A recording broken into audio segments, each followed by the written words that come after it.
Hello, everyone. This is the Theodore Schubot Friday live stream, where we're going to be talking about geopolitics and other issues. We'll talk about culture, society, music. And speaking of music, please let me know if the music is too loud or too low. So we're going to begin this stream, and we are basically going to just kick off the weekend by listening to a total stranger talking for the next 5 to 6, maybe even 7 hours, depending on my mood and depending on really the vibe of the stream.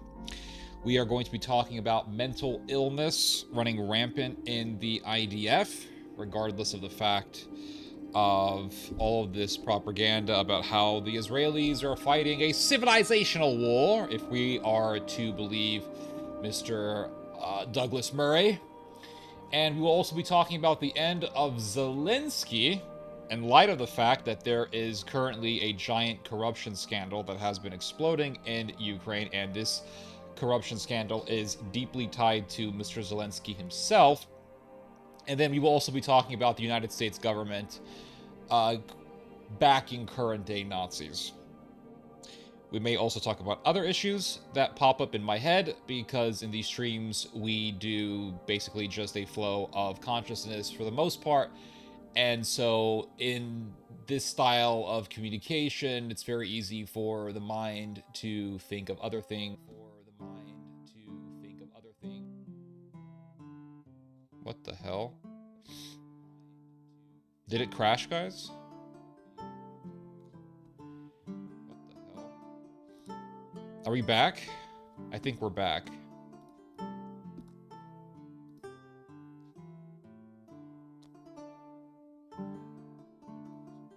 Are we back now?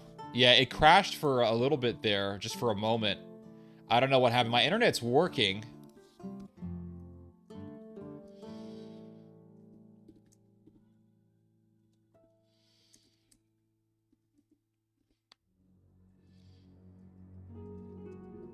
Wait, are we good?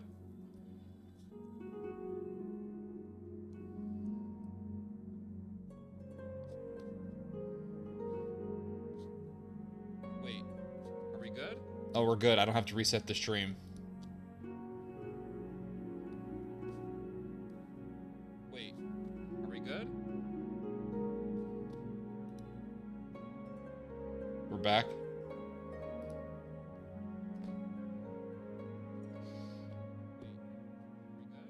All right. All right, we're back. All right, we're back. Sorry about that, guys. We had some shitty internet connection there, but we are good to go.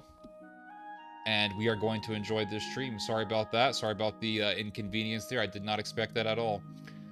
Let's see here. Hello, Voltaire. Hello, Murphy Smith, Worlds of Wonder. I like your username. Hello, Christian Shaw, Song MYZ. Modern... Sorry, what is this? Mode Morose. AB1 Kenobi. It's a funny username. And everyone else. We are good to go. Good evening, have I wished upon thee. Good evening, have I wished upon thee. Zdravo, zdravo, our Serbian friend. Glad you're on with us. Appreciate that. So we are going to begin this stream by talking about really the rise of mental illness in the IDF. Let's see here. Well, let's see. Maybe not. Maybe we'll talk about, let's see, Ukraine.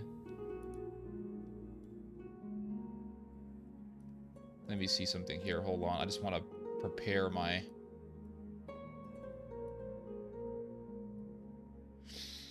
Let me just prepare my material here.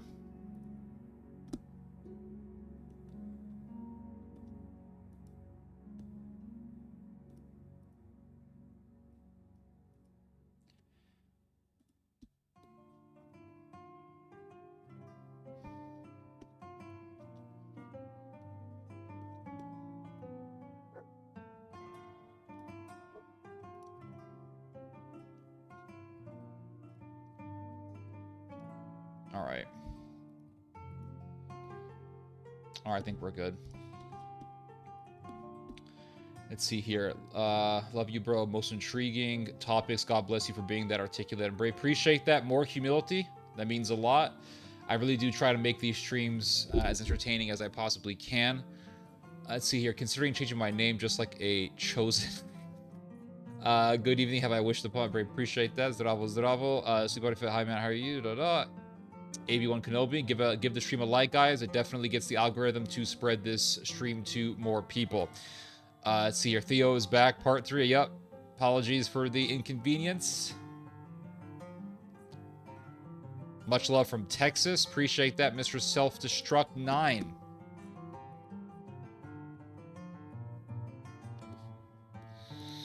All right, I'm going to begin this stream, and we're just going to go. So that's it.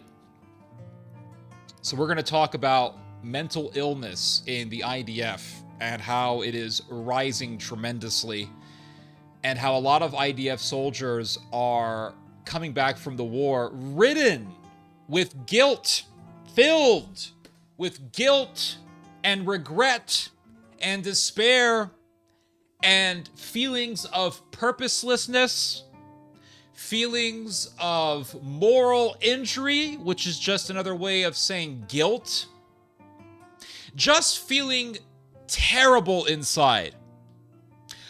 Why are all these IDF soldiers feeling so guilty if their war is so righteous?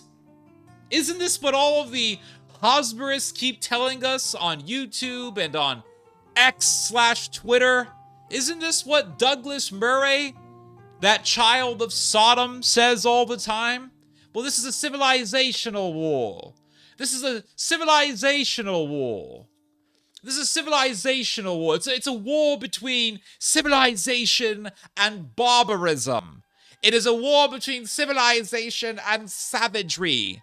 It is a war between those who are civilized and those who are vacuous of any sort of civility.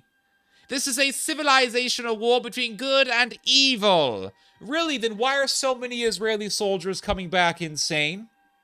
Why are so many Israeli soldiers coming back feeling guilty, feeling purposelessness, feeling like they've done something morally wrong?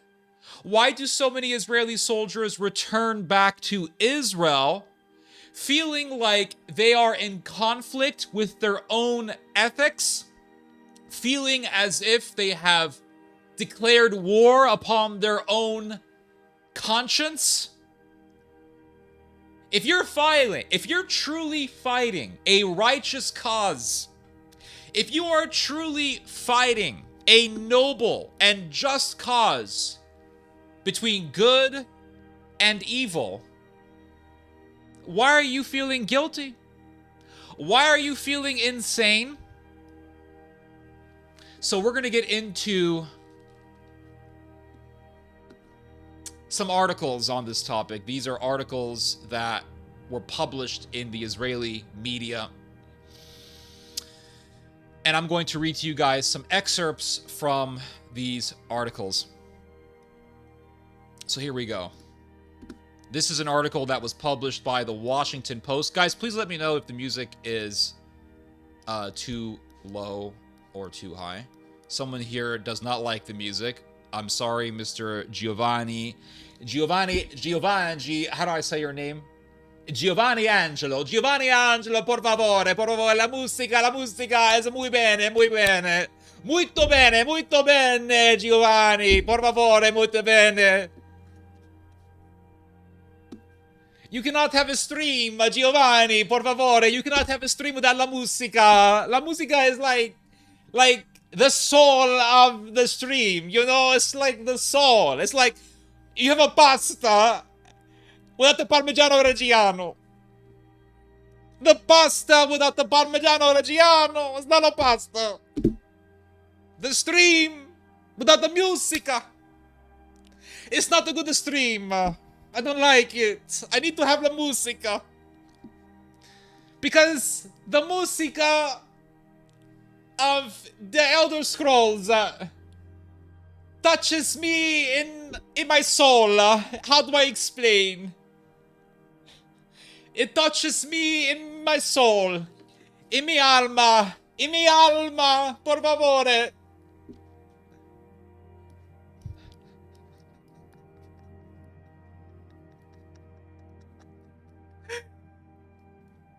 I need to have the musica because the stories that I am addressing are very sad. Very sad. Muito triste. I need to have the music to make me feel better. Okay, please, por favore, Giovanni, per favore.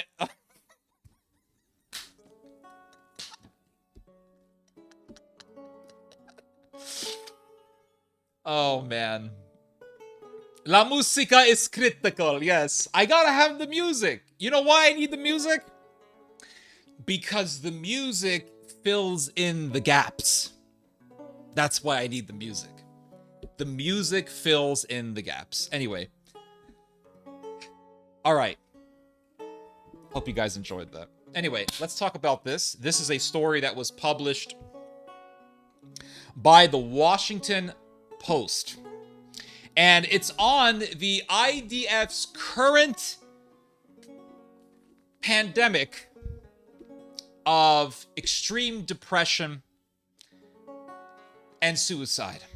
And this is not a laughing matter. This is not funny. You have soldiers who were deployed to Gaza. They were lied to. They were told that they are fighting a righteous and just cause.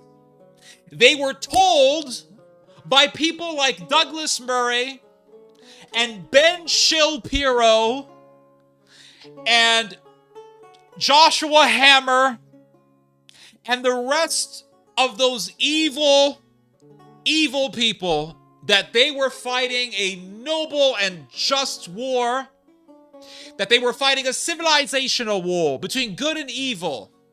So they went to Gaza, they followed their orders, they came back from Gaza, they went back home feeling like, oh my God, what have I done? I murdered people. I'm not a righteous person. And they feel empty, purposelessness. They feel despair. They feel guilt-ridden. They feel horrendous regret. And so a lot of them, we're talking thousands upon thousands. Okay, we're talking at least 11,000 soldiers, which is huge, especially for a small country like Israel. We're talking about thousands upon thousands of soldiers feeling guilt and feeling resentment towards the government because they were lied to. They were told that they're fighting a righteous war when they realized that, well, they're not. So let's read this article here. It says here, Israel's longest war is leaving a trail of traumatized soldiers, with suicides also on the rise. Israel's longest war is leaving a trail of traumatized soldiers in its wake. So it says here, Israel's longest war is leaving a trail of traumatized soldiers, with a growing number suffering from mental health illnesses after 2 years of war with Hamas. Reports of post-traumatic stress disorder, depression, and other mental health problems are increasing among soldiers, as are suicides. Excuse me, I thought this was a righteous war. Why are you feeling depressed? If you're fighting a righteous cause, do you feel depressed? No, you feel exhilarated. You feel like you are on top of the world. You feel like, wow, I'm putting my life on the line. I'm doing something noble. I'm doing something that's difficult. I'm doing something that's dangerous, but at the same time, that is righteous and noble and just. I am like a knight fighting a dragon. I am like a crusader fighting for Jerusalem or fighting for the rights of Christian pilgrims. I'm doing something righteous. I'm putting my life on the line for something that is noble and just and good. Why would you feel depressed? You only feel depressed.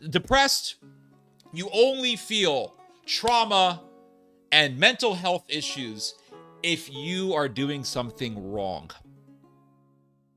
No one does righteousness and comes back insane. Insanity, guilt, these types of things, especially guilt. Let's just focus on guilt. Guilt and depression and these things are the cause of internal conflict from within. I should have done something. I should have done the right thing. I should not have done this. I should not have followed orders when I did follow orders. I shouldn't have done that because it led to me doing something that is against my own conscience, that is against my own heart, against my own moral code. And so they feel helpless, they feel depression, they feel these things. So let's see here. So someone in the comment section says, I'm not buying it. Ignorance is not an excuse if you are killing civilians. Those soldiers knew what they were doing. So this is my response to that. Are there Israeli soldiers who are truly evil, who are truly malicious and sadistic, who go into these wars and they knowingly slaughter civilians and they don't feel an inch of regret or guilt about it? Yes, absolutely. They are. So listen, this is a minority of the soldiers. Let's just keep that in mind. Let me just add that in there, add that detail in there for clarification's sake. This is a minority of the soldiers that are feeling guilt. It's still a lot. It's still a substantial number. We're talking at least 11,000 soldiers, but it's still a minority nonetheless. The majority of the IDF doesn't give a damn. They go back home. They don't give a shit. So we're talking about a minority. We're talking about soldiers who are going against the majority. They're going against the mainstream position in the IDF, which is to feel zero guilt and to feel proud about what you're doing, to feel proud about the actions that you have done in Gaza. So we have to give credit to this reality. We have to at least give credit to these people. Secondly, it is absolutely possible to be totally blinded by patriotism and propaganda, right? We have to keep this in mind. It is 100% possible, 100% a part of reality that people are going to be blinded by patriotism, nationalistic propaganda, and blinded by the voices that tell them to do evil. And by voices, I'm talking about the politicians. The voices that tell them, you're doing the right thing, go at it, destroy, kill, etc., etc. You're killing terrorists, blah, blah, blah. It is totally 100% within the realm of reality that this is the case for a lot of people. So you have people who enter these conflicts who do not mean wrong. They really believe they're doing good. And they think they're doing good. And then reality eventually sinks in, and it usually happens when they get back home and they go, oh my God, what have I done? Now, I want to give you an historical precedent for what I'm talking about here. Let's go to the war that everyone talks about, World War II. And let's talk about the villain that everyone talks about, Nazi Germany. Was Nazi Germany evil? Yes. That's a resounding, emphatic yes. Were there Nazi soldiers who were truly evil and who went out of their way to do evil? 100% without a doubt, yes. SS soldiers, you had all these sick bastards going into villages in Eastern Europe and raping and pillaging and slaughtering people and doing all sorts of evil, sick things. Nazi scientists like Joseph Mengele doing experiments on people, etc. Were there German soldiers who were lied to, who were brainwashed into believing that they were fighting a just cause and that they were fighting Bolshevism and that this was a war between civilization and the primitivism of Bolshevism, and they went into the battlefield really believing that they were doing something righteous, and then they saw the atrocities that were done by the SS, and they said, oh my God, what are we doing? This is evil. We were lied to. Absolutely. They were absolutely soldiers like this. And they are people, they are people who will look at what the who will read about these soldiers, and they will say, hey, they were German soldiers in the Wehrmacht who realized that the war was evil, and that Nazi Germany was evil, and that Hitler wasn't this great hero that they were told he was. So if we can give credit to those Wehrmacht soldiers who were fighting for one of the most evilest empires in history, then we can at least give credit to these IDF soldiers. Because I can tell you right now, it is absolutely within the realm of possibility for soldiers to be brainwashed into fighting for an unjust war. And listen, this happens to regular people. Like, this happens to regular people all the time. How many people are in America who were told that Israel has the most moral army on earth and Israel doesn't do atrocities? Right? There are literally millions of Americans who were told this, especially in the millennial generation. There were millions of Americans who were told Israel's absolutely righteous. I was told that from a very young age, and I believed it. And when I was in high school, I would get into arguments with people about Israel. And I would say, no, Israel's the good guys. Israel is the good guy. Israel's the good guy. No, they're the good guys. No, they're the good guys. And then I started actually doing my own research. And I read this book called Pity the Nation, which is a great book, by the way. And there's a whole section of the book that talks about the Sabra and Shatila massacre, which was a massacre that lasted for several days, which was facilitated by Israel, and it was committed by Lebanese Catholic nationalists. And the Israelis armed and trained these Lebanese Catholic nationalists who were members of a group called the Phalange, or the Kataib. And these nationalists raped, murdered, and pillaged Palestinian neighborhoods for several days, while Israeli soldiers stood around and watched. And Israeli soldiers fired flares into the air so that when the sun went down, the Lebanese could see their victims at night and could keep killing. And I read about Sabra and Shatila. I've spent hours reading about Sabra and Shatila.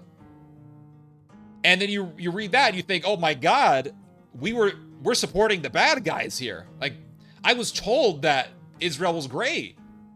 What the fuck is this? Right? And then you read about Gaza and you read about Operation Cast Lead and how Israel used white phosphorus on civilians. And there was an Israeli soldier who said, yeah, I used white phosphorus because I thought it was cool to use white phosphorus on human beings. Thought it was cool, funny. Thought it was fun to use white phosphorus on human beings. Burn. You know what white phosphorus is? It's 1500 degrees Fahrenheit burning through your flesh. That's white phosphorus. And so you read about all this stuff and you're like, oh my God, what's going on here? And then you realize, wow, this is, oh my God, we've been lied to. So it is 100% in the realm of possibility that people are brainwashed into following something that is evil while thinking they're doing the right thing. So we should have mercy and understanding for these Israeli soldiers who are coming out and saying, we're doing wrong. This is evil. We got to give these people credit. Because if we start attacking those people, like, oh, F you, then what does that make us? It makes us into monsters. It makes us into people who are totally unreasonable and who are totally just stuck in a narrative and can't see the nuances of reality. So let's go back to this article. I don't want to sidetrack here, but I just wanted to give that explanation because when I bring up this subject, there's always one guy, at least one guy, who says, I don't believe any of this stuff. All these people are evil. Like, dude, we're human beings at the end of the day, and people are going to be brainwashed and hoodwinked into thinking they're doing the right thing when they're not. We see this in America all the time. In the liberal movements, in the conservative movements, young people are told, you're doing the right thing. Support abortion. It's women's rights. And then you actually see an abortion for the first time, and you see the little baby there all chopped up. You're like, what the fuck is this? And then you're told as a young man, oh, Iraq war is great. And then you hear about the Haditha massacre and how soldiers were mowing people down, and then they got away with it. You're like, what the hell?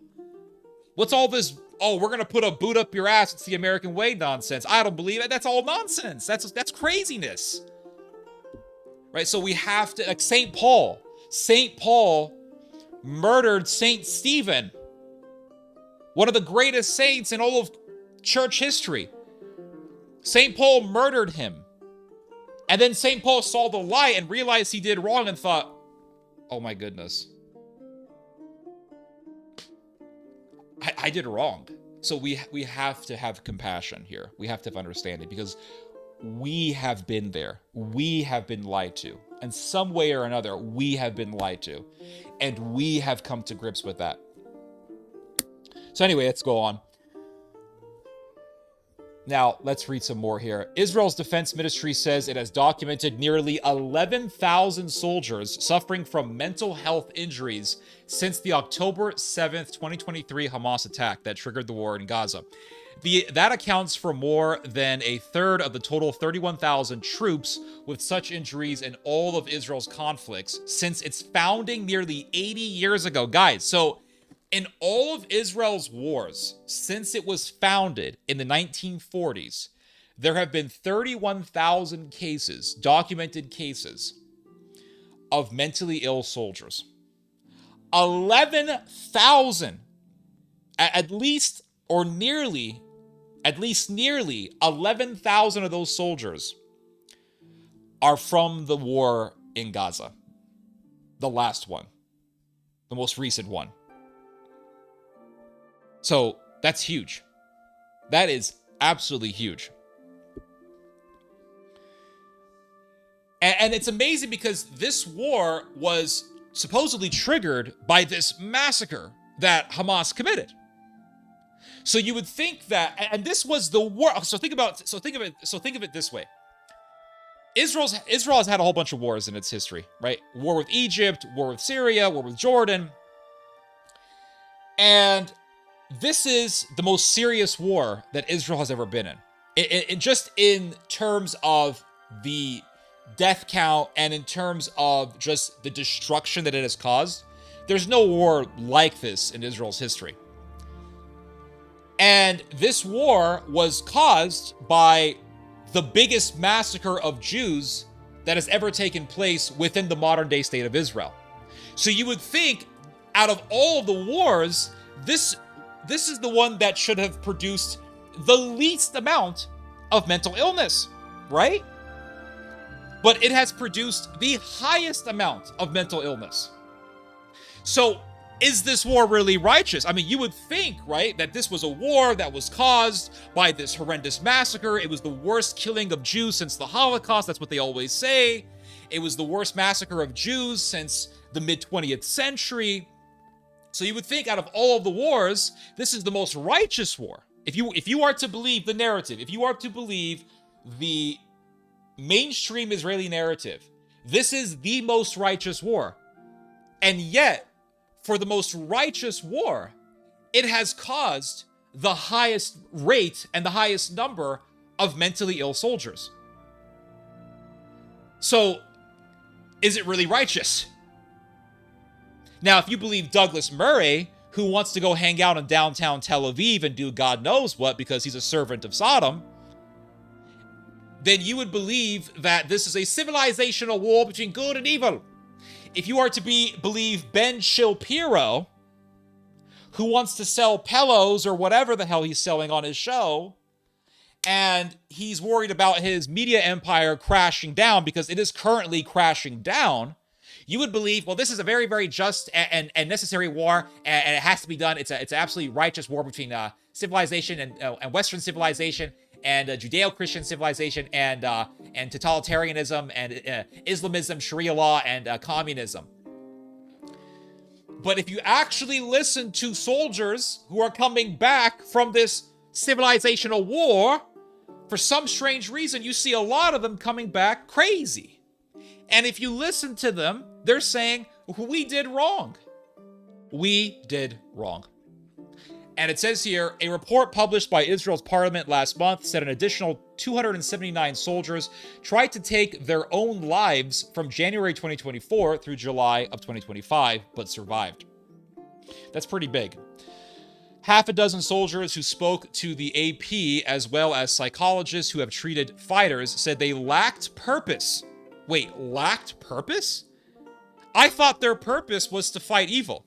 I mean, if you're fighting evil, right? If you're a knight and the barbarians are at your border, they're at the gates, and the barbarians are going to come in and they're going to rape your women and butcher the men and kill the children and burn all the houses down. And the local bishop comes and he does this fiery, awe-inspiring speech and says, "We must fight the demonic horde of Lucifer. Unsheathe your swords, men." I mean, you would unsheathe your sword and be like, "Ooh-ah, let's go. Let's fight these demons. You don't care. We're going to live. We're going to die. If we die, we're going to die fighting, and I'll see you in the afterlife." But you don't see that. You see a lot of depression. When you're fighting evil, you don't have a sense of purposelessness. Now, I'm going to give you guys an example from my own life, albeit this is anecdotal, and albeit this is nowhere near the scale of fighting in a war or taking part in a slaughterhouse, a human slaughterhouse. But I have fought evil in my own life. I've exposed certain evil people in the world of Roman Catholicism. I knew a sexual predator priest by the name of Monsignor Michael Yarbrough. He was a sexual predator. He asked me if I wanted to hang out with him somewhere. Oh, yeah, sorry. He asked me to hang out with him at his office. Well, I did research on him, and I found out that he invited a young man to his office in the past, and when the young man entered, he sexually assaulted the young man. So I knew, okay, this guy sees me as one of his victims. And I thought, I'm not going to go. Initially, I thought, okay, I'm not going to go. I'm not going to accept his invitation. But then I thought, you know what? I'm going to expose him so that he would never think about doing such a thing ever again. And I'm going to expose him to the entire public. And so I got a little GoPro camera, accepted his invitation, and he said, well, come to my office. I said, no, I don't want to go to your office. I would much rather that we meet in a public place. We met at this cafe. We spoke for a couple of hours, and then I got up and I said, before you leave, does the name Hector Escalante ring a bell? Hector Escalante was the name of his victim. And he got nervous, and he got up, and he ran away. It's all on film. It's on BitChute if you want to see it. I exposed him. And after he ran away, I said, I'm not done with this guy yet. I went to his church in the middle of Sunday Mass, and as he was giving communion out, I went in front of him and I filmed him. I didn't say anything to him. I just filmed him, and his whole face turned red, and he was very nervous. The ushers came in and said, you have to leave. And I said, why? This man is a predator. He's a predator, damn it. They said, we're going to call the police. I said, call the police for what? You are covering up for a predator. This man is a predator. And I saw some Boy Scouts walking around. This is on the video, by the way. And I said, children, watch out. This man is a predator. Good times. Did I feel bad? No. Did I feel purposelessness? Far from it. I felt like I had a sense of purpose. Did I feel dread and despair? No. I was like, fuck that guy. He's a piece of shit. So why are these soldiers feeling so purposeless? Why are they feeling sadness if they are truly fighting in a war between good and evil? Because their conscience is telling them the truth. You see, the body doesn't lie. When you have a sense of guilt, it leaves a feeling inside of you. And this feeling is very, very deep. Very deep. And that feeling is there for a reason. You know how Ben Shapiro tells everyone, facts don't care about your feelings. Forget about feelings. That is bullshit. In fact, I would say that your body can be more honest than you. I would say that your body can be more honest than your own brain. See, you can rationalize things all day. There's a word of wisdom that I heard years ago that really resonated with me, and that still sticks to my head to this day. And it's, who is your best lawyer, right? Who is your best defense lawyer? your best lawyer is yourself, because you will make excuses for yourself all day.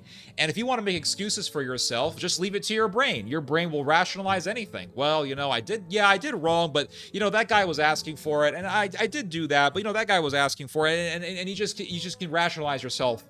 You can rationalize your own actions. You can justify your own wrongdoing as much as you want. That's if you follow your brain. But what do you really feel? Your body, your gut, your gut instinct, your intuition doesn't lie to you. That's real. So sometimes you can sit there and argue, and you can be a sophist, and you can make up all sorts of arguments and do word gymnastics and word Olympics all day to rationalize anything. But what do you really feel? And many times your feelings are more truthful than your own brain. Because these Israeli soldiers, that's all they hear is sophistry. Well, no, you did the right thing because, those Hamas guys, they're just hiding in the civilian areas, and so you had to do what you had to do. You killed those people, and yeah, you did shoot that 4-year-old in the head, and his brains blew out, and then you shot his dad, but, this is war, and these things happen. And by the way, that 4-year-old, he was going to grow up to be a terrorist anyway. So, you did the right thing. You prevented terrorism, and you saved lives. Because that 4-year-old, he could have grown up and blew up a bus. He could have fired some rockets into Tel Aviv and could have killed people. So you actually saved lives. You are a hero for shooting little 4-year-old Myra in the head. And yes, there was a 4-year-old Palestinian girl named Myra, or Miara, who was shot in the head, or was shot and murdered by an Israeli sniper. But what do you really feel? Not so good. So it says here that these soldiers said that they lacked purpose, had difficulty concentrating, or having relationships. Why would you have difficulty having relationships if you've killed terrorists? I mean, don't these ladies think that you're some kind of a badass? Wouldn't it be easier to have relationships if you're the hero and if you're fighting in this righteous war and if you're like a knight in shining armor? And then it says here, and as the war dragged on, a sense of hopelessness set in. Really, hopelessness? You guys are winning. You guys have destroyed Gaza. You guys have totally flattened the region. You guys have defeated Hezbollah. You guys supposedly crippled Iran. You guys have defeated the Houthis, supposedly. You guys are winning on all fronts, supposedly. At least that's what you're told. Why would you be feeling hopeless? You should be screaming, Am Israel Chai all day.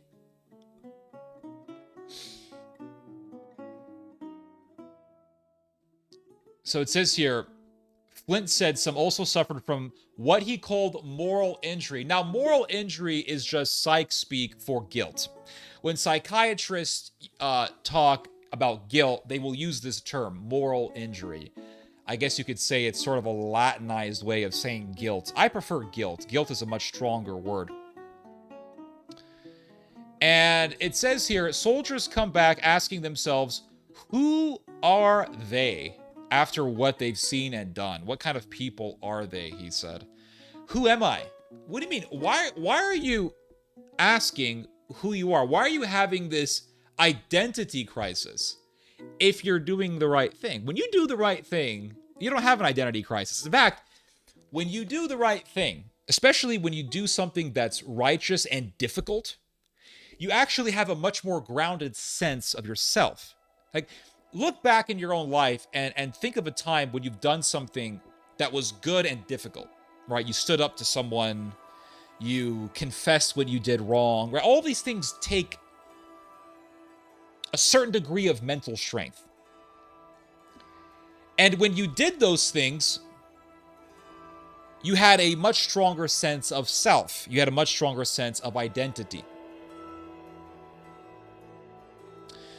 So, why would you have a sense of an identity crisis if you're doing the right thing?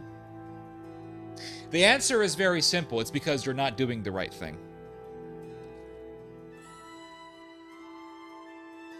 What else do we have here?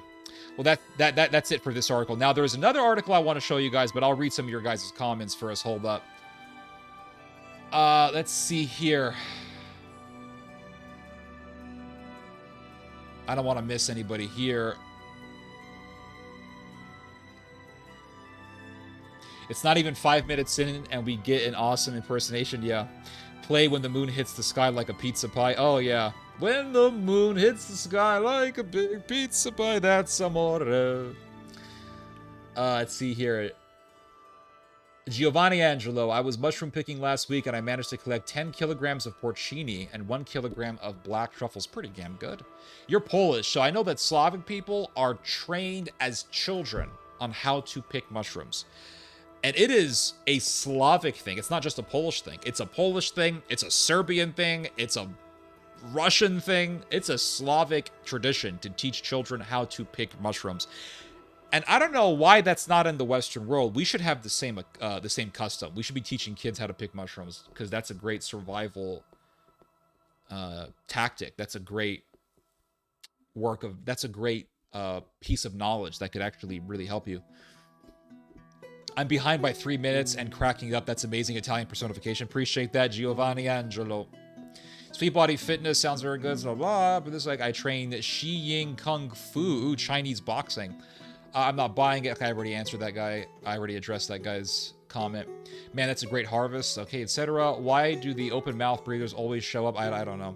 Israeli soldiers are using very short wars. Are used to very short wars. They do not prepare for long wars, so the PTSD doesn't ever catch up with them. That's a good point. That's a good point.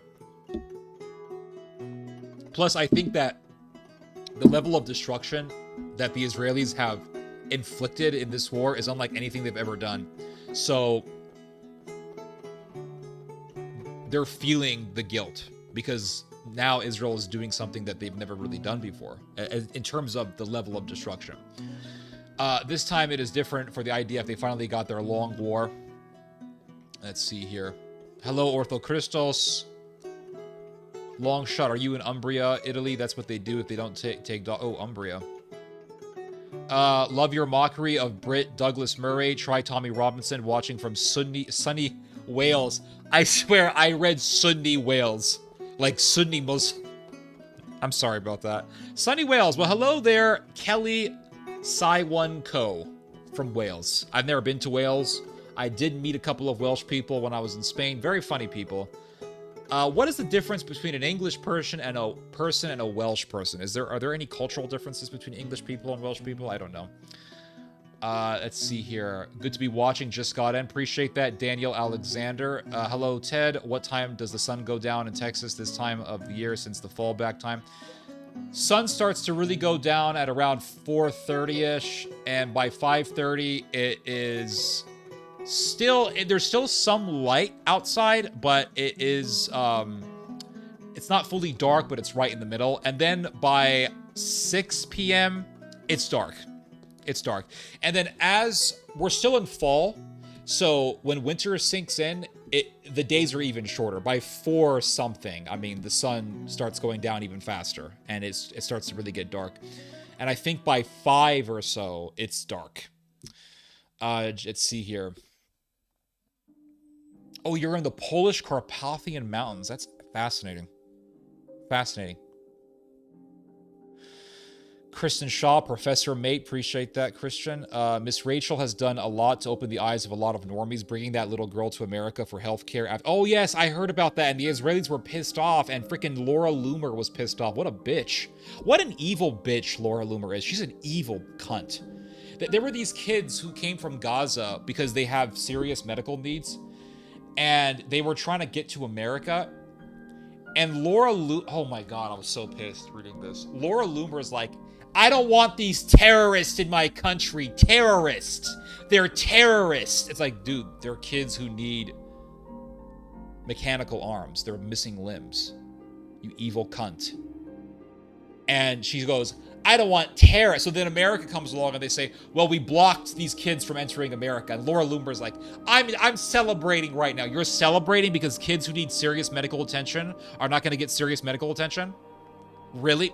Laura Loomer, I swear to you, she is an evil, evil, sinister cunt of the first class. Sinister bitch. I would love to debate her.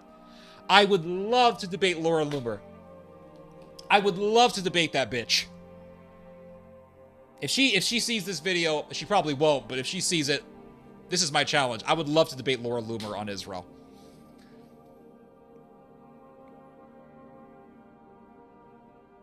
You're absolutely right, dude. The views are breathtaking. Let's see. Great perspective, Theo. Appreciate that. Ronnie Imbergia. 11,000, and those are the ones coming forward. Yep. It's a lot more, I think. It's a lot more. Imagine seeing dead babies in your dreams. Oh, yeah. I know. It's very haunting. And that's going to live with you forever. I believe that's if you have a soul. If you don't have a soul, then you don't give a shit. You're laughing about it. I believe there was a stand-down order during the Mario Kart raid on October. Okay. Yeah. I see much more pleasant things in my dreams, thankfully. Israeli society isn't as Salem. It is. Yeah, it's full of crazy people. Now it's going to get even worse. And you have all these soldiers who are super angry at the government because they were lied to. So it's a weird situation with Israel. You have this rising tension, this rise in extremism. You have this ascending extremist political climate. You have the rise of the Third Temple cult, which wants a third temple and is getting closer and closer to the fruition of their dreams, which is to have a third temple. They actually have a team of Kohanim priests or Levites ready to go. They've done mock animal sacrifice rituals. And you have lunatics who are really planning to build a third temple. And their movement is rising tremendously. It is rising a lot. And then on the other side, you have soldiers who are coming back from Gaza, or they have come back from Gaza.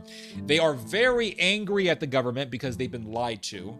They have seen atrocities. They've seen their fellow soldiers being killed. They are extremely angry at the Netanyahu government because the Netanyahu government wanted to prolong this war for as long as possible in order to preserve Netanyahu's power and to prevent Netanyahu from actually going through his corruption trial, because the Israeli government, the Likud, and their ilk have been using the war as a way to push Netanyahu's criminal trial to the back burner and to really prevent it from happening. And so these Israeli soldiers are saying, okay, you prolonged this war, which you prolonged this war, you pushed us to fight in this war, a lot of soldiers have been killed, we've killed civilians, we've done atrocities in your name, and you don't give a damn. And here you are appeasing these Jewish fanatics and these Third Temple cultists, and you don't even give a damn about us, the soldiers who have lost their minds.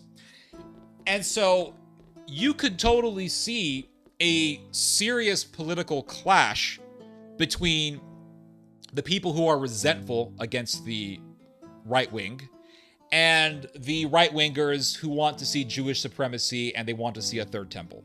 And they're ultra-nationalists. And this political clash could actually escalate into a real-life civil war where these people are killing each other. I could totally see that happening. Because the last time Israel had a temple, the Jews were butchering each other. And you had fanatic Jews butchering moderate Jews, and they were butchering Jews who didn't agree with their fanaticism and who did not want a war with the Roman Empire. And that could totally happen again. And remember, Israel's biggest existential threat outside of itself is Turkey. It's not Iran.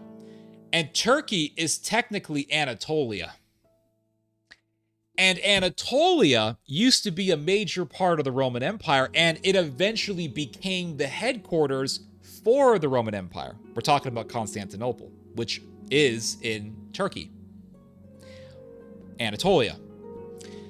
And so Anatolia, Turkey, wants to really crush Israel.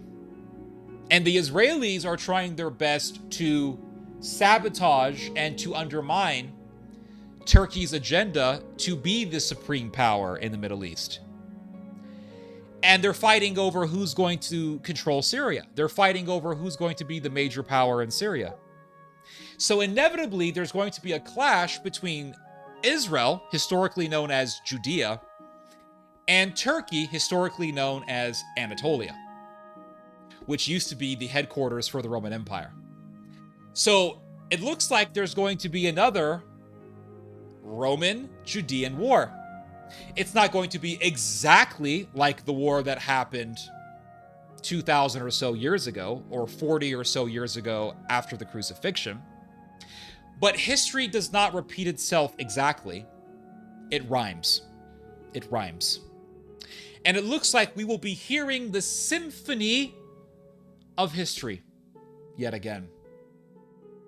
And just as there was a Jewish civil war in the midst of the war between the Roman Empire and the Judeans, in the future, it looks like there's going to be a civil war between the Jews in the midst of a conflict with Anatolia, which used to be the headquarters for the Roman Empire. History does not repeat itself exactly, but it sure as hell rhymes. Sure as hell rhymes. Let's see here. I thought their purpose was to be the chosen ones. Afraid not. Chivalry and Judaism are incompatible. Hello, Theo. I'm glad I turned in early. Brother, straighten out the bookshelf. You will get your base talking. I don't really care about that, guys. Israel, dude, do you know how much time it takes to reorganize this whole thing? Israel has chosen to be a nation that would bring Yeshua, the Savior. Someone linked the video. I'll see if I can link it later on. It's called The Destruction of the Soul. Yes. Feeling a lack of purpose and having trouble with relationships is a spiritual sickness. Yes, I agree. Gotta bail. Ciao. Ciao, Ben. Ciao, Ben. Okay. Let's see. Or Bella Ciao. I don't know which one. Law is written in our hearts. Absolutely. Absolutely. 100%. You're a truth warrior. I appreciate that, sir. Let's see here. Let me try to read your guys' comments.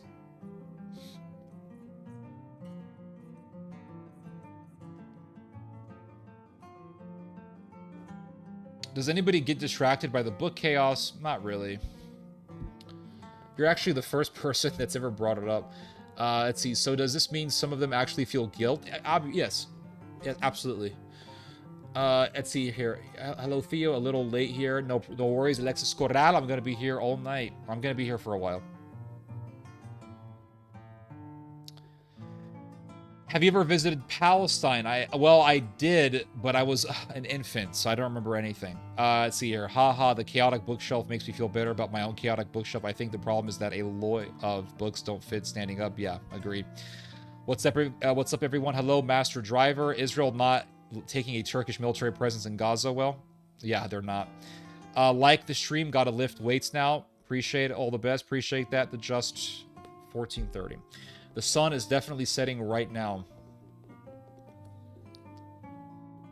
Laura Loomer speaking like Ava Brown. Yup. I can't stand the early darkness. Can't get nothing done, and I want to go to bed. I actually love the early darkness. It feels great to watch the sun go down at 4:30.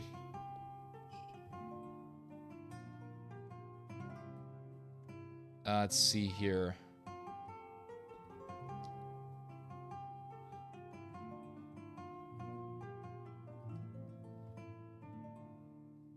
Have an idiot rancher in Texas trying to breed the perfect red heifer. Yep. The song Won by Metallica was a truth drop. The government thinks nothing for you after your usefulness is down. That's correct. Despite this small country's attempt at blackmailing the U.S. is ready to tell Turkey to take the wheel in Gaza. That's correct. Yep. Yeah, the United States is...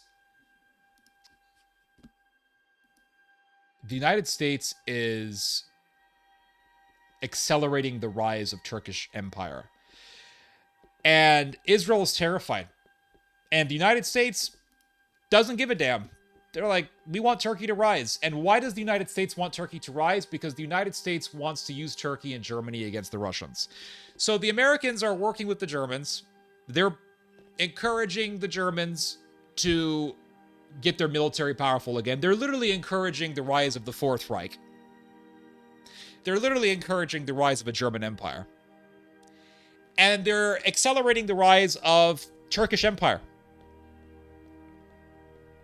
They're literally encouraging the rise of Israel's biggest existential threat, the second most armed country in NATO that has a massive military. It has an army much larger than that of Israel's. It has a navy much larger than that of Israel's. And the only edge that Israel has over Turkey as far as conventional war goes is air force, air power. But what happened recently? The British and the Germans said, hey, Turkey, you want to buy some Eurofighter fighter jets? Yeah. All right, we'll sell you 20 of them. And the Israelis didn't like that because the Eurofighter, albeit it's not as advanced or it's not as efficient as the F-35, especially when it comes to stealth warfare, it's still a pretty serious fighter jet. And it's a serious fighter jet that has the capacity to destroy an F-35 in a dogfight. So when it comes to stealth fighting, the F-35 is superior. But when it comes to a dogfight, the Eurofighter can defeat an F-35. So the Eurofighter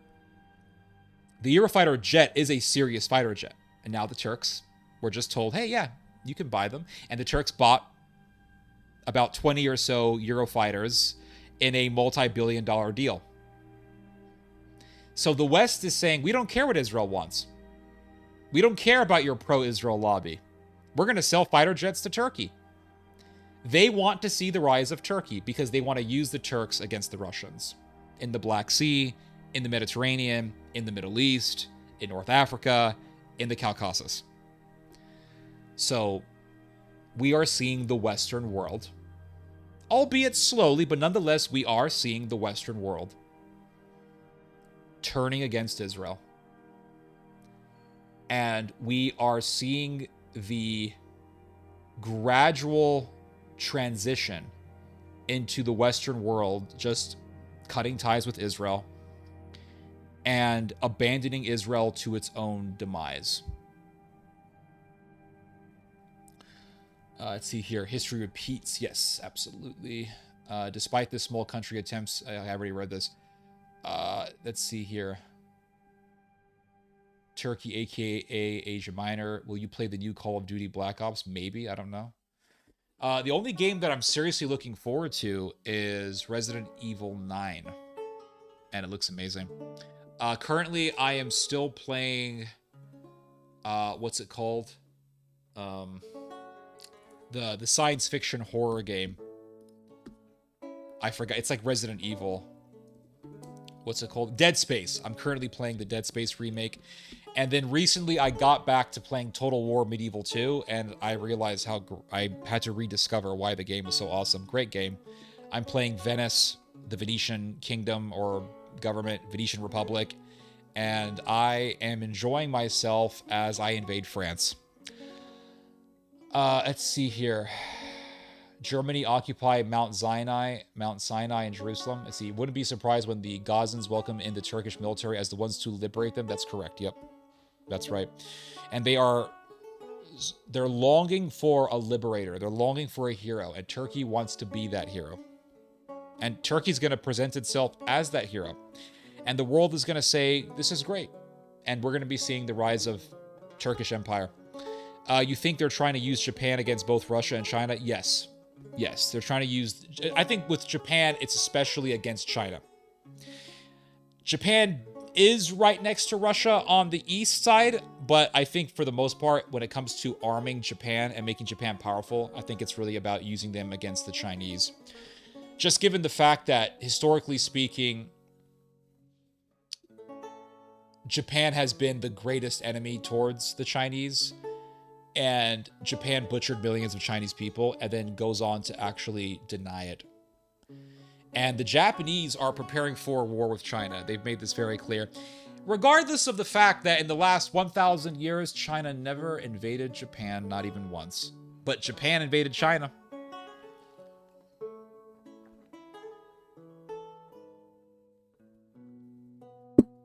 I finished Dead Space Remake on PlayStation 5 late spring earlier this year. It was kind of good and scary. It's really good. It's a really good game. Let's see here. The Jews giving us Jesus is as preposterous as when the modern day Jews say Moses led their... Oh yeah, I know. It's all bullshit. I don't buy into that narrative. That's a very Like, that's a very used and very trite argument that's utilized by the Christian Zionists. It's quite just funny to me. But I want to read to you guys some more on this topic of Israeli soldiers going insane. I think this is a fascinating topic. So I'm going to read some more here.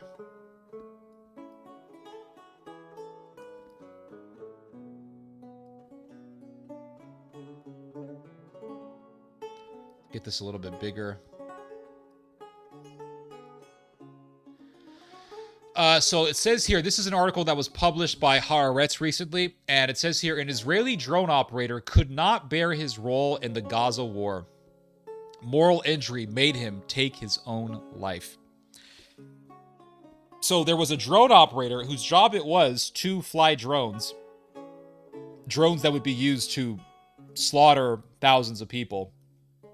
And this drone operator became so guilt-ridden that he eventually took his own life. And it says here, the horrors of the war and all the killing were hard for him. It oppressed him. I saw him gradually wilt and lose it. So again, okay, you're a drone operator. Okay, you're responsible for flying the drones that are used to slaughter thousands of people. But according to the Hasbarist and all the pro-Israel people and all the pro-Israel mouthpieces, you should feel very proud of yourself. You should feel amazing. Who's that guy that's always on the Piers Morgan show? What's his name?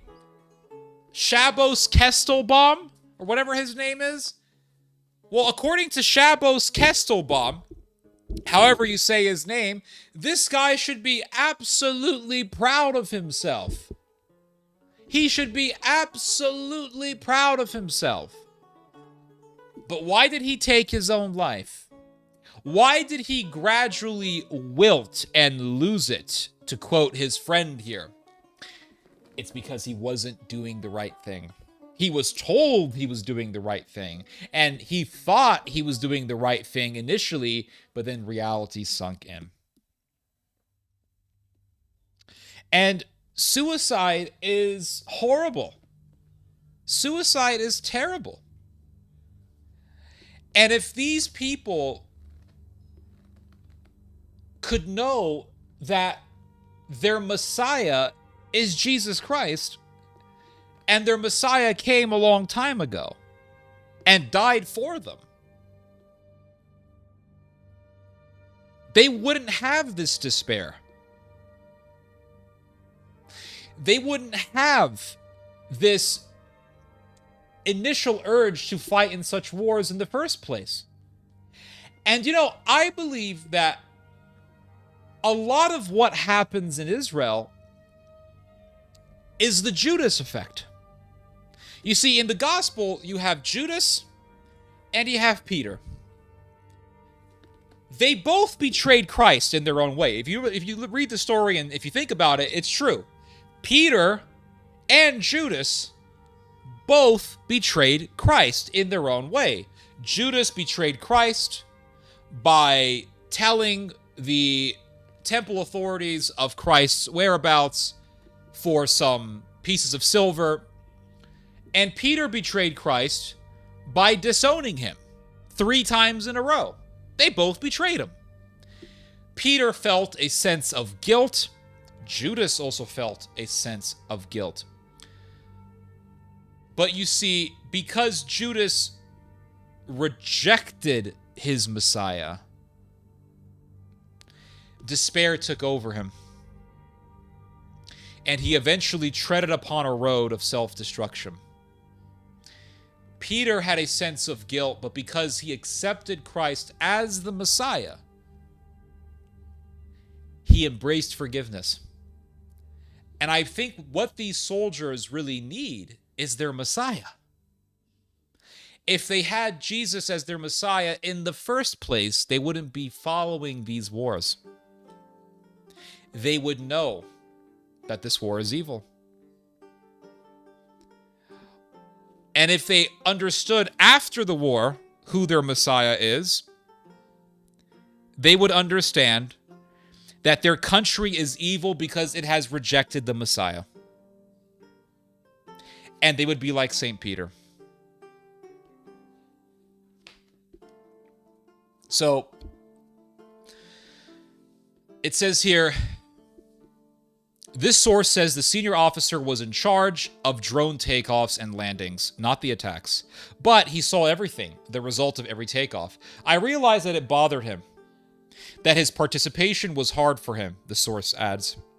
Most people here might manage to repress it, but for him, apparently the wall broke. It did not happen all at once, but slowly but surely.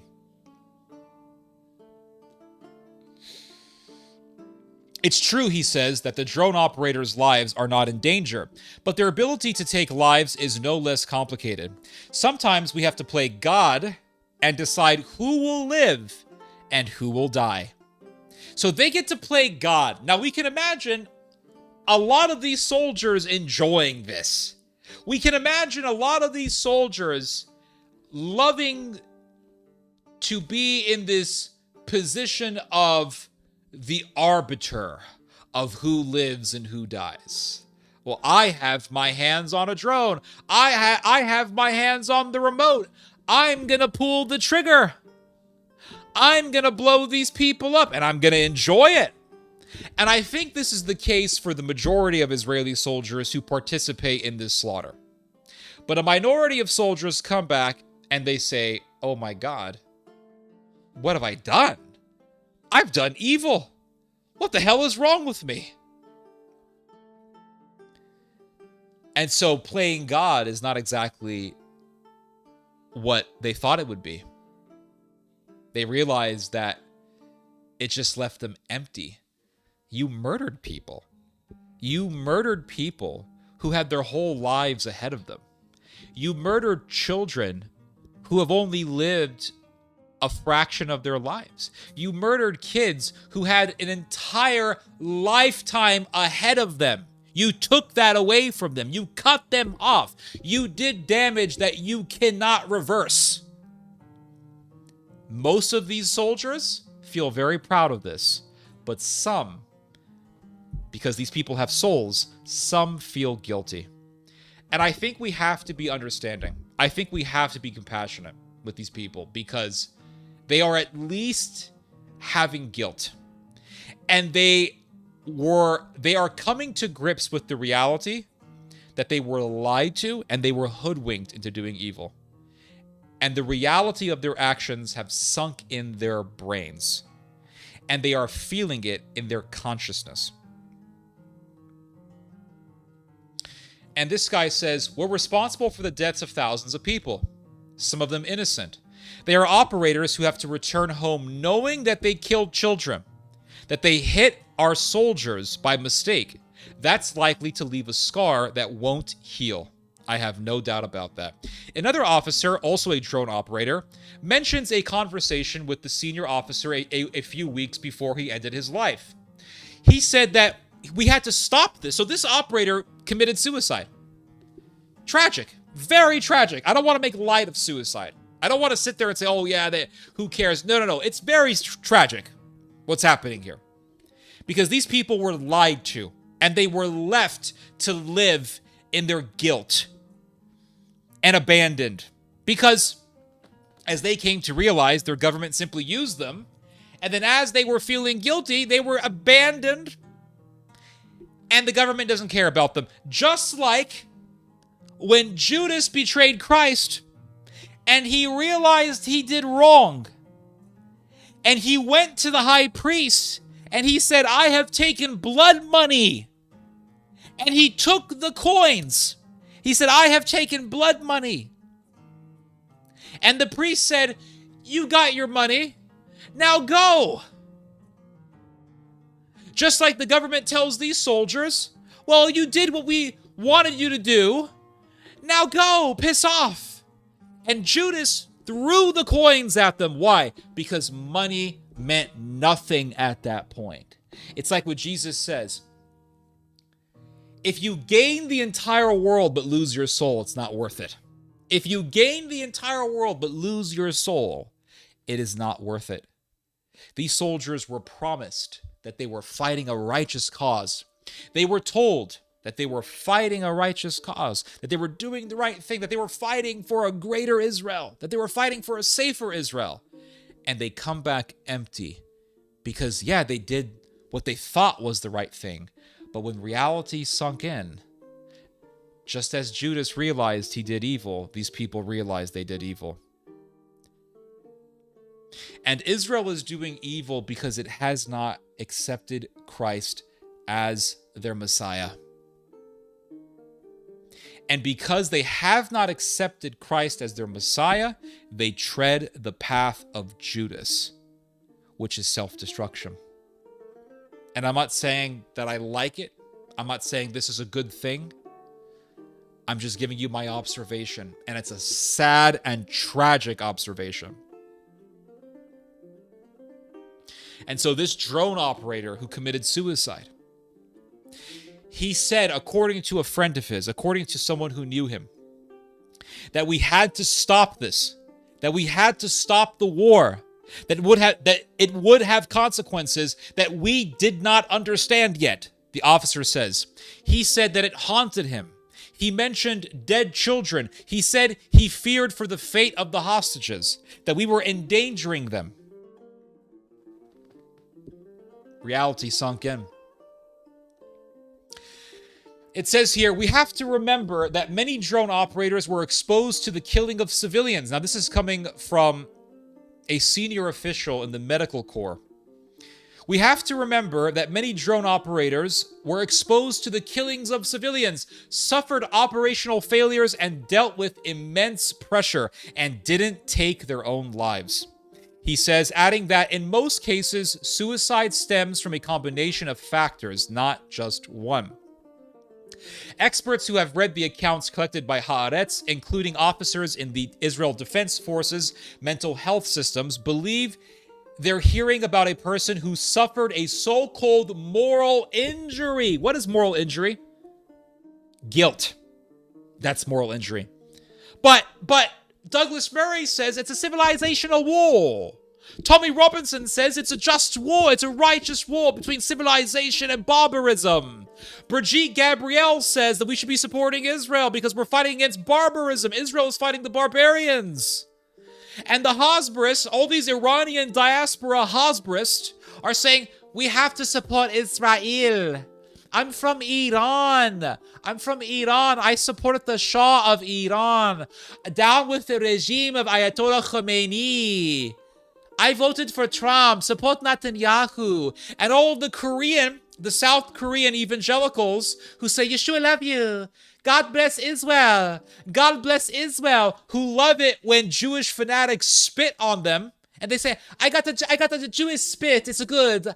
And you have that bastard, that sycophant, that servant of Israel, what's his name, Brandon Tatum, talking to Netanyahu saying, Israel's a great country, man. The last time we was there, we only got spat on just once. Just spat on just once. And then you have that evil bastard, what's his name, Jordan Peterson, being a sycophant to Netanyahu. According to all these evil people, these snakes, it's a righteous war. But then when I actually hear the accounts of Israeli soldiers, they're not talking like Brandon Tatum, who says Israel has the right to starve Palestinians to death. They're not talking like Ben Shapiro. They're not talking like Douglas Murray. They're not talking like Joshua Hammer. They're not talking like Emily Austin.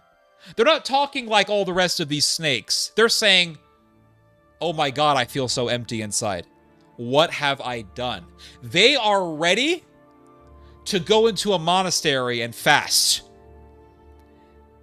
and go through penance. That's what they're ready to do. They're not ready for Emily Austin to pour praise on them and to glaze them. They feel dirty inside because they feel guilt. That's what it is. Mark Levine. Yeah, another one. Mark Levine. Yeah, according to Mark Levine, this is it's a war between civilization and barbarism. That's what this is. And on the one hand, we have the Islamo-fascist Nazis, and on the other hand, we have the We have no. Yeah. On the other hand, we have the forces of Judeo-Christianity. These Israeli soldiers are not feeling Judeo-Christianity. They're not feeling civilizational. They feel like they need to go through penance. Their soul is aching for penance. That's what their soul is longing for. But instead of giving them their Messiah, Mark Levine wants to give them praise and tell them that they're a good boy. It's just sickening. And they are abandoned by their government. They're abandoned by Netanyahu. They're abandoned by all these Israeli politicians who we are told by the Levinites, the Levites. I think we should call them Mark Levi. The Levites, we're told by the Levites that, well, they did the right thing. And who cares if they're feeling guilty? Who gives a damn if they're feeling guilty? And amazingly, Josh Hammer, who is a paid... He's an agent for Israel. I don't know who pays him or whatever. I don't want to get into accusations that I don't want to say things that I don't have details to back up. But he's an agent for Israel. That I can be assured of. But Joshua Hammer says that Haaretz is left-wing scum. He said something like that, right? That it's left-wing scum, left-wing trash or something like that. Now, the newspaper that I'm reading right now is Haaretz. And Haaretz has interviewed a whole bunch of Israeli soldiers, and this is what they're telling Haaretz. And Joshua Hammer debated Dave Smith at a TPUSA meeting, which was organized by Charlie Kirk. Charlie Kirk was told, do not bring Dave Smith to debate Josh Hammer. And Charlie Kirk gave those people the middle finger and said, no, we're doing this. Charlie Kirk organized the debate against the interest of his pro-Israel donors. They had the debate, and Dave Smith said, Haaretz recently published an article showing quotes, statements from IDF soldiers in which they are saying that they were told to open fire on civilians. They were ordered by their superior officers to open fire on civilians. Josh Hammer interrupts Dave Smith and says, Haaretz is a bunch of left-wing trash. It's just left-wing trash. Left-wing scum. And Dave Smith says, oh, are the soldiers who recounted that they were ordered to fire on civilians also left-wing scum, Mr. Hammer? And do you know what Hammer said? Probably. So according to these people, the Hasbarists, the pro-Israel agents, the agents of the synagogue of Satan, the soldiers who are in despair right now, who are feeling guilt and purposelessness, and they're feeling regret, and they're going through suicidal ideation because of the evils that they were told were good, the evils that they did when they were being told that those were good things that they did. According to these people, these soldiers who have regrets about murdering civilians are left-wing scum. That's how much they care about the suffering of these soldiers. And you understand why. Now you understand why these soldiers have so much resentment against the government. This is why I say it is very likely that Israel is going to have a civil war because of stuff like this. And now what does this tell us about the pro-Israel cause? What it tells us is that the pro-Israel cause is in the business of praising murderers. The pro-Israel cause is in the business of praising mass murderers. Only mass murderers can be heroes. The mass murderers are the heroes. The Israeli soldiers who were ordered to open fire on civilians and followed orders and are proud about it are the heroes who deserve praise. But the soldiers who have come back to say, I was ordered to open fire on civilians and I followed those orders and now I feel empty and I feel guilt-ridden. According to Mark Levine and Josh Hammer, we are not to praise these soldiers. According to Josh Hammer, these soldiers are probably left-wing scum. Do you see how evil these people are? Now, they're all terrified about Nick Fuentes. Like, oh, well, the Nazis are rising up. And you know what? They're right. The Nazis are rising up. They are. Listen, you can disagree with me all you want. It's the facts. Nazism is making a comeback. Hitlerism is making a comeback. But here's the thing. Josh Hammer and Mark Levine and the whole gang, the whole pro-Israel gang, they're right when they say Nazism is rising up. But they need to look in the mirror. Because they themselves are Nazis. They themselves are Nazis, and their Nazism, their Jewish Nazism, is what's accelerating the revival of Hitlerism. Because as they support mass murder and give arguments and sophistry for genocide, people are saying, look at these pro-Israel acolytes praising mass murder. Maybe Hitler was right. That's what they're saying. I'm not saying it's a good thing. Don't damn me, YouTube. I'm just observing reality for what it is. They are accelerating the rise of Nazism, because they themselves are Nazis. They are promoting their own form of... They are promoting Jewish supremacism. So Mark Levine says, well, we have the Nazis, and Ben Shapiro comes out and he says no to Nazism, no to the racists, no to the far right. Okay, I agree. No to these people. I don't like them. I don't like the Nazis. I don't like the whatever they call them, the Groypers and all these people. I don't like them. I don't. My position is, fuck Israel. And I look at these far-right Nazi types and I say, fuck you too. That's my position. I won't follow any Nazi, be he a Jewish Nazi or be he one of these Hitler fanboys. I won't follow them because both paths, if you tread upon either one of them, both paths lead to murder and destruction. I choose the path of Christ. Did Christ follow the Pharisees? Nope. Did he follow the Sadducees? Nope. Did he follow the Zealots? Nope. Did he follow the pagans? Nope. He didn't try. He didn't have to. He's God. But Christ was on the path of righteousness. So I tried to follow the path of Christ. Christ is king, as the young men like to say. Right? Christ is king. And I love that saying. I love that term. Christ is king. I love it. It feels endearing. It feels amazing. I love it. I love that saying. Christ is king. And that's the path that I want to try to take as best as I can with my own fleshy, weak nature.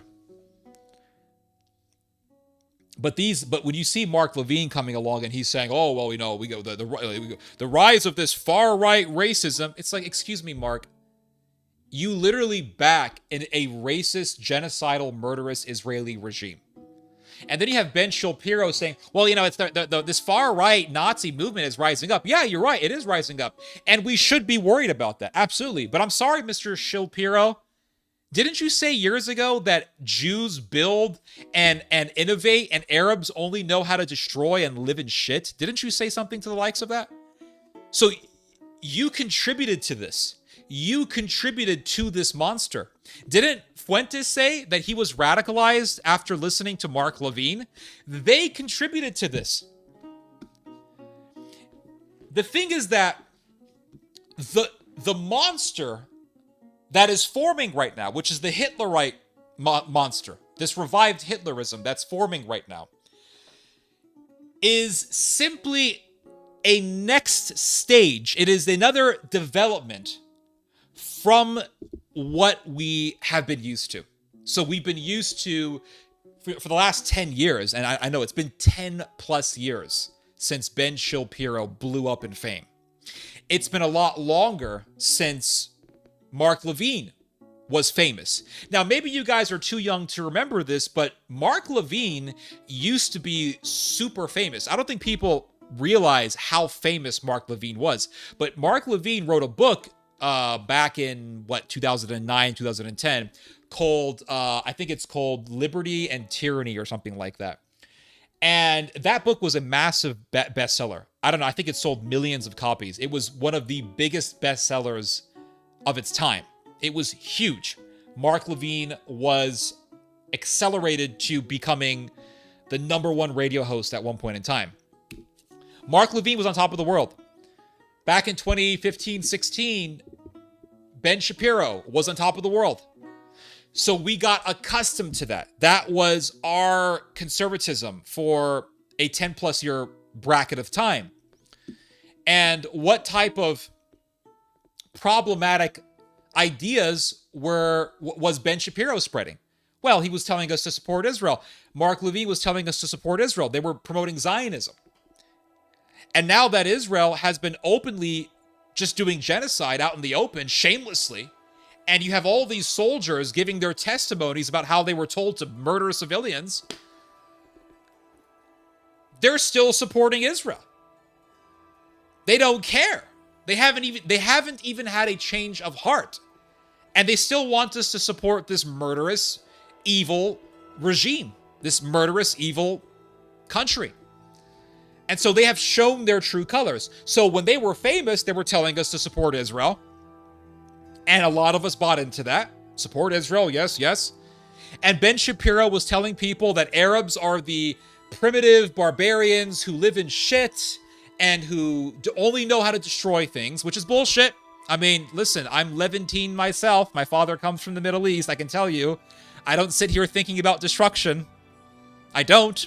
I garden for fun. I like watching things grow, Mr. Shapiro. I wonder if Mr. Shapiro gardens. I would imagine that gardening is too inconvenient for him. He much prefers to just sit in his house all day talking. But I like to garden. I like to read. I like to write. I'm not sitting here bent on destruction, as Mr. Shapiro wants you to think.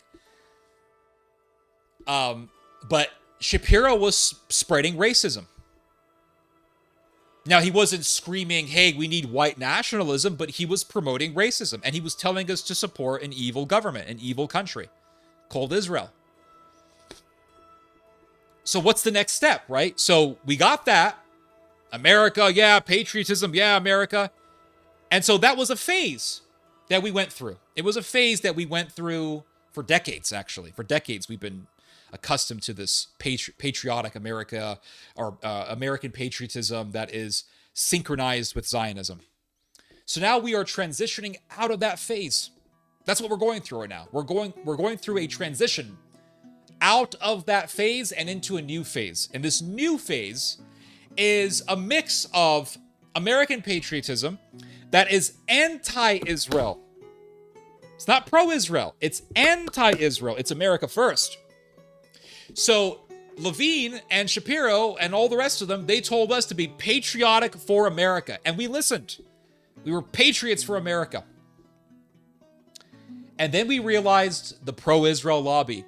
And many of us read a book called The Israel Lobby by John Mearsheimer. And if you have not read the book, The Israel Lobby by John Mearsheimer, maybe I have it with me right now. Is it behind me? Oh, here it is. I'm in luck. Hold on one second, guys. I'll enlarge the screen here.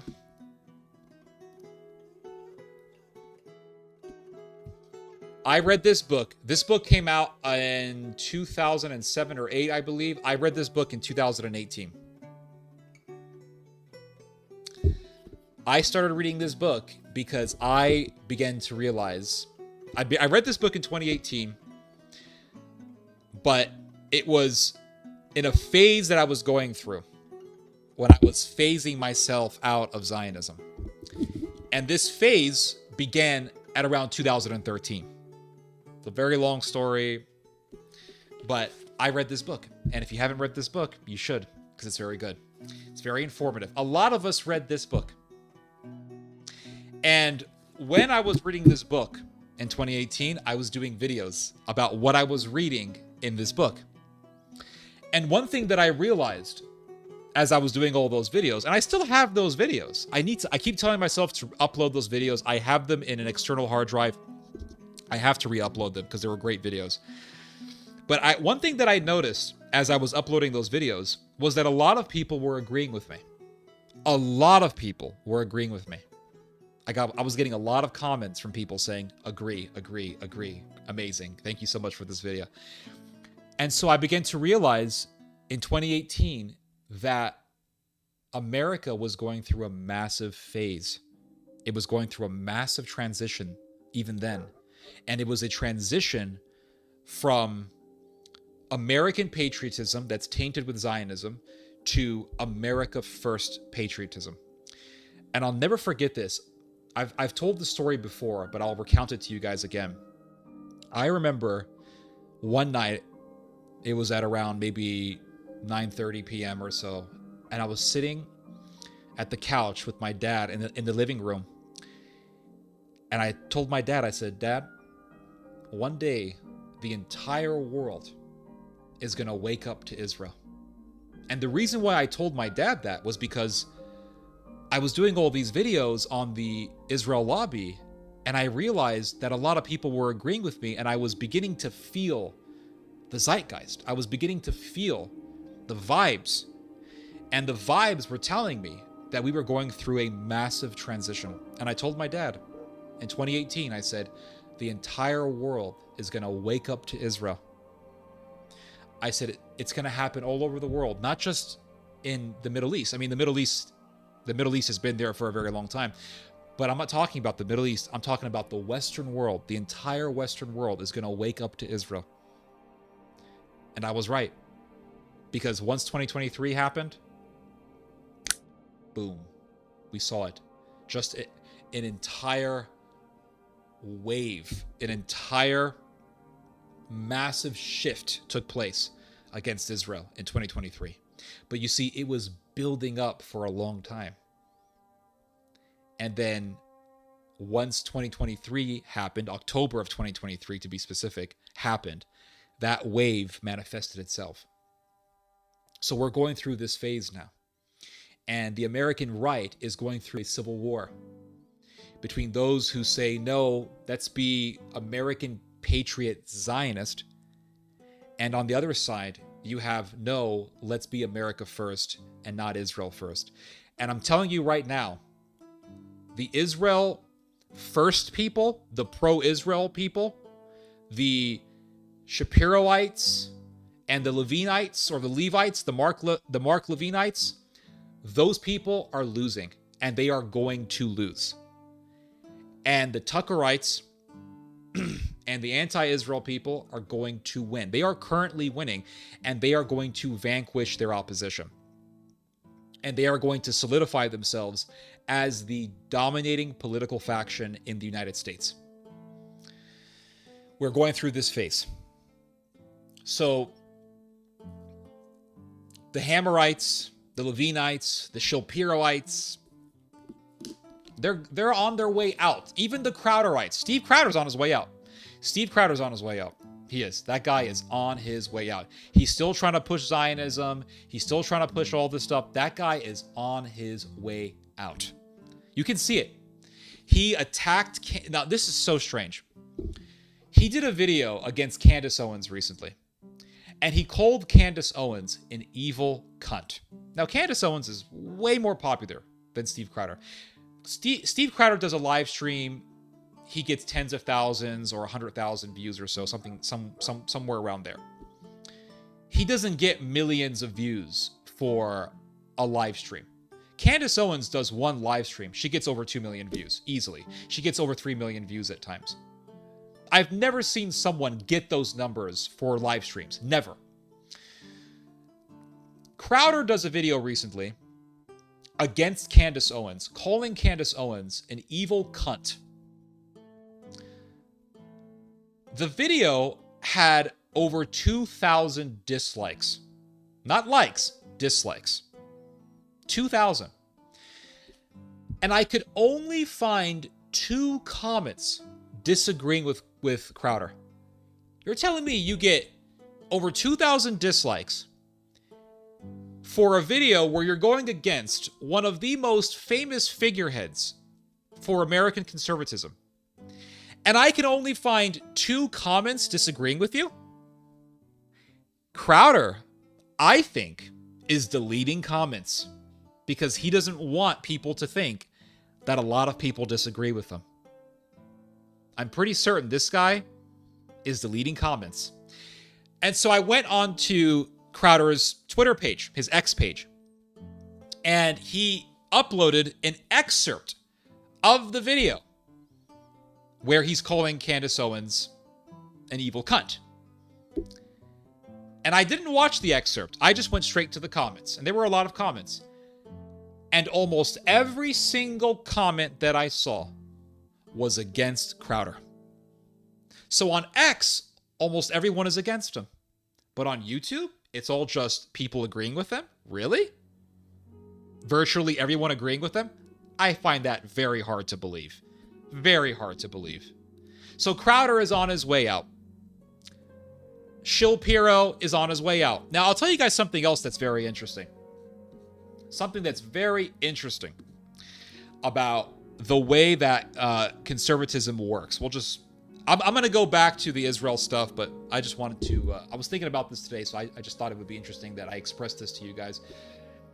I remember back in 2011, 2012, there were these right-wing media outlets that everybody wanted to be published on, right? Everybody wanted to get their articles published on these websites. You had WorldNet Daily, which was one of the biggest conservative websites on earth at the time. We're talking 2012, 2013, 2011. WorldNet Daily was one of the most read websites in the entire country. You had Front Page Magazine, which was one of the most read websites in the entire country. You had American Thinker, which was a massive intellectual conservative website. Very famous, very popular. People who wrote articles in the early 2010s wanted to get their stuff published by these websites. American Thinker, Front Page Magazine, WorldNet Daily. When you fast forwarded into, let's say, the years 2014, 15, 16, people wanted to get their stuff published by Front Page Magazine, Breitbart, The Daily Wire, The Blaze. These were all massive websites. I remember back in 2011, 2012, I wanted so badly to get my work published on the American Thinker, because the American Thinker was intellectual, it was intelligent stuff, so I thought. And I thought, wow, if I can get my stuff published on the American Thinker, I could really show myself as a true intellectual. I could really feel fulfilled as an intellectual. So I remember I wrote this article comparing the Aztec Empire to the Nazi Empire.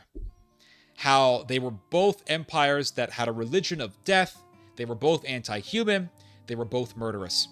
I sent the article over to the American Thinker. I said, it was a long article too. Here's an article comparing the Nazis to the Aztecs. I get an email back from them saying, this is not really the work that we're looking for. And, this whole idea of comparing the Aztecs to the Nazis or whatever, it's just not really adequate. We don't really like that sort of thing. And they just pissed all over my article. And I felt, I felt bad. I'll be honest with you. I felt rejected. And now I look back at the American Thinker, and I think, what numbers are they getting now? How many readers is the American Thinker getting now? Nothing. It's garbage. It's dead. Look at the Twitter account for the American Thinker. If you don't believe me, I'll show you guys. Check this out. American Thinker. Let's look up the American Thinker. I'll show you guys the screen in a moment here.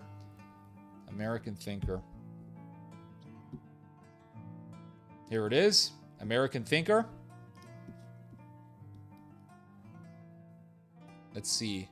Here we go. Here's the official page for the American Thinker. 60,000 followers. Let's look at their posts. So they were sharing this post, so this one doesn't count. So American Thinker posts this meme up. They're trying to be funny. Anti-Mamdani stuff, which is very typical. And look at this. 268 views, 2 likes, 0 shares, 1 comment.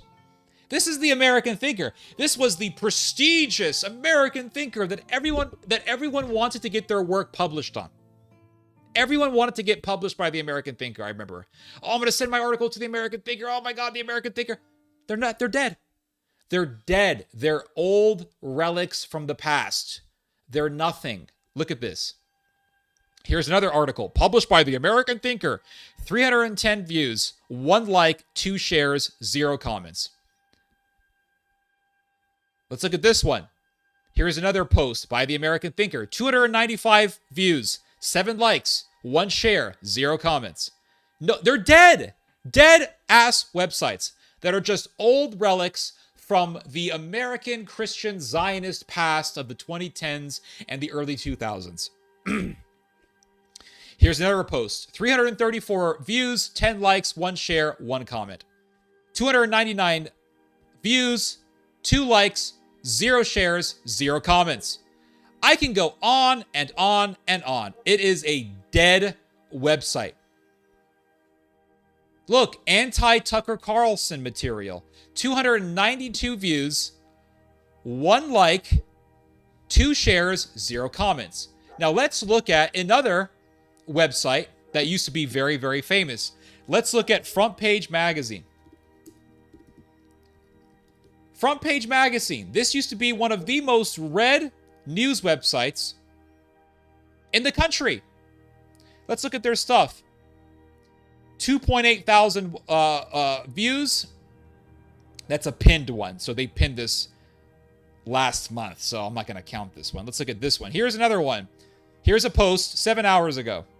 426 views, 5 likes, 5 shares, 0 comments. 574 views, 0 likes, 1 share, 0 comments. Epstein. Jeffrey Epstein, right? 783 views. You would think this would get a lot of views. 783 views. That's the best they're going to get. 4 likes, 1 share, 0 comments. Anti-Mamdani stuff. Very typical, very standard cookie-cutter conservatism here. 485 views, 4 likes, 4 shares, 1 comment. A dead-ass website. Dead! It's a dead website. Let's see PJ Media. PJ Media used to be one of the biggest things in conservatism. Let's look at PJ Media. What are they getting? What are they getting at PJ Media? This is a pinned one from May 6th. I'm not going to count this one. May 6th. 1 hour ago. 353 views. 5 likes. 2 shares. 0 comments. 328 views. 1 like. 1 share. 0 comments. 301 views. 4 likes. 0 shares. 0 comments. Dead website. Dead. And this was one of the websites that a lot of people back in the day wanted to get their stuff published on. They wanted to be published by PJ Media. Oh, PJ Media, PJ Media. Dead, dead, dead. Old relics. Old relics. The old ruins of American Zionism can be witnessed by online archaeologists like myself. Old, dead websites. Old stuff. It's dead. Old stuff. They can attack Candace Owens and Tucker and Megyn Kelly all they want. They are going to die. Figuratively speaking. Their empires, their media empires are crashing down. They're crashing down and they're burning. And that's it. Bottom line, that is it. Old stuff. Old news, guys. I mean, we can get into other websites. The Blaze, I mean, can we look at The Blaze? What's The Blaze? How's The Blaze doing? The Blaze is probably doing better than these pages because The Blaze is still a relatively well-read website from what I understand. Maybe I'm wrong. I don't know, but we can check it out. Let's see. The Blaze. Let's see The Blaze. What does The Blaze get? 1 million followers. I mean, guys, The Blaze is another dead-ass website. Look at this. Here's their official page.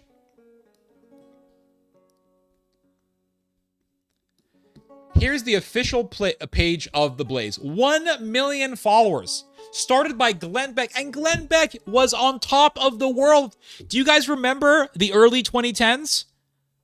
Glenn Beck was on top of the world. He was worshipped by the conservatives. Everybody loved Glenn Beck. Everyone loved Glenn Beck. This is his media empire. This is his media empire that he started. 1 million followers. Let's see how The Blaze does, shall we? 52 minutes ago, 4.8 thousand views. Now, 4.8 thousand views is a lot for someone who's got maybe a few thousand followers. But this is a disaster for a media empire that's worth millions of dollars and that has over 1 million followers. Let's look at this one. 5,000 views, 9 likes. Guys, this is a disaster. 4 shares, 4 comments. Let's look at this one. 6.1 thousand views, 24 likes, 7 shares, 7 comments. Disaster. This is a disaster. Look at this. They're going against Candace Owens. They're fighting a losing battle. They're fighting, you see, the reason why they're fighting a losing battle is because they're fighting the next phase, which is America first and being anti-Israel. That's the next phase. That's what we are transitioning into right now. And let's look at the results here. 5.5 thousand views. And how many of those views actually clicked on the URL? That's the question you have to ask. Probably not a lot, if I had to guess. 13 likes. So out of 5.5 thousand people who saw the post, they didn't necessarily click on it. They just saw the post. 13 people liked it. That doesn't sound like a group of people who are energized by The Blaze. They're not really being engaged by The Blaze. 5 shares. That's it. Not a whole lot of the 5.5 thousand people felt engaged and energized enough and compelled enough to share this post with their friends. They didn't give a shit. 5 people gave a shit. Out of 1 million followers that The Blaze has, 5 people gave a shit. A handful. 5. I can count them on one hand. 5. 6 people felt compelled enough to put comments. Let's look at the comments. 6 people. Let's look at the comments. Oh my God. Oh, out of the 6 people who gave a shit enough to put a comment, I stand with Candace.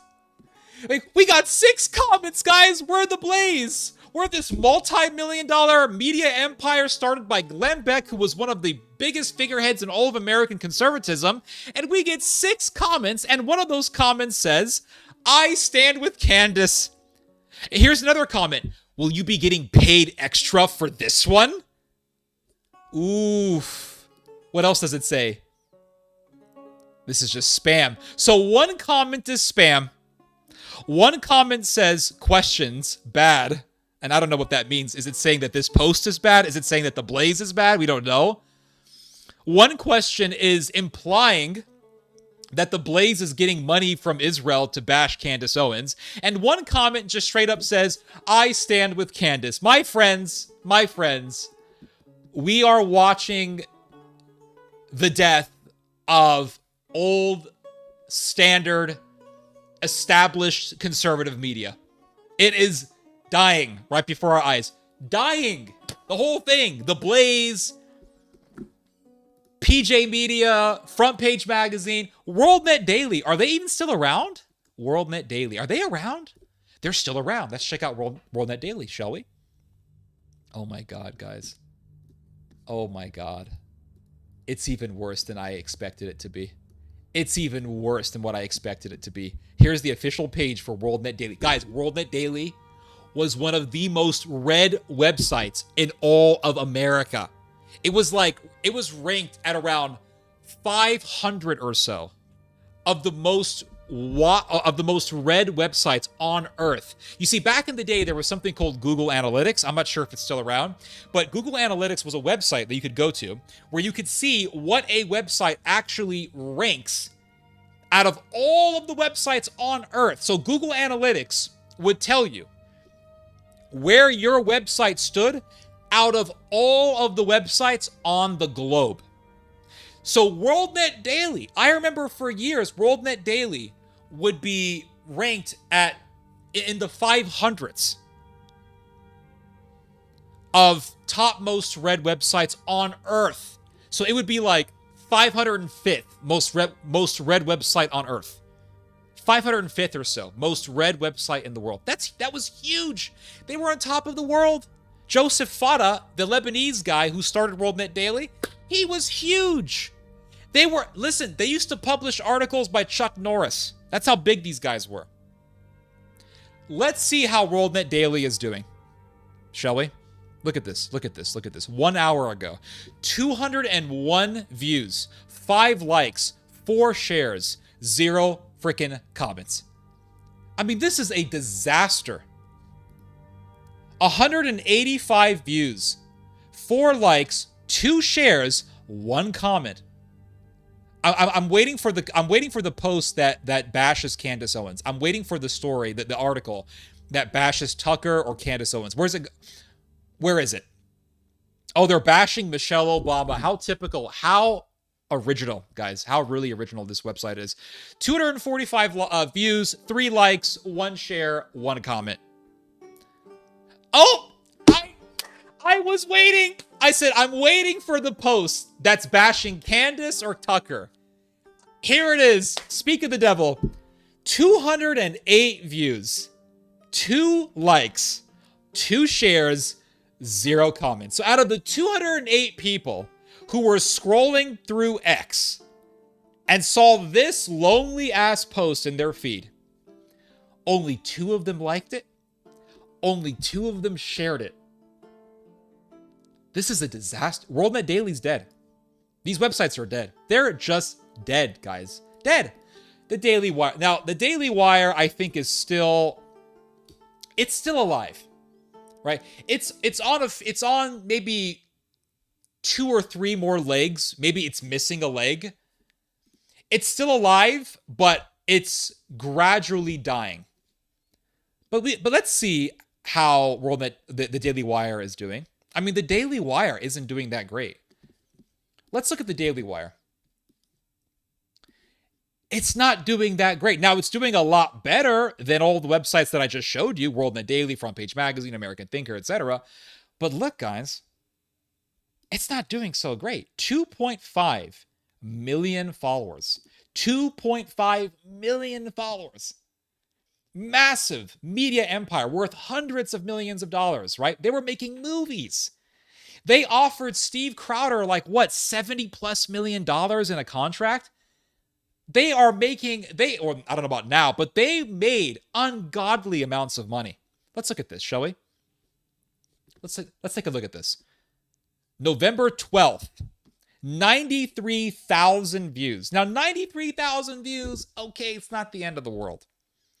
But when you got 2.5 million followers and you got 93,000 views, 301 likes, 71 shares, that means out of all of these that means out of all the 93,000 people that saw this post, 301, a very small fraction, actually liked it. An even smaller fraction shared it. And an even smaller fraction actually took the time to put a comment. This is a disaster. Look at this. 33,000 views. Out of those 33,000 people who were scrolling through their feed and they just so happened to see this post from the Daily Wire, 59 people liked it. A very small fraction of the people who actually saw this post took the time to just tap the little heart button. 10 people actually took the time to tap that little share button. And only 8 people, I can count them on my hands, 8 people took the time to actually hit the little comment button and make a little comment. Now, where's the post bashing Tucker? Let's take a look, guys. 36,000 views, 67 comments, 16 shares. Ooh, ouch, ouch. They are crashing down. I was being way too generous when I said, well, you know, they're like a chair. Maybe they got 3 legs instead of 4 legs. No. I think they're standing on 1 leg at this point. Maybe a half a leg at this point. I mean, they're really crashing down. Let's take a look. Let's look more into this. 33,000 views, 73 likes, 10 shares, 5 comments, 5. I can count them, not on 2, on 1 hand. Thank God I still have all my fingers. 5 comments. Look, they're bashing the left. The liberals with purple hair, they're bashing them. So unoriginal. 19,000 views. So this one got more views because it's just a video. It's not an article. 196 likes. This one's doing a little bit better. 20 shares, 29 comments. This one got more, 2.3 thousand. So this is a, oh, never mind. I spoke too soon. This is just a repost from Caroline Levitt. So this is not even their people. So we can just skip this one. Again, this one is not their people either. So we can just skip this one as well. So let's skip this one. Repost. This is a repost, so I'm not going to count this one. Here is one from the Daily Wire. 144 likes, 24 shares, 18 comments. I'm waiting for the Tucker one. I'm waiting for the Candace Owens bashing. Where is it? I'm not finding it. I'm shocked. Oh, they brought the guy who says that Israel's not doing war crimes. 23,000 views, 151 likes, 15 shares. Ouch. 18 comments. I mean, this is a disaster, guys.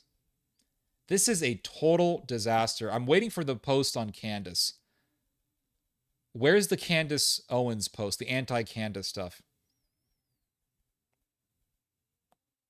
Yeah, I'm not seeing it. I'm surprised, but I'm sure it's there somewhere. But they're crashing and burning down.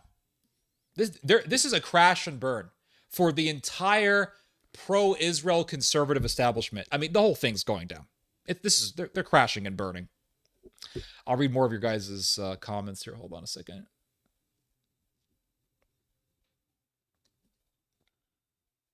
Let's see here.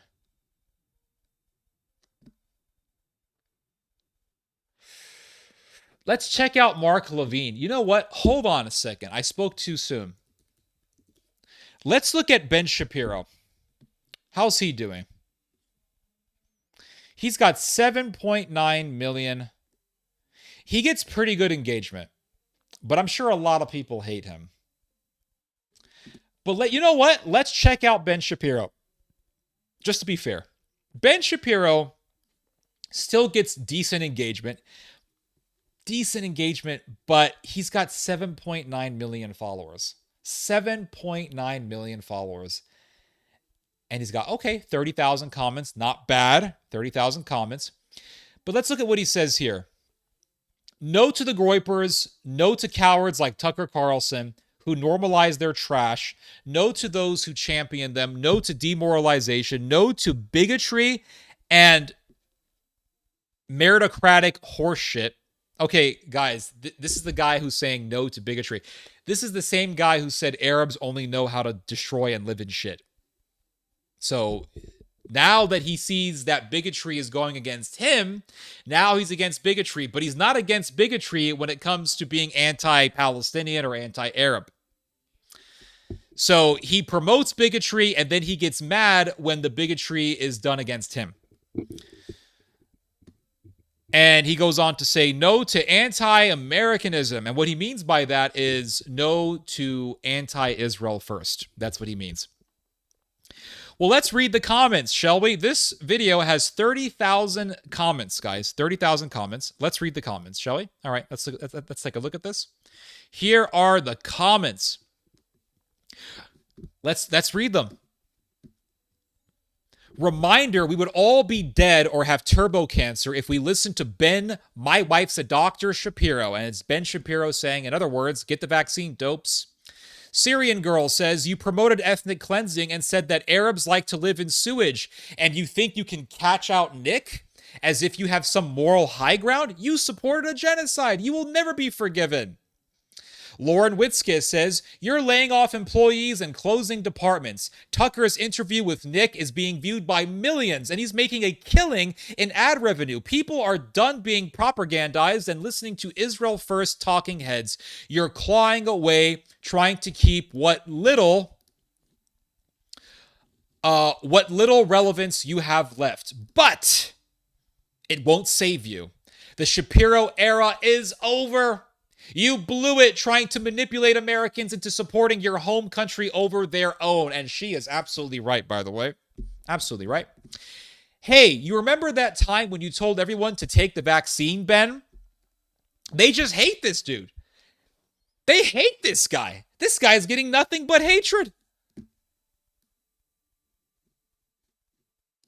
Debate Nick Fuentes and destroy him with your facts and logic then, Ben Shapiro. Now the world you can beat him. Now show the world you can beat him instead of avoiding him like you have for the past decade. You're the original never Trumper. Shapiro, I will never vote for Donald Trump. Here's why. Funny how you can't ignore Nick any longer. He's more relevant than you now. You lost, Ben. Get ready. You were never Trump and told people to get the COVID shot. You aren't MAGA. Get fucked. Why don't you debate him? Every clip you played is better and more honest than anything you say. Why would you think this was a good idea? No to Israel. You're a foreign agent that has no allegiance to America. Keep kvetching, Benny boy. I mean, this guy is done. This guy is done. The era of Americans being anti-Israel is over. It's over. That is it. It is done. It's not like, oh no, it's going to be over. No, it's over. That's it. This is the end. We are seeing the end of the pro-Israel media empire. Glenn Beck, I said the gays. The Glaze, or the Glaze? Sorry, the Blaze. Glenn Beck's media empire of the Blaze. I said the Glaze. Well, he's glazing Israel, so I guess you could call it that. But The Blaze, American Thinker, Front Page Magazine, WorldNet Daily, The Daily Wire, all these pages, Daily Caller, whatever, it's all going down. Louder with Crowder, it's all going down. Bottom line, it's all going down. It's all going down. My music died for some reason, and why did Mac OS stop playing my music? What's going on, Mac? Hold on a second. Let me try to fix this real quick. Let me see something here. Why did you stop playing music, Mac OS? Hold on. 1 second, guys. Hold on. Mac screen capture. Sorry about that. I got the music back. The Glaze. Yeah, they should call it The Glaze. The Glaze! I got the music back. But yeah, I mean, we can go more into these comments. But the comments just prove one thing. Hitlerism is rising. Pro-Israel sentiment, the whole pro-Israel establishment is dying. And we are seeing the beginning of the end of Israel. Bottom line. That's it.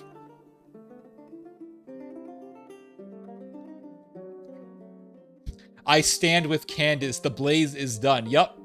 Absolutely. I'll read more of your guys' comments. Hold on 1 second, guys.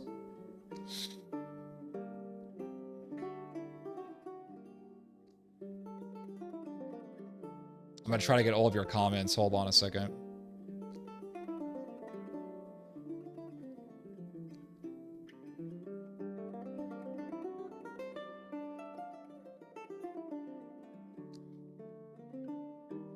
Let's see here. I don't want to miss you guys, so I don't want to miss anyone.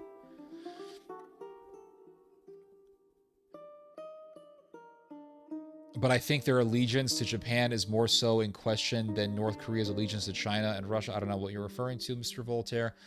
How do you think India will be involved in future conflicts? It's going to have a war with Pakistan. After seeing how far-right Hindu nationalism is becoming more popular in the country, India is just going to fall deeper and deeper into Hindu fanaticism, and there's probably going to be some kind of a nuclear war with Pakistan, if I had to guess. It's sad to say, but I think that's what's good. I think that's what the future holds for India.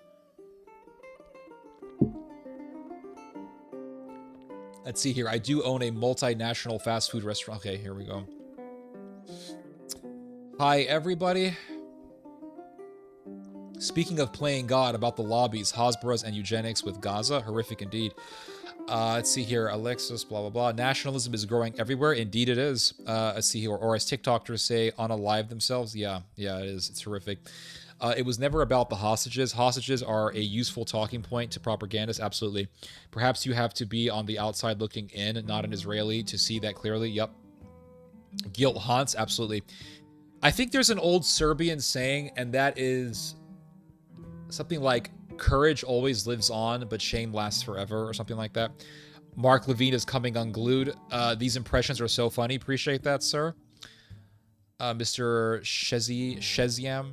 Theo, could you explain Tucker Carlson's and Steve Bannon motivation on taking a stand against Israel, both allied with J.D. Vance, who was made by IDF donor Peter Thiel? I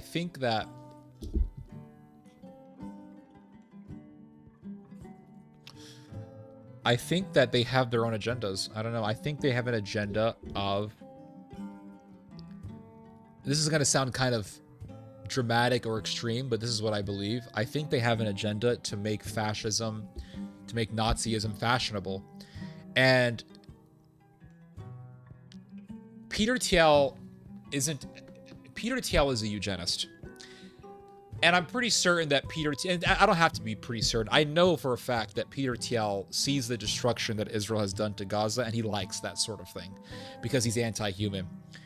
And him being anti-human means that he, of course, supports the slaughter of Palestinians. He just loves death. He's anti-human. And I'm pretty certain he looks back at the Third Reich and he loves what the Nazis did. You could say, well, how could he be a Nazi but like what Israel's doing? Listen, there were Nazis who didn't mind working with Jewish fanatics. Look at the Lehigh. They didn't mind working with them. The Lehigh were violent terrorists who hated the British. And the Nazis didn't mind working with them.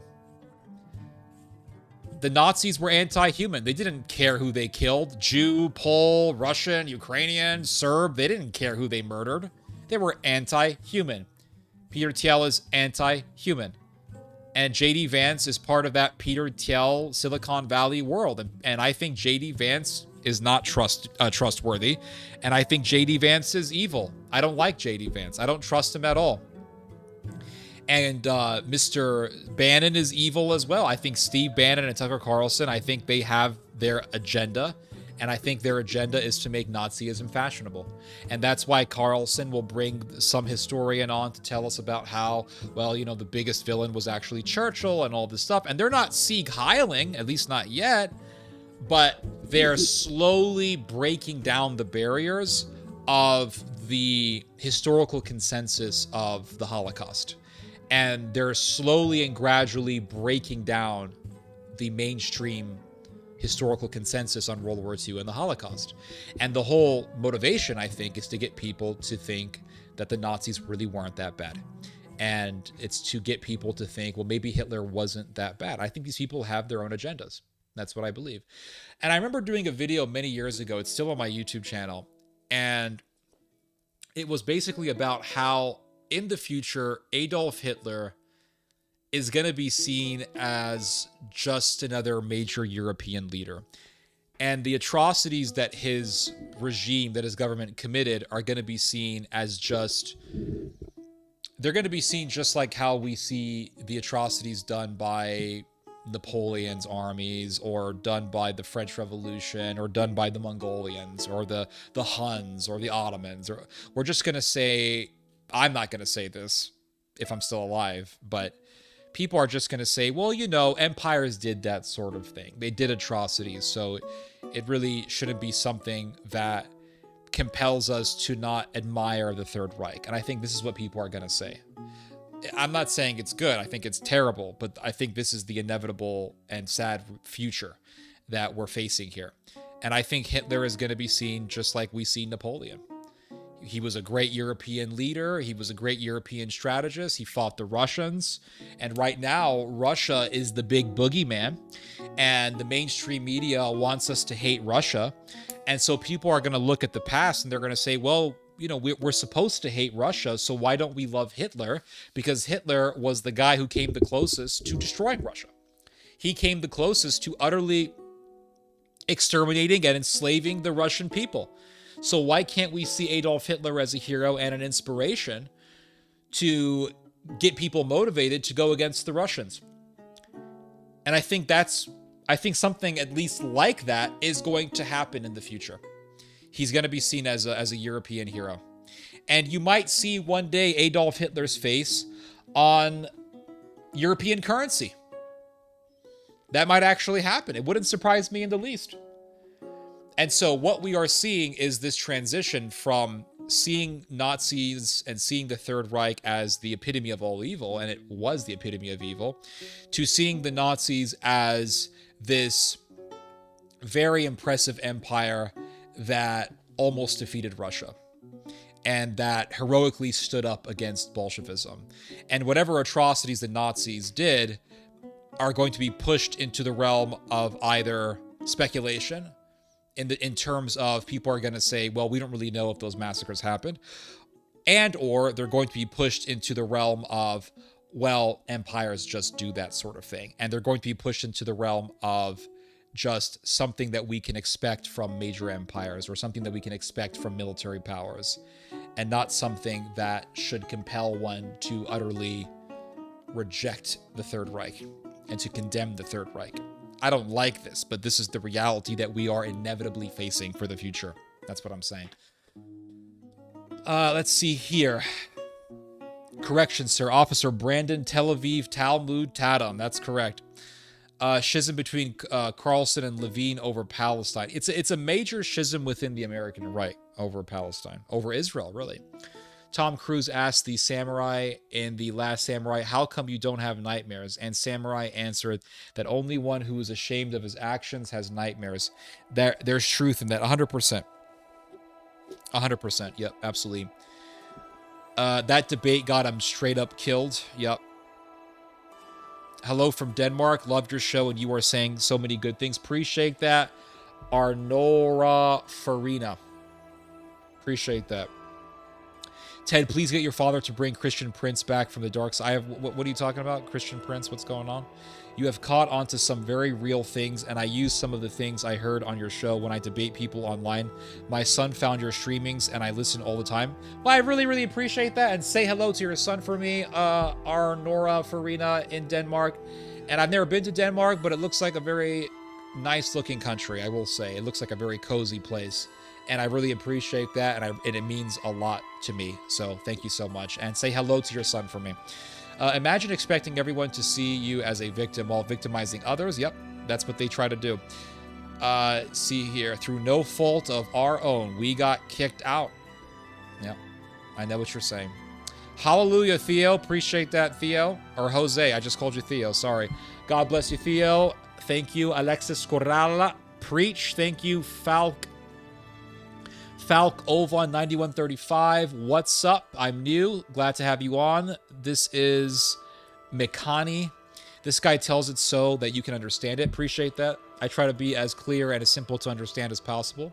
I don't want to try to overwhelm you with a lot of big words or word salads or anything like that. Has Mark Levine ever kicked a door in, or does he expect us to do it for Israel? He expects us to do it for Israel. I rewatch it later, no problem. This video will more than likely be on unless YouTube takes it down. I don't like Fuentes. I watch him because he's informing the masses on Israel. I used to periodically listen to Mark Levine. I never liked Mark Levine. I always saw him as a snake. Let's see here. I used to listen to Levine every night on the way home from work. Yeah. I believe it. He used to be really big. Tucker offered a olive branch to Levine, inviting him to debate at the next TPUA event. Yeah, and then Mark Levine said, I don't want to get on your show. You just want my views. You just want content. I'm not gonna... You want views. Your ratings are going down, Tucker. You don't represent the American people. Levine, I don't know if you're lying or if you're just oblivious to reality, but you're going down. And if you debate Tucker Carlson, you will only accelerate your inevitable downfall, because Tucker Carlson will destroy you. And your debate, if you do debate Tucker Carlson, your debate will be watched by millions upon millions of people from all over the world, and they will all praise Tucker Carlson and not you. The debate between Tucker Carlson and Ted Cruz is a foreshadower, or is a presaging sign as to what it would be, or as to how a debate between Tucker Carlson and Mark Levine would actually go. It would be Mark Levine saying, October the 7th, Israel's fighting terrorists. And Tucker Carlson saying, what are you talking about? They're bombing children. What, children? Children are terrorists? Really? Mark, are you going to say that, what, a 4-year-old little girl who's shot in the head is a terrorist? Are you really going to say that right now? Are you really going to say that? Really? Really, Mark? Really? So we have to, so you're saying as a Christian, because Mark Levine recently said that if you do not support Judaism, you're not an American. He recently said this. If you don't support Judaism, you're not an American. And if you don't embrace the idea of Judeo-Christianity, you're not a real American. And Tucker Carlson is going to take that, if he does indeed debate Levine. And I don't think it'll happen. I don't think Levine wants to do that. He wants to slow down his inevitable decline as much as possible. But if they debate, Tucker Carlson is going to say, he's going to take that line from Levine and he's going to drive it into that debate. And he's going to say, so you're saying that, what, if I don't accept the idea of Judeo-Christian, that I'm not an American? Really? That's preposterous. Really, Mark? Really? Really, Mark? That's impossible. Really? You actually believe that? So if I don't support the modern day state of Israel, the modern nation of Israel, that I'm not a true American? I mean, really? You think George Washington would say that? You think the founding fathers would say that? Really, Mark? Really? That's just crazy. I don't think someone who serves in the IDF should have a citizenship, should have American citizenship. I think that if you are an American citizen, you should only fight for America and the American armed forces and not the Israeli armed forces. If you fight for the Israeli armed forces, I think you should have your citizenship stripped. Your citizenship stripped. Everyone would start clapping their hands. And Mark Levine would be totally rejected, and his inevitable downfall would only be accelerated. Really, that's exactly what would happen. Let's see here. Almost 20,000 subscribers, Ted. Congrats. Appreciate that, sir. Appreciate that. We're having a very good stream, a very nice and relaxed stream right now. Doesn't exactly show strength. America run by other countries. Yep. Let's see here. I doubt Shapiro has done any manual labor. Yeah, he hasn't. A friend of mine that used to travel to Iraq with his business in the 1970s says he was so upset about the lies they told us about them from Bush Sr. and Jr. because the place and people were ace. Yeah, the Iraqi people are very nice people for the most part. Flying that flag proudly. Let's see here. Iraq with ancient Mesopotamia. Let's see here. Being on Twitter and watching countless people gloat over killing kids shook me awake. Absolutely. Candace Owens seems somewhat nutty, but not surprising since Joe Rogan's buddies also are somewhat nutty, but with such wisdom. I mean, Candace Owens, I think she's sincere. I have to change this music because it's probably under copyright. Hold on. I got this Baroque music playing. Let me just change the music here, guys. Hold up.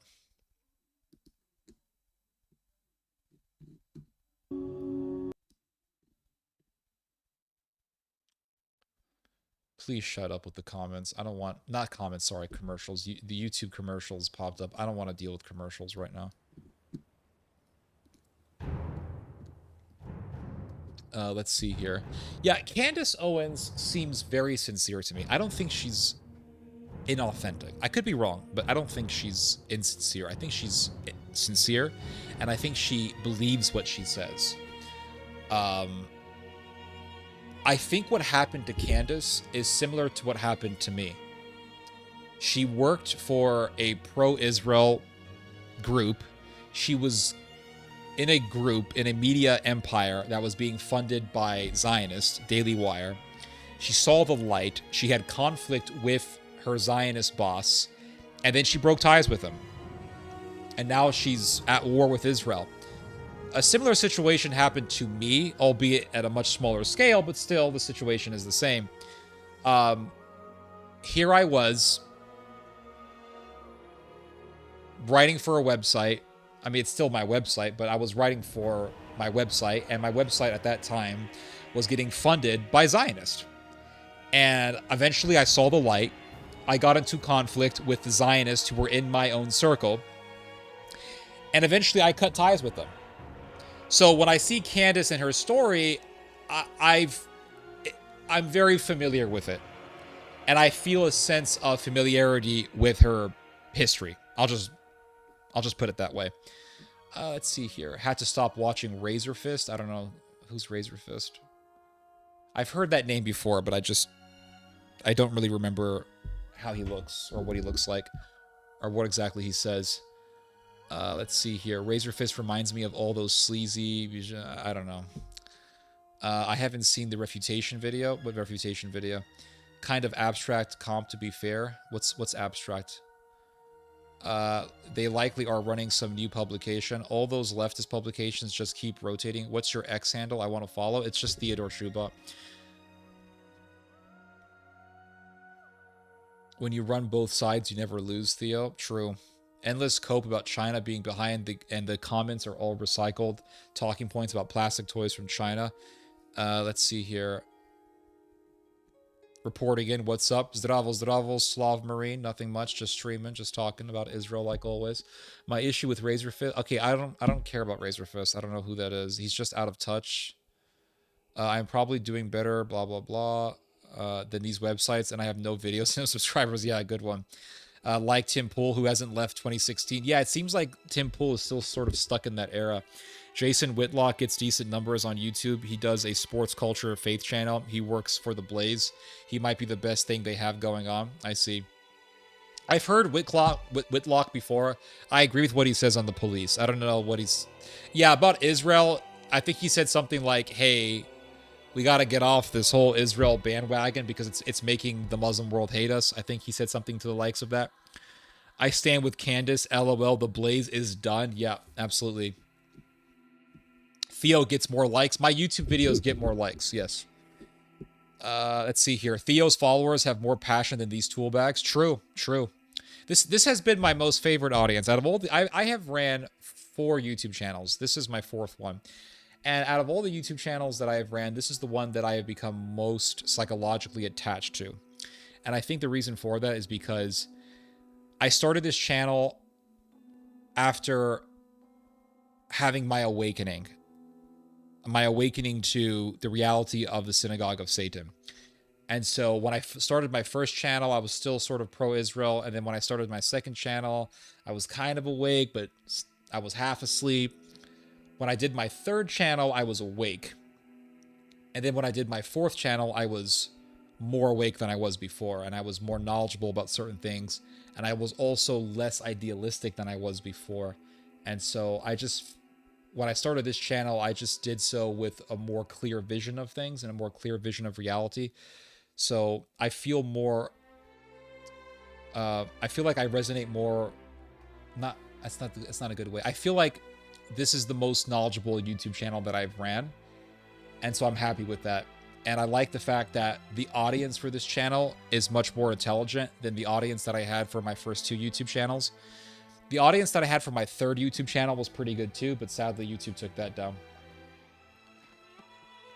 Let's see here. Theo's follower. Okay, I've already read that. Candace talked with Norman Finkelstein as well. Over 1 million views. Yeah, I remember that. Can you review Chris LaSala's video on Nick Fuentes? I don't know who that is. I'll have to look it up. But I probably will not review it because I don't really do those kinds of videos unless I really, really want to. And I do not want to talk a lot about Nick Fuentes. I don't. I just don't, because frankly, I don't like the guy, and I think he's a sleaze, and I just don't really want to give him attention. Let's see here. Dying more like they've brought in fresh new faces. I don't really know what you mean. I wish you could be more specific. Some Israeli media are saying Fuentes is good for them and they want to turn him. They are also saying the Jews need to show strength to win Americans over. I don't really trust Fuentes, because when Candace Owens was talking about Charlie Kirk and Israel, Fuentes was just bashing her. Instead of saying, hey, Candace, you're making some interesting points, let's dig deeper into what you're saying, or let's look more into what you're saying, he just was bashing her, bashing people who listen to her. And I saw that, and I thought, I don't trust this guy at all. I just don't trust him at all. He's talking about, oh, white America this and white America that. He's talking to the cops, and he's like, I'm Mexican. I'm a Mexican. It's like, you're white when it's advantageous. You're Mexican when it's advantageous. I don't know if I even should believe you. I don't know if you're even a good faith actor. I don't.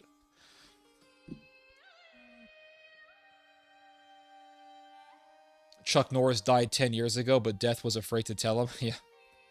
Let's see here.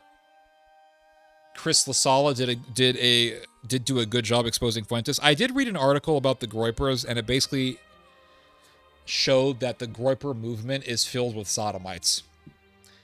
That's more than enough of a reason not to follow Fuentes and not to trust him. Let's see here. I was going to ask Ted where he thought the people like Shapiro or Levine will be in 2 years. They're going to be done. I mean, they're still going to be around, don't get me wrong, but they're just going to be more obscure than they are right now. People are taking AI Sora videos more seriously now. Let's see, resignations at Heritage Foundation like lemmings. Matt Walsh is the star at Daily Wire. I have zero respect for anyone at Daily Wire. Judaism is doing bad. Even Netanyahu can tell you that. There's a reason they bought TikTok. Yep, exactly. Hasbra is struggling. You can see the crazy push to try and push back on X. Yep. Just look at all the posting by Tatum. Yep. What you gonna do, brother, when America First Mania is running wild on you, brother? What Hulk Hogan would say, RIP. I'd love to know when Matt Walsh's contact is up. I can't see them surviving. Shapiro is so toxic now. He has to retire from in front of the camera and hire some young talent. Yeah, I agree. No one but the fanatics and or the stupid is willing to go to be a settler in the West Bank. That's a good theory, though. Let's see here. Hence Mamdani. Let's see here. I can't for the life of me listen to Shapiro. Gilbert Godfrey had a more pleasant Jew voice. Yeah. Did he mean pro-Israel? LOL. Israel is pretty gay. I was just about to ask where the music was. Yeah, I know. For some reason, like, OBS just decided to stop playing the music. I don't know why. The Glazed Bagels. That's a good one. Shapiro's comments are the comments Kirk was getting. Yep. Exactly. Exactly right. Isaiah 58, behold, you fast for strife and debate and to smite with the fist of wickedness. I don't know, dude. I don't really like it when people just post Bible verses without any sort of explanation. I don't think Fuentes is good faith. He's like a little devil. I just don't think he's a good faith individual. I just don't even want to take him seriously. Many of the conspiracy theories of Charlie Kirk offering were crazy, almost as if to poison the well. What do you think about Christian Prince? I don't know, dude. I really don't. I have no idea. I'd like to see you on Piers Morgan. That would be cool. Everyone in the comments is really nice here. Yeah. Yeah, if there's assholes here, I get rid of them. I don't tolerate people being assholes on here. When did you stop taking Zio bucks? I would say, what was it, around 2014, 15, maybe? Basically, they said that if I kept talking against the Sodom agenda, they would cut off the funds. And they cut off the funds, so that's what happened. Let's see here. Your dad doesn't seem to think so. Think about what? Ted got me to convert to Catholicism / Orthodox, was Braised Baptist, and was a member of Beit Yeshua Messianic Synagogue for over 10 years. Well, I'm happy that I made an impression, sir. I really appreciate that. I'm glad that you found the Apostolic Succession churches. Mark would be memed to oblivion. Absolutely. Let's see here. You should interview Io Kimathi. I don't really invite people for interviews, to be honest with you. I can't with Levine ever. His voice is unbearably irritating. I agree. Yeah, Ben Shapiro, Josh Hammer, Mark Levine have very irritating voices. I don't like their voices. They just sound very scummy. Peter Thiel is an extremely dangerous person. Agreed. Agreed. Peter Thiel's a fairy. Yeah, he's a member, or he's a citizen of the Republic of Sodom. Would you visit India? Nope. Let's see here. I'm glad I tuned into your video tonight. I'm glad that you tuned in as well, sir. Hello. Thank you. Happy to have you on. I hope you like the stream.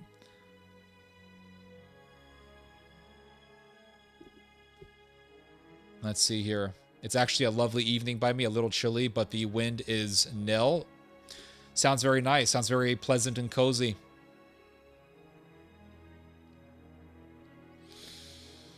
You know of any books that are good about issues with capitalism? You mentioned something the other week about having issues with it. I don't know. That was just me pontificating and just sort of expressing my thoughts. I haven't really read any books on capitalism, I'll be honest with you. Do you know about the Great Catholic Monarch prophecies? I've heard of them. I've never seriously looked into them, though. Would you visit India? Nope. Yep. One word answer. That's it. Nope. Let's see here. Many of the conspiracy theory. Okay, I've already read that one.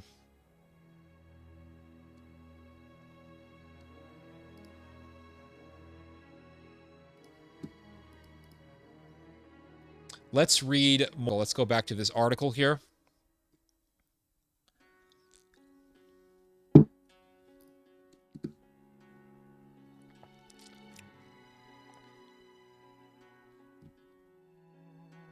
We have more of this article to read, and then we'll go on to another article.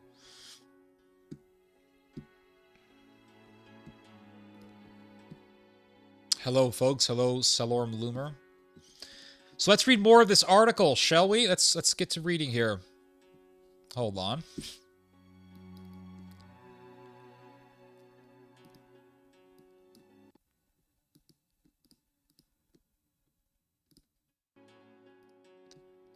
OBS was not on the article that I want to read. It was on something else.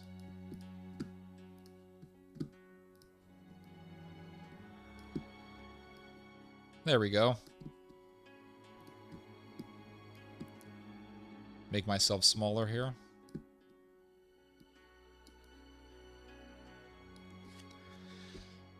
Let's see here. Experts who have read the accounts collected by Haaretz, including officers in the Israel Defense Forces mental health system, believe they're hearing about a person who suffered a so-called moral injury. Moral injury is just guilt.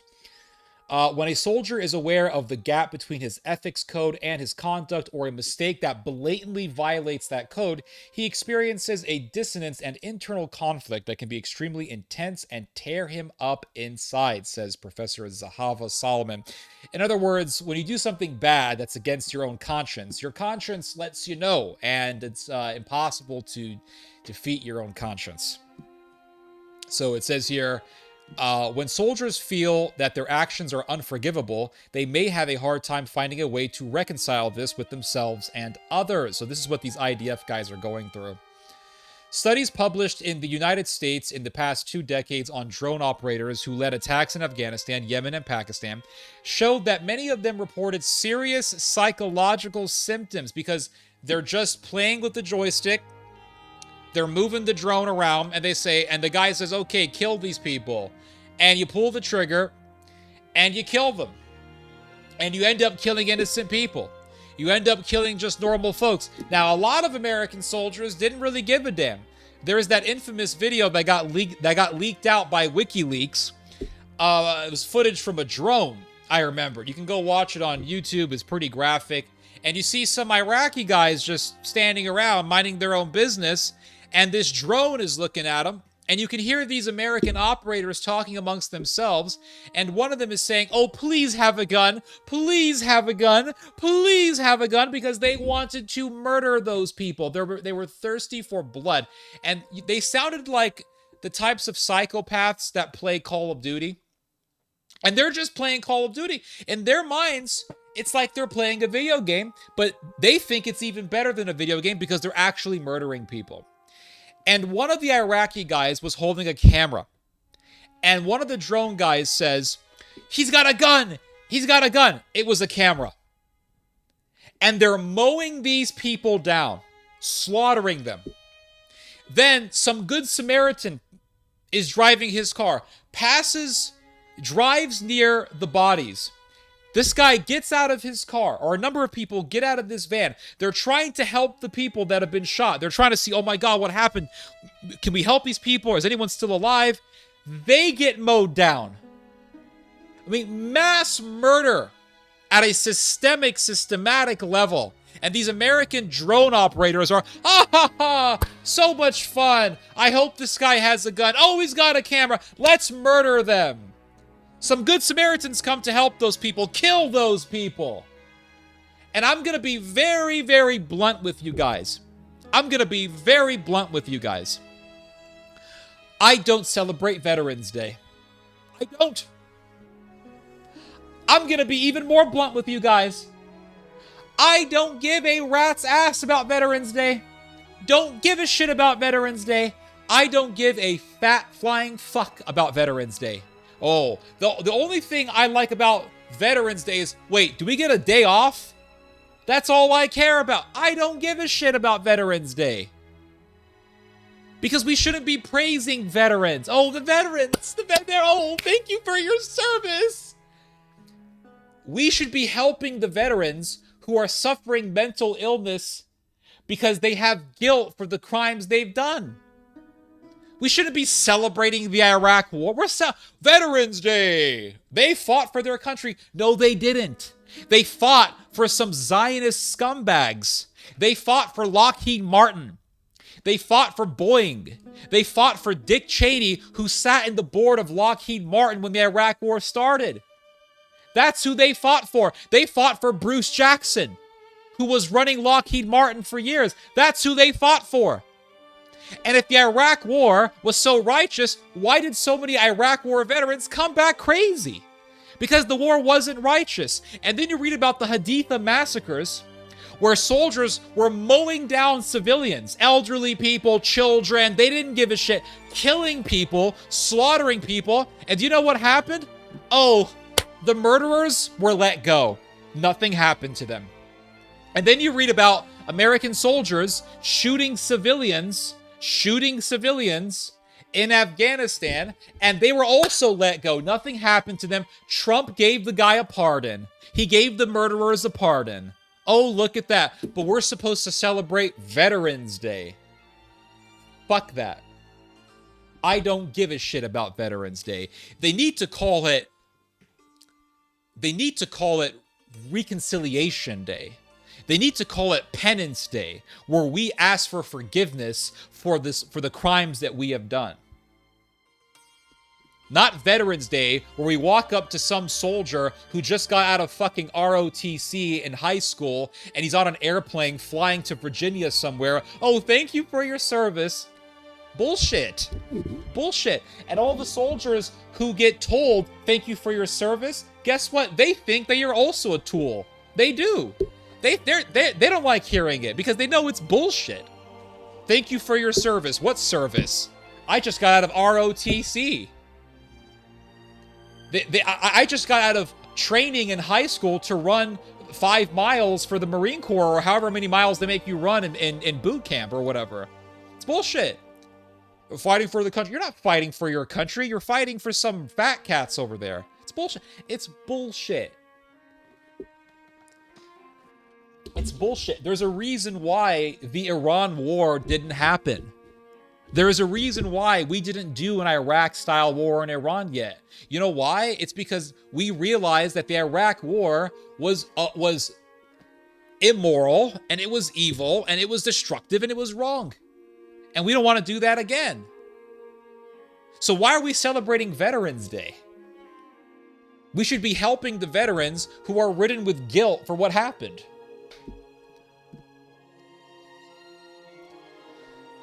And I remember many years ago, I was in Killeen, Texas, which if you don't know about Killeen, Texas, I'll just put it to you this way. If Texas was an anatomy, Killeen would be the asshole.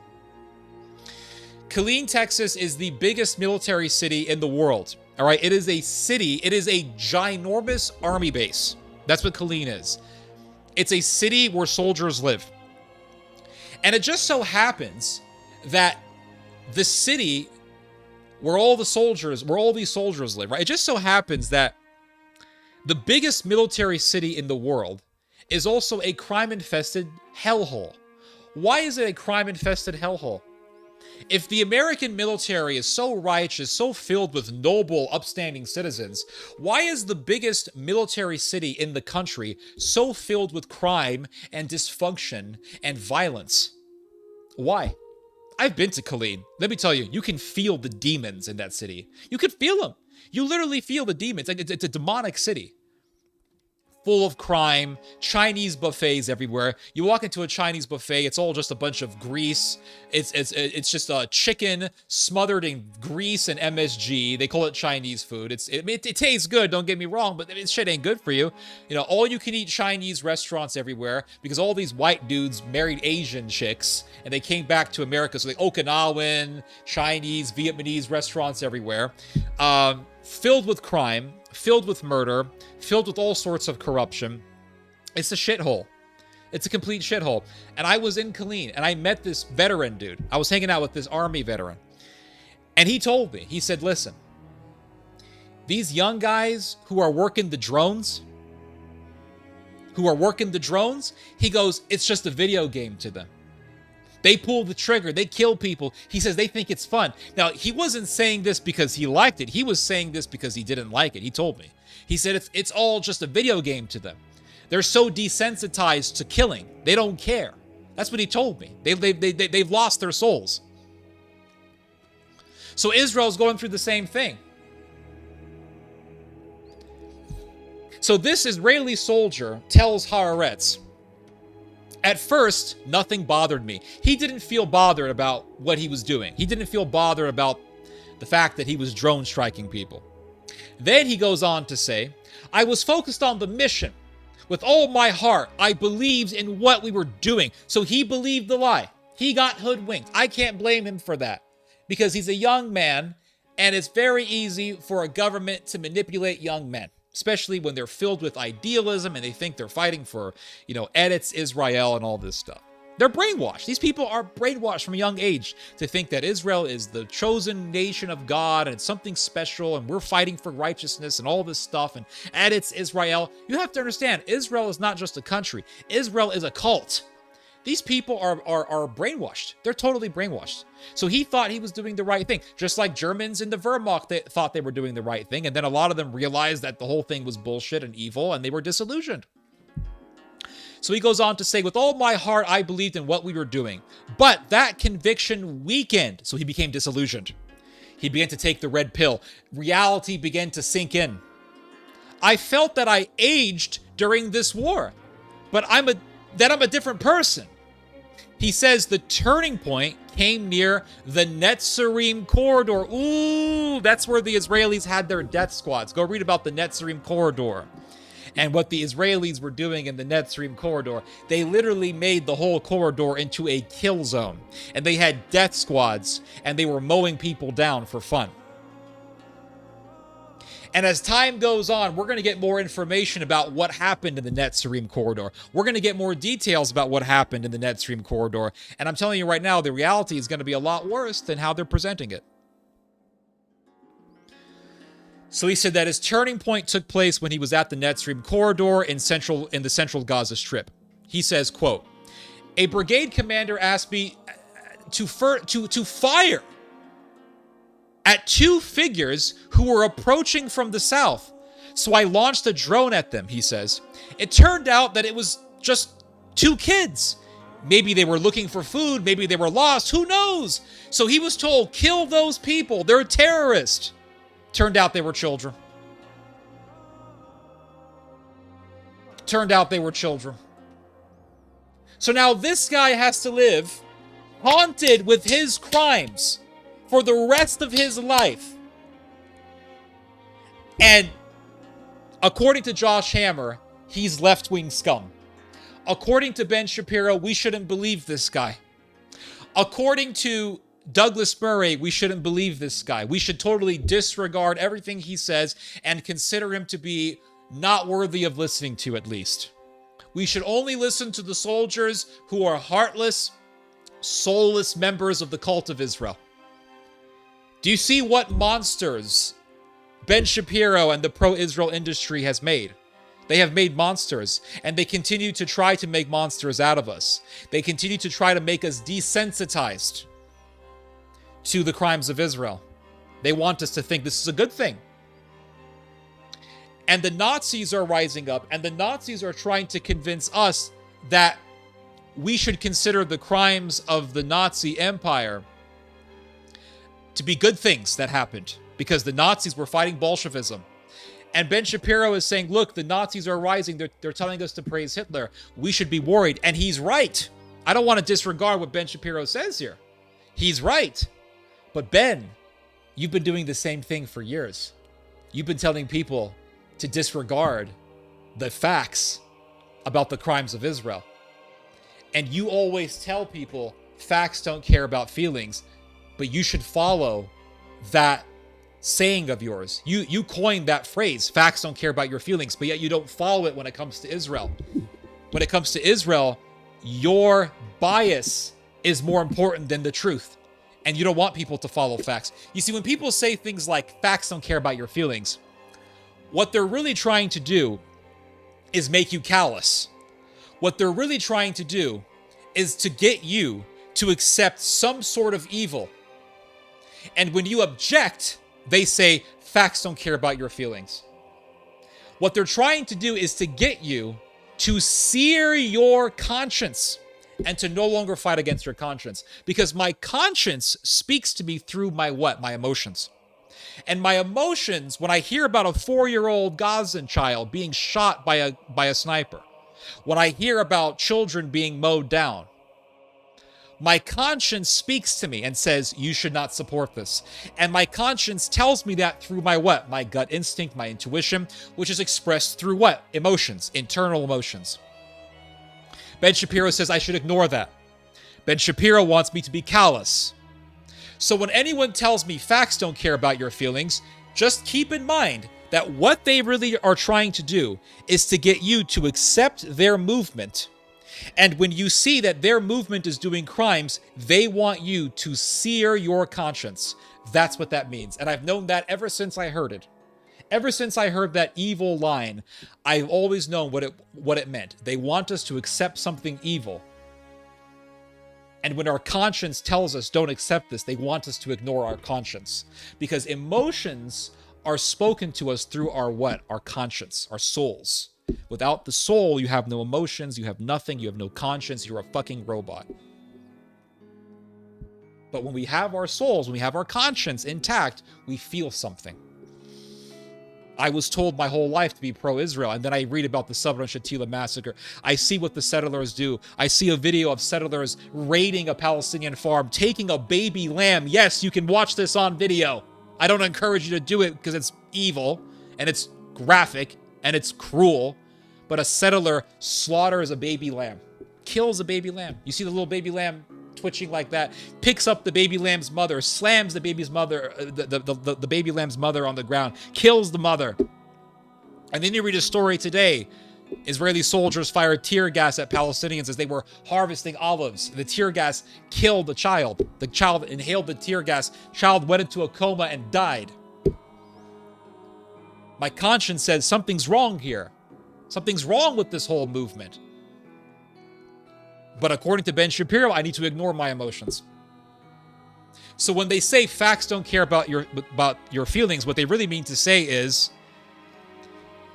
ignore your conscience when it sees the evil reality that lies before you. In fact, when he says facts don't care about your feelings, what he really is saying is the opposite of what he's saying. Because I see the facts, and my feelings conform with the facts. And he's telling me to ignore the facts. He's telling me to sear my conscience. I'll read on. So this guy murdered 2 kids, and now he has to live with that. And it says here, at first he didn't think about this mistake too much. He tried to ignore it. But as the days went by, I realized that it was oppressing me. His conscience was speaking to him. That conscience is given to you by God. Remember what St. Paul says, the law is written in our hearts. There's a law that's written in our hearts because we're made in the image of God. So we have God's law inside of us, even if we're not Christians, even if we don't know Jesus, even if we have not accepted Christ, we still have this law within us where we know the difference between right and wrong. And so now his conscience, at first his conscience was just whispering into his ear, but then his conscience began to scream at him. It was oppressing me, he says, that occasionally I would remember and have a feeling of shame, of disgust, he says. A few weeks later, he asked to be discharged. He told his commanders that he was worn out, but he knew that this wasn't the whole truth. I was sure that after returning to civilian life, the situation would improve, but it only got worse, he says. So he left the war, he got back into civilian life, and then reality began to sink deeper. I couldn't forget about it. I never took part in an attack whose purpose was revenge. It was always cases where I thought they were endangering the forces. Still, it's hard for me to bear. It's burning me up inside. These people need their Messiah. Remember what Christ said to the Jew first. Christ came to the Jews to be their Messiah. They rejected him. But if these people had their Messiah, they would know who to go to. And they would know that the whole thing is evil. They would know that those fanatics who are running the government in Israel are evil. They would know that this whole third temple cult is evil. They would recognize the synagogue of Satan. And they would see the synagogue of Satan, the agenda of the synagogue of Satan, in the Gaza war. But they got hoodwinked. Why did they get hoodwinked? Because they don't have their Messiah. Mashiach, as they say. I didn't join the army to harm innocent people. It's hard for me to live with the feeling that that's what I did. I had thoughts of ending it all, of killing myself, but I fight them mainly for the sake of my family. It's only for them that I'm still alive. It says here, some patients, however, are in a far more advanced stage. I was discharged recently after hundreds of days of reserve duty, and I can attest that I'm simply a different person, another drone operator says. When I was in the reserves, I tried not to open the news, not to see pictures from Gaza. Hold on! This is a righteous war, according to Shapiro and Douglas Murray and Josh Hammer and Emily Austin and all the rest of them. This is a just war, right? Why don't you want to see the pictures or the videos from Gaza? Why? Why didn't you want to see them? Why didn't you want to see the children? Why didn't you want to see a video of a child picking up the body parts of his mother? Why didn't you want to see that? If you're fighting this righteous war, why don't you want to look at the reality? Because you knew it wasn't righteous. That's why. You knew. Believe me, I went through something like this. I wasn't a soldier. Obviously, I didn't take part in this, but I was told my whole life to be pro-Israel. 2023, I was critical of Israel, but I still had a little bit. It takes time for this stuff to get purged out, guys. It's like a demon. I had a little bit of that pro-Israel stuff in me in 2023. A little bit. You can see it in some of my videos from October of 2023. And I remember seeing videos from Gaza.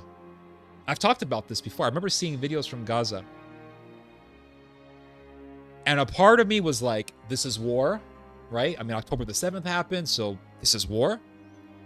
But another part of me was saying, Ted, like, you know this is bad. You know this is wrong. And I was trying to suppress that. I was trying to suppress that voice. I was trying to suppress the voice of my conscience. And I remember doing a video called it was something like, I don't give a damn about Gaza, or to hell with Gaza, or something like that. And I was like, I don't care. I don't care about the videos of seeing dead kids because it's war and this and that. I totally, like, I don't know what the fuck was wrong with me, in all honesty. I don't know what the fuck was in me for me to say that, in all honesty. I to this day, I feel bad about it. Like, I deleted that video. I was so ashamed of it. Like, I deleted it. I'm like, fuck this, delete the video. I don't want people to even see me saying those things. And I did a follow-up video later on saying why I removed it and all that. But it's like a demon. It's like a demon influences you. And I just kind of went down that Brandon Tatum road, and I felt terrible. And even after the video was uploaded, I felt kind of icky. Like, I felt icky. And I felt dirty. And I'm just done with all that shit. Completely done with it. Just completely. So this guy says that he didn't want to see pictures from Gaza, and he says he didn't want to think about the hostages, only to focus on the mission. I was afraid that all these distractions would harm my ability to function. To some extent, this strategy worked while he was in uniform, but when he was discharged, everything changed because reality began to sink in. Suddenly, I remembered a serious incident in the northern strip in which I hesitated before attacking, and terrorists emerged from a tunnel and fired a rocket-propelled grenade at soldiers. 2 of them were killed. Only after my discharge did I have the courage to look up their names, and when I saw their faces, that finished me. I read the eulogies and didn't stop crying. And there were other triggers. I went into Telegram and saw lots of pictures of bodies of Palestinians. Suddenly it hit me that what I was a part of, all that crap. He says it hit me that I was a part of all that crap. That there are bodies with my name on them. This is like when Judas got the coins and he said, I have accepted money with blood on it. I have accepted money with innocent blood on it. That's what these people are going through, the Judas effect. People will say that what I did had to be done. That's what Douglas Murray would tell this guy. That's what Josh Hammer would tell him. That's what Ben Shapiro would tell him. That what you did had to be done.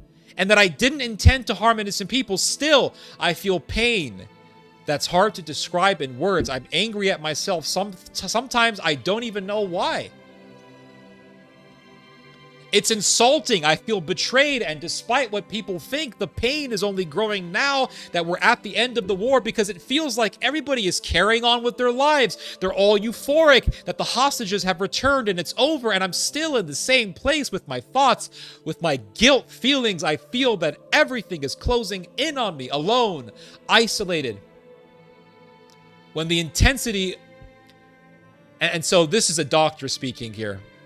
When the intensity of the urgency and vengefulness and the desire to feel that you're protecting the country suddenly drop, you look back and ask yourself, what have I done? And it's like that, it's like that scene from The Prince of Egypt. I don't know if you guys have seen that film, but it's a brilliant cartoon movie, beautifully done cartoon movie about Moses and the Exodus. And there's a scene where Moses is this prince of Egypt. He's the son of Pharaoh. And he's looking at these hieroglyphs, and he sees on the hieroglyphs an account of the slaughter of the Jewish or the Hebrew firstborn babies, the male firstborn babies, and he sees the little babies in the hieroglyphs being thrown into the Nile River, and the crocodiles are eating them, and he's seeing all this horror, and this music is playing in the back. This very dark music is playing in the back, and he's running, and he's in this horrific internal moral conflict with his own conscience, and he doesn't know what to do, and he feels despair, and he feels awful, and then he gets on the ground, and his father, the Pharaoh, comes to him and says, "Oh, Moses, they were only slaves." And he gets up and he runs away. He runs. It's a beautiful scene. It's a beautiful scene that illustrates coming to grips with reality, coming to grips of the evil that your side has done. And when you come to grips with the reality of the evils that your side has done, It's horrific because you have to come to terms with that, but at the same time, there's a sense of liberation in terms of, in the sense that you have this feeling of liberation that you can now speak, that your conscience can now speak, because for years you were suppressing your conscience. You may not have known it at the time, but you were suppressing your conscience because deep down you knew there was something wrong, but you suppressed it and you supported the cause because you really believed that was the right thing to do. And then when you came to reality, when the reality came to you and you faced it and you looked that reality into the eye, you looked that devil in the eye, you came to grips with it. And when you came to grips with it, you liberated your conscience. And now your conscience can speak, you see? You're like, it's all wrong, it's all evil, fuck it all. That's it. You liberated yourself, you allowed yourself to say that. What have I done? That's what these people are saying. What have I done? He and Fruchter definitely agree on one thing. And this is what this medical professional in Israel says. We're going to have many more people in the country with a moral injury. There's no question about it. People are beginning to process what they've done. Actions that may have been justified in the heat of the battle, but at the end of the fighting look completely different. So you're going to have a lot of soldiers in Israel who are going to be pissed off at the government, and you already have those, but I think their numbers are going to grow. So you're going to have all these soldiers against the government. And they're going to hate the hardliners. They're going to hate the Likudists. They're going to hate the Third Temple cultists. They're going to hate people like Ben Gvir and Smotrich. They're going to hate the settlers. They're going to hate those people. And it's going to cause massive conflict at a political, at spiritual, ideological level between people who are disillusioned with Israel, within Israel. And on the other side, it's going to be the hardliners and the Third Temple cultists and the people who believe in genocide. Something's going to happen. It's going to be a big conflict. And it could escalate into a civil war where the fanatics are going to hunt down the Jews who disagree with them. They're going to hunt down the Jews who disagree with genocide and the Third Temple cult. And I want to give you guys an example of what I'm talking about right here. This. Right here. This guy. This is the face of a Jewish man who is against the hardliners, and he was brutally beaten, not by Arabs, who Ben Shapiro said only believe in destruction while Jews only believe in building things up. No. He was brutally beaten by fellow Jews because he disagrees with the settler Third Temple cult ideology. And this is what this guy said. We may have reached the point where settlers try to kill Jews. And he's absolutely right. And this is not the first case of fanatical hardliners in Israel attacking fellow Jews because they disagree with them. There's been many cases of this, but this is just one of the cases that happened recently. And we'll try to read through this article here. Let me make the text bigger. There we go. For more than 20 years, Oded Yedaya has taken part in protests across the West Bank, photographing and documenting them. Though he has been injured before, nothing prepared him for what happened last weekend, when a hooded settler hurled a large stone at his head. The stone struck Yedaya's cheek, leaving a 5-centimeter deep gash beneath his eye and fracturing the bone. His body and clothes were drenched in blood. A photograph of his swollen, bloodied face quickly went viral. If the stone had hit him just a little higher or from behind, it would have killed him, says his wife. Yedaya is convinced that the attacker intended to kill him, or at least to cause serious harm. He aimed at my head deliberately, he says. The first stone hit my butt. But then he threw again, saw that he'd hit me and ran off. He was hooded, so I don't know who he was. But yes, definitely, the moment may have arrived when settlers are trying to kill Jews. We've been saying for a long time that it would come to this. And he's right. Because, guys, I've read the history. In 2021, I did an article about the coming civil war in Israel. 2021. Why did I write that article? I said there's going to be a civil war in Israel. Between who? The hardliners and the moderates. Why did I write that article? Because I read Josephus. And I told everyone to read Josephus, and I did multiple videos on Josephus. You can find them in this channel. I should probably make a whole playlist of them. Josephus recounted the Judean Civil War, a civil war that took place between Jews during the Second Temple era, during the latter part of the Second Temple era. Why was there a civil war? Basically, two reasons.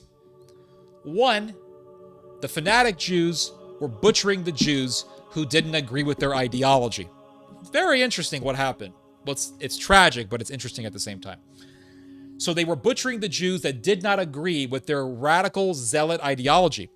The hardliner Jews were called zealots. A lot of them were called zealots. And they butchered the Jews who were not as zealous or not as fanatical as they were. The Jews also began to kill each other over who was going to control Jerusalem and who was going to control the temple. And they butchered each other. They butchered each other. And what do we see today? We see people talking about building a third temple. We see Jews attacking other Jews. What we are witnessing are foreshadowers. Foreshadowers for what? More bloodshed between Jews. Foreshadower for a tragic time when the Jews will kill one another. That's my belief. And I've been saying this since 2021. So it says here that he aimed at his head, etc., etc., and he said that the time has come. We have reached a time in history, in modern history, that is, when Jews are killing Jews. Here is the victim here. And it says here, he remembers little of the moments immediately after the blow. When I came to, my camera was gone, and I couldn't find it. I managed to locate my phone, but I couldn't send my location to my friends because it was covered in blood. I didn't yet understand how serious the injury was. I ran down to the bottom of the Wadi, where a Palestinian vehicle took me to a clinic. Hold on. Hold up. Wait a minute. Hold up. For years, we were told that if Palestinians see Jews in the West Bank, they would kill them. Here is a story of a Jewish man almost murdered by other Jews, by Jewish fanatics. He's left for dead, like the story in the Good Samaritan. Oh my God, this is like the story. This is like the Good Samaritan. Remember the story of the Good Samaritan? Jesus was trying to tell the Jews, hey, the foreigners aren't your enemy. Because the Jews thought the Samaritans are our enemy, the Romans are our enemy, the Greeks are our enemy, the Syrians are our enemy, the Arabs are our enemy, right? They hated foreigners. In the time of Jesus, it was a very racist time to be alive. They hated foreigners. And Jesus gives them the parable of the Good Samaritan. He says, okay, a Jewish man is walking, he gets attacked. He gets mugged, attacked, brutally beaten, they leave him for dead. A Jewish priest walks by and says, oh, I gotta go, I'm busy, doesn't help him. Another guy walks by who's Jewish and Orthodox, sees the guy lying on the floor, I gotta go, I'm busy, I got no time for this. Then all of a sudden a Samaritan comes. And what does Jesus say? He says the Samaritan had compassion. That compassion gave him salvation. And the Good Samaritan picks the Jewish man up and takes him to an inn and heals him and gives him medical attention, etc., and saves the guy. Well, here's the story. Jewish guy in the middle of the West Bank gets attacked by fellow Jews, almost murdered by fellow Jews. Who saves him? A Palestinian. Palestinian. I thought they were all anti-Semites. I thought they were all like Hitler. I thought they were all Hitlerites. A Palestinian vehicle took me to a clinic in Beta. From their faces, I realized I was seriously hurt. Later, they took me to Tapoch Junction, and from there, I was evacuated to Bellinson Hospital. I was bleeding the entire time. It only stopped once they stitched me up. Yedaya believes the precision of the attack was possible because he had drifted away from the group. I was walking alone, and that was stupid. I told myself I wanted to get a proper shot of the stone throwing just once. There were 20 to 30 of us, Israelis, Palestinians, and foreign nationals. Others were injured too. A Reuters photographer was hit, as was Jonathan Polak, a graphic designer at Haaretz and left-wing activist. When you stay with the group, it's harder to be targeted. I was a fool. I was looking for a good angle. Yedaya, a photographer and artist, is principal of the Minashar School of Art in Tel Aviv, which he co-founded with his wife, novelist Ronit Yedaya, etc., etc. I mean, it's brutal. I mean, look what they did. They almost killed this man.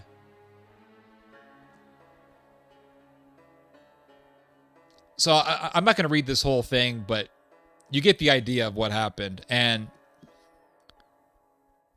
they will go after other Jews. And this is not the first time that something like this has happened. This has happened numerous times. I've talked about this. But the settlers will attack Jews, and the IDF will even attack Jews who they see as their enemy because they're not fanatical enough. And, you know, there's an IDF battalion that calls itself the Yetza. I think they call themselves Yetza Yehudit. What's it called? Let me look it up. Yetza.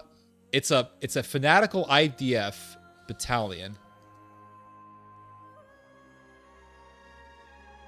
Oh, Netza. Sorry, it's called Netza Yehuda Battalion. It's a brutal, fanatical IDF battalion.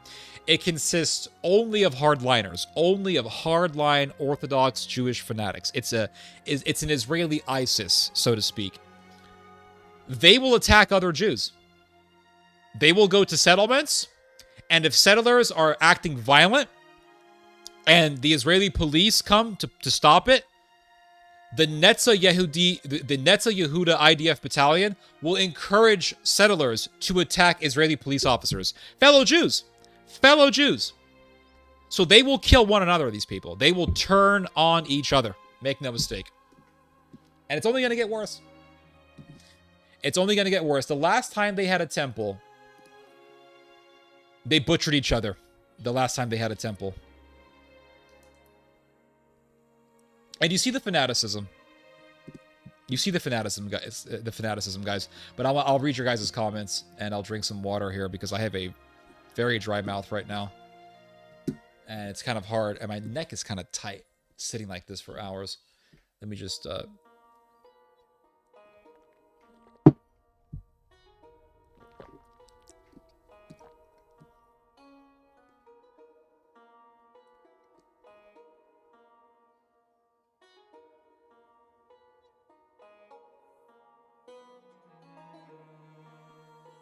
Let me read your guys'. I'll read your guys' comments.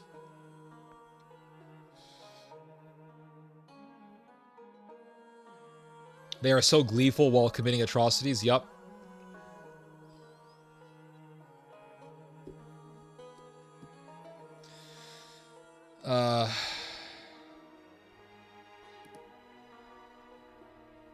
Let's see here.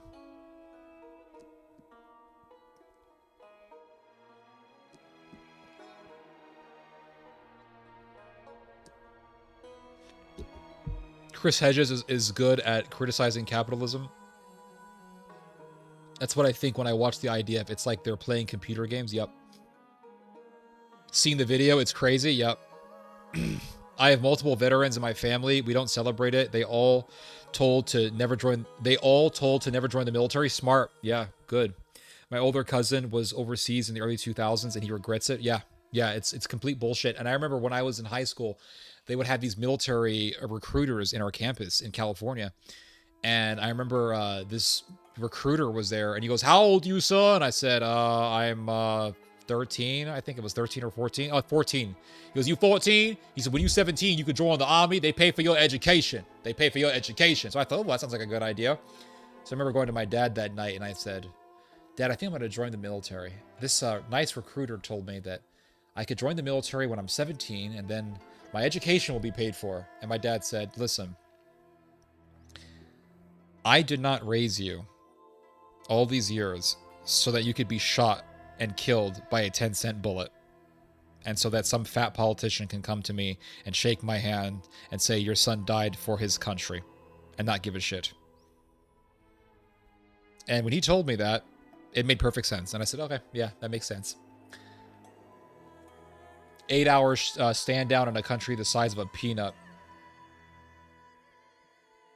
I don't know what you're talking about. No matter who you vote for, you get John McCain. USS Liberty, yep. Remember USS Liberty, guys. Thank you for your service to the military-industrial complex, yep. Can't say I can hate on some, though, man, on the totem pole that doesn't know what the man behind the curtain is doing. I'm not saying damn him or hate him. I'm saying I don't celebrate Veterans Day, because by celebrating Veterans Day, I'm celebrating bullshit wars. We should have a day where we say those wars were all bullshit and we screwed over these people. Hello, Carols. Empire of Lies. Yep. I remember Netanyahu telling America to go to war. Yep, absolutely. Netanyahu, Sharon, all the rest of them. Then they just gaslit everybody and said, no, there's no Jewish lobby. There's no pro-Israel lobby. No, that didn't exist. It's just Bush. It's Bush's fault. It's not the pro-Israel lobby. It's Bush's fault. I was in the military in the mid-90s. Theo, I'm with you. I low-key hate Veterans Day. We're close to 40 trillion in debt and still backing that genocidal state in the Middle East. Yup. I have taken the least 30 years to forget I was ever in it. Yup. Can't blame you. Antiquity and Today with your host, Theodore Schubot. Appreciate that, sir. Shepherds with the Heart of Wolves. That's a good point. That's a good observation. The creation of Israel has taken the world back 2,000 years. The Jewish Temple, Roman-Jewish War, Kitos War, Bar Kokhba. Yup.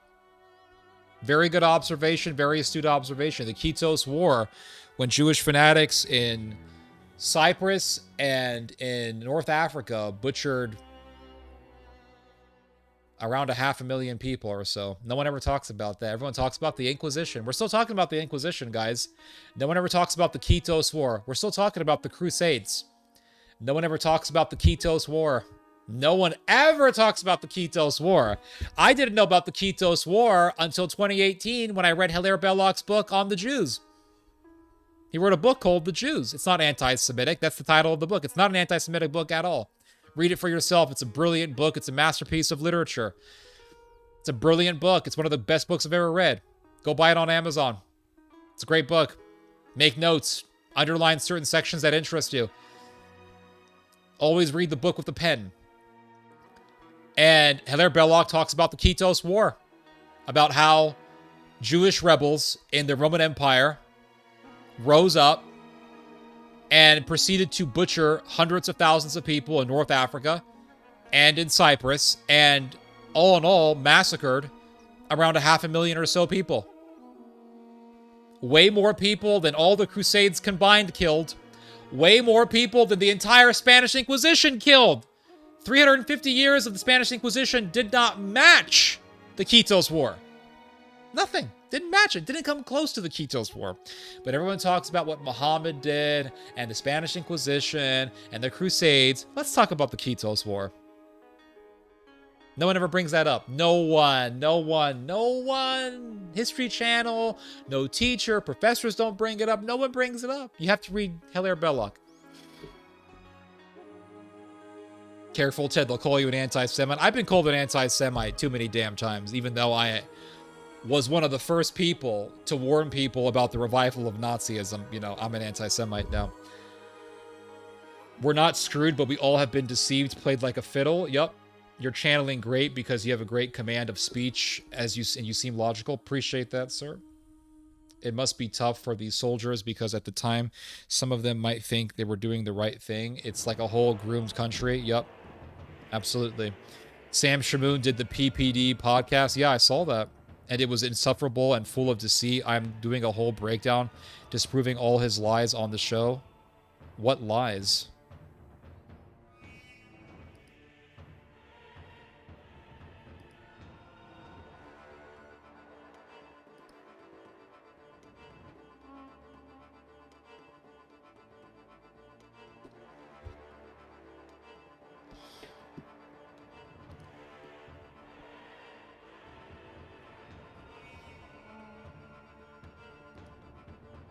Hold on a second, guys.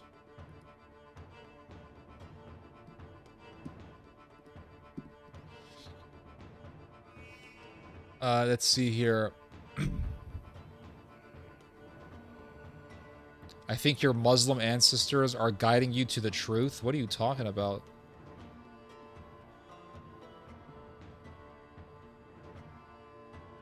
Apparently yesterday Saudi have condemned Israel. Really? It was not just Jews who killed Jesus. It was all of humanity's sin.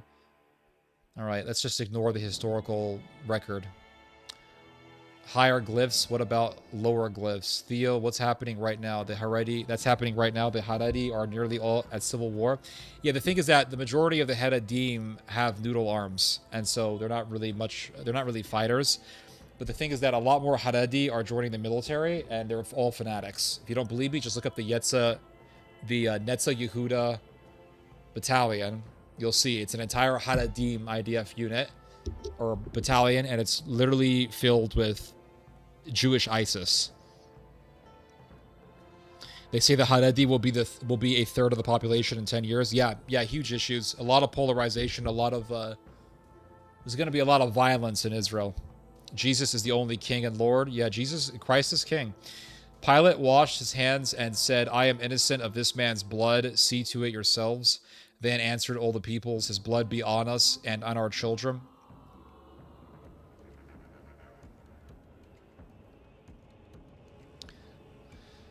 Yeah, I know. That's the historical record. My best friend's a Hindu. We never disagree on religion, just focus on similarities and moral teachings. Okay. Is the foot better? Yeah, the foot's fine. Theo, people are very, very crazy and to a point of no return. I completely agree. Yeah, we have entered a world of madness, and it's only going to get worse. As you and your dad are biblically aware, have you ever studied the serpent's seed doctrine? I have not. Yeah, Ted, that holiday would be a great holiday. Veterans Screw Over Day. Yeah. What it called again? Who is the author? It's called The Jews. And it's written by a guy named Hilaire Belloc. In 500 years, tops 5,000 people died. Yeah, I think it was like 3,000 people. A bunch of noodle-armed psychopathic dweebs with power. Yeah, pretty scary. Pretty terrifying.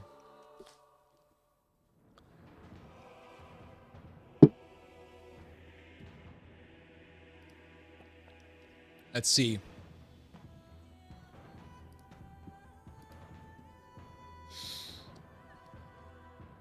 I'm going to change the music for a second here, guys. Hold up.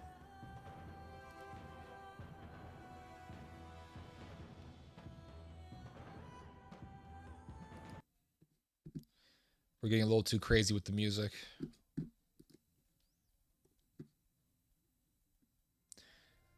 Let's see here.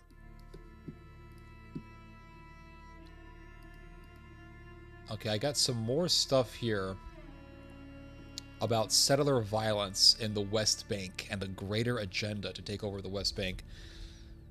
But let me just get a snack real quick. Real quick, hold up.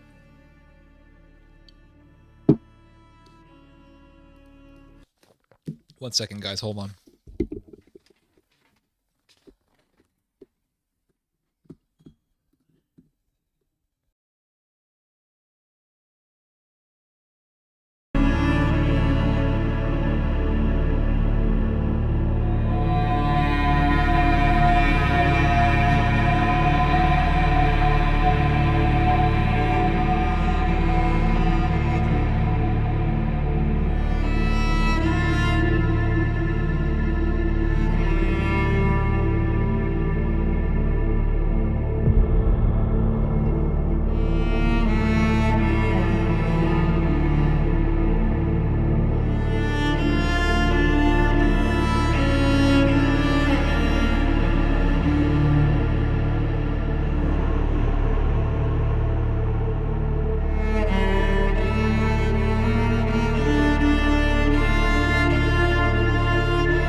All right, guys. Sorry about that. Quick intermission there. I don't know. How long was I gone?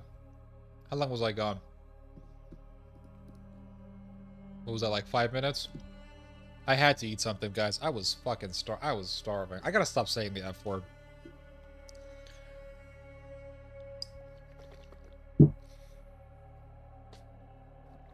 This music is actually an interpretation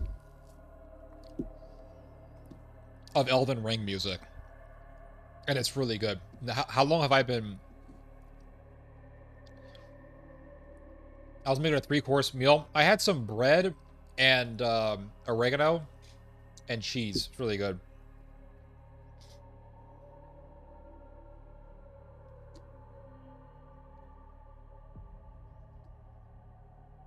What's this cool music from? Let's see here.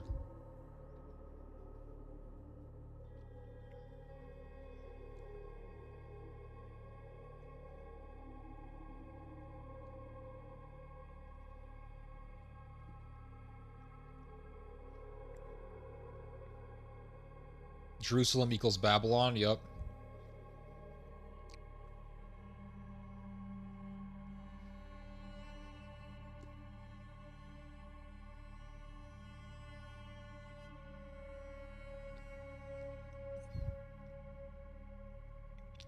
Let's see here.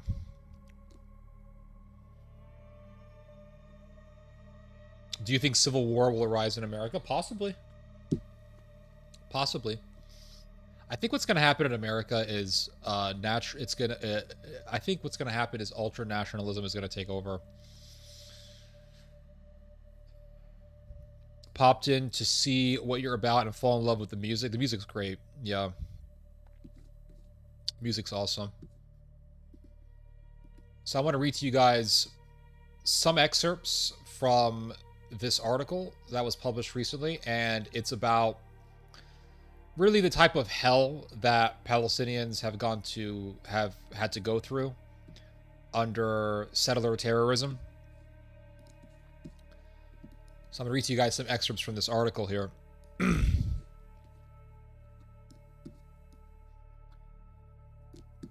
So it talks about these soldiers who fired tear gas at a child, and the child inhaled the gas and ended up going into a coma and dying. And the name of the child was Issam Ma'allah. And it says here that Israeli soldiers soon emerged from an army vehicle a few hundred yards away. By the way, this kid was just harvesting olives with his mom. That's all he was doing. He was harvesting olives with his mother. And it says here that Israeli soldiers soon emerged from an army vehicle a few hundred yards away and began firing tear gas, witnesses said. Caught in a cloud of gas from 3 canisters and unable to breathe, Issam collapsed. After 4 weeks in a coma, Issam died on Tuesday. Yeah. Oh, by the way, this is the righteous Israel, according to Mark Levine and the gang. Palestinian, Israeli, and Western activists say bands of mass settlers have routinely assailed Palestinian villagers, activists lending their support, and journalists there to bear witness. The attackers, they say, are emboldened by permissive law enforcement and by troops who seldom intervene to stop Jewish extremists. So they're emboldened. Why are they emboldened? Because Israel right now is a fanatical society, and it's only going to get worse. That's the reason why.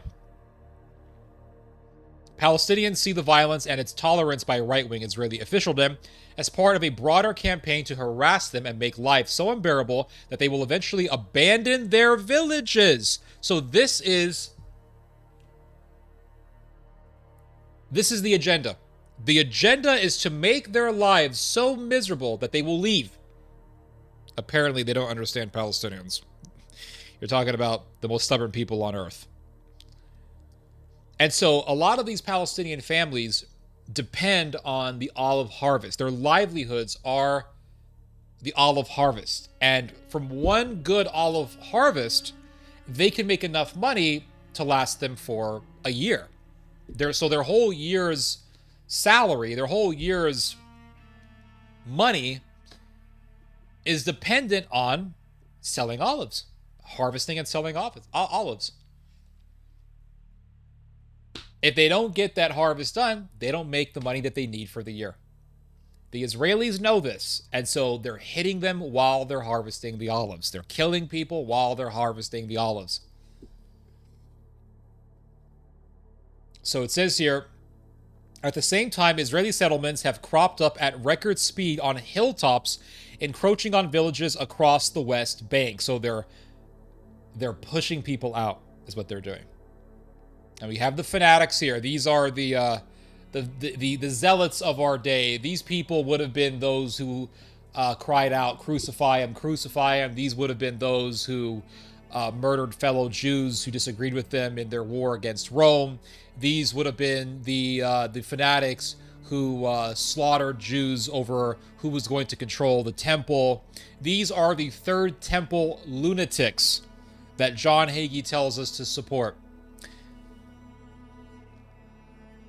It says here, settler violence reached an all-time high in October with 264 attacks, or about 8 a day, according to the United Nations Office for the Coordination of Palestinian Affairs, which began keeping records in 2006.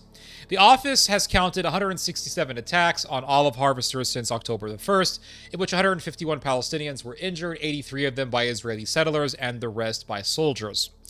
It said the violence has affected more communities and also more olive trees than in the past 6 years. In an attack caught on video and published in Israeli media, a woman harvesting olives in Turmus Aya, Afaf Abu Alia, 53 years old, was beaten unconscious on October 19th by a masked Israeli man wielding a club. I saw the video. You can see it on X. A masked settler beats a woman, bludgeons her with a club, almost kills her. It's on video. And then all those people say, settler violence isn't really a thing. Really?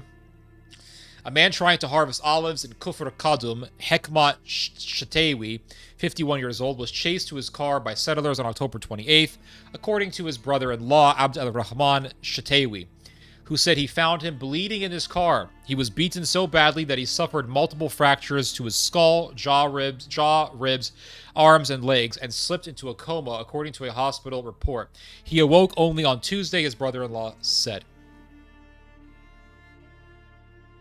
He lamented, too, that Palestinians could not fight back in defending themselves. Legally, we would be the ones charged, he said. All we can do is keep showing up on our land. So they have no weapons to defend themselves. Hello? What? Conservatives who worship the Second Amendment.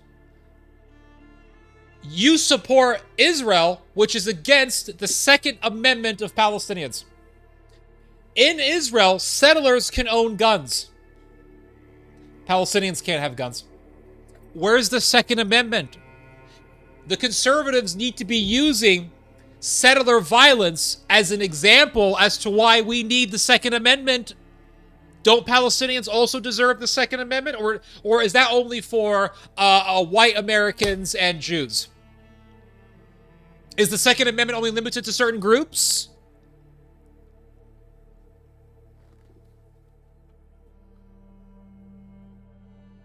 We should be using these stories as examples as to why societies need the Second Amendment. Because if these Palestinians had guns, there wouldn't be all this violence. I guarantee you that.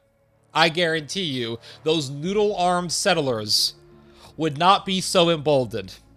I guarantee that. They'd be a little bit more careful. They would think twice before attacking random people.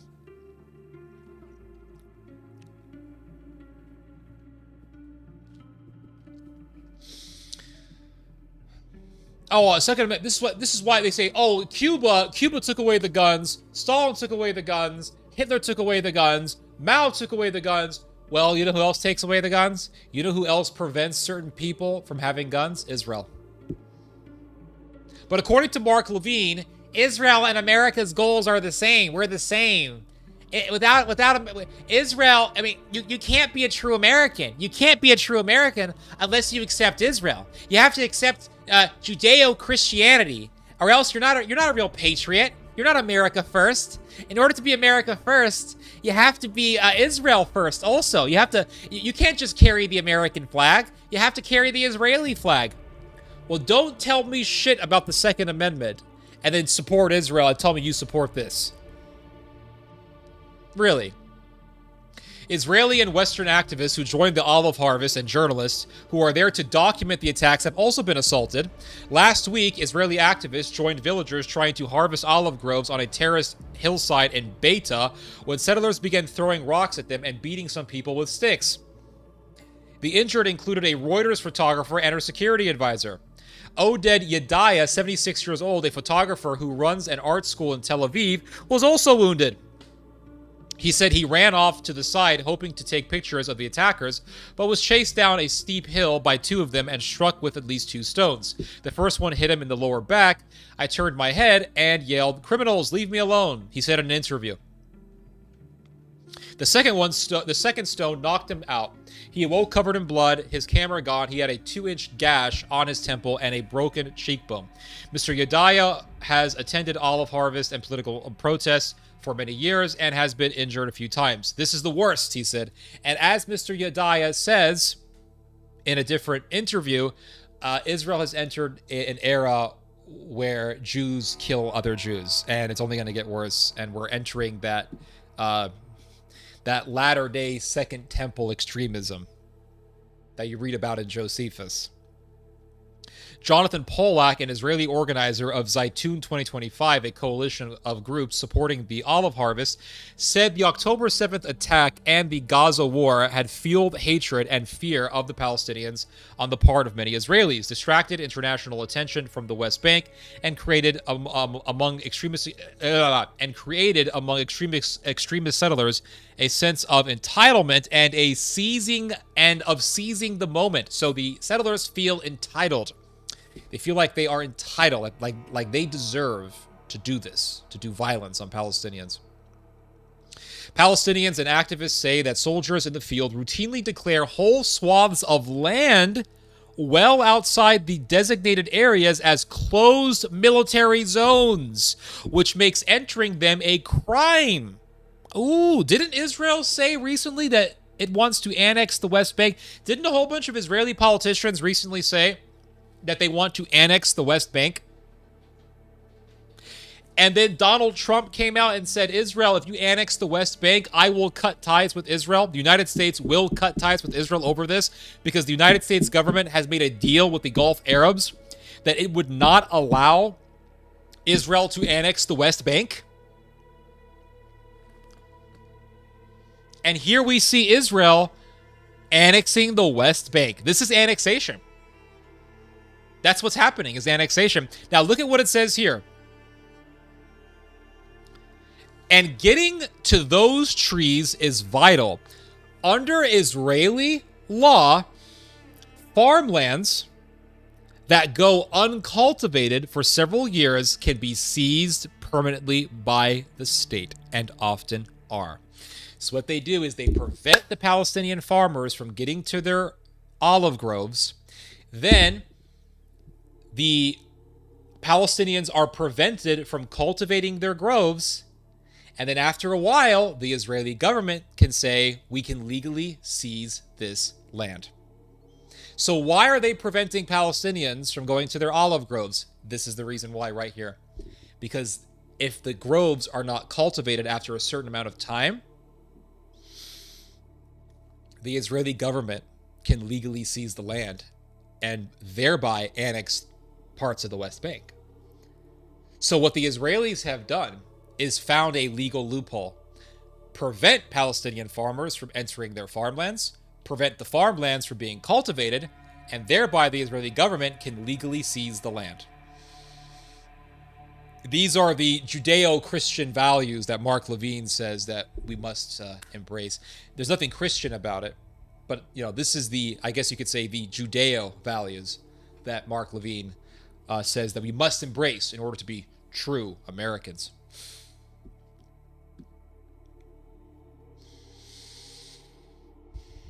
It says here that Isam and his family had tried to harvest olives on the first Friday of the season, October 10th, his relatives, including his mother, brothers, and uncles, said. They were driven off by attacking settlers from a new outpost called Mevasher Shalom, Hebrew for harbinger of peace. Oh, how ironic. We are the harbinger of peace. We're going to kill your son. Yep. In a video recorded by Mr. Maoz that he shared with the New York Times, one of the villagers responded by yelling at the soldiers, "Don't fire tear gas, you're killing us here." A soldier answered over a bullhorn, "We don't want to use tear gas. Go, get out of here, beat it." But the soldiers continued to fire tear gas, Mr. Maoz said, and one of those volleys overcame Isam. A hospital report obtained by the Times said that inhaling tear gas caused his heart to stop for several minutes and that he suffered from severe oxygen deficiency, requiring the use of a ventilator. And while I was preparing for this stream, I contacted an Israeli activist that I know, and I asked him if he knows the family of the boy who was killed, and he said, "I don't know the family, but it should be pretty easy for me to find them." So I'm hoping that this Israeli activist can connect me with the family, and maybe we can help them. So I'll keep you guys updated on that. And just look at this, guys. Look how evil these fanatics are. Look how evil. These are olive trees that have been destroyed. Look at this. You know how long it takes to grow an olive tree? Many years it takes to grow an olive tree. And look at this. They just come in, destroy the olive trees. Look at that. At least over a decade of work. Maybe even more. Maybe 20 years of work. Gone. And why are they doing this? Because they know that if they can prevent the land from being cultivated for a certain number of years, the government can come and seize the property. So it's a big land grab. That's all this is. And we're supporting it. We're allowing it. We're enabling it by giving confidence to Israel. That's what we're doing.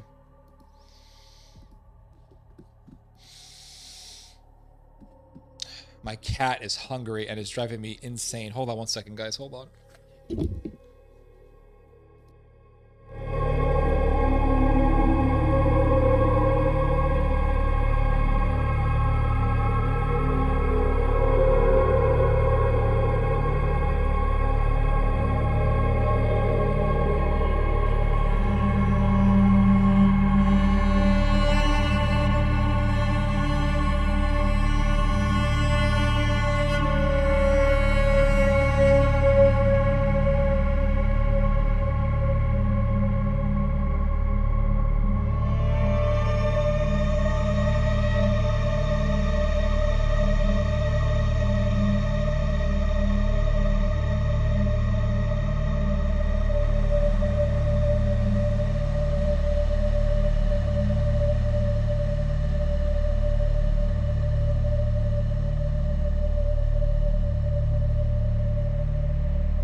Sorry about that, guys. My cats were just like...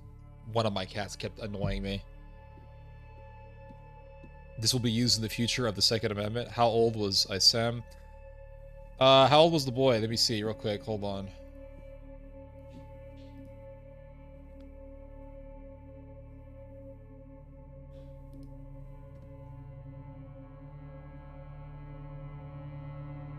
"13 years old. He was 13. Let's see.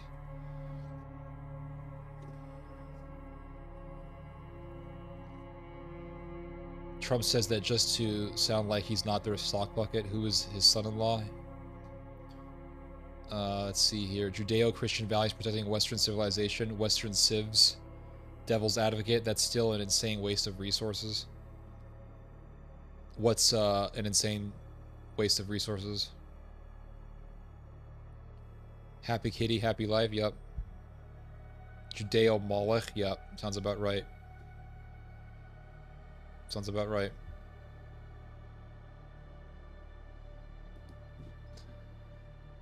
Now, we're going to geographically switch a little bit here. And we're going to talk a little bit about Ukraine because there's been some interesting stuff happening in Ukraine right now.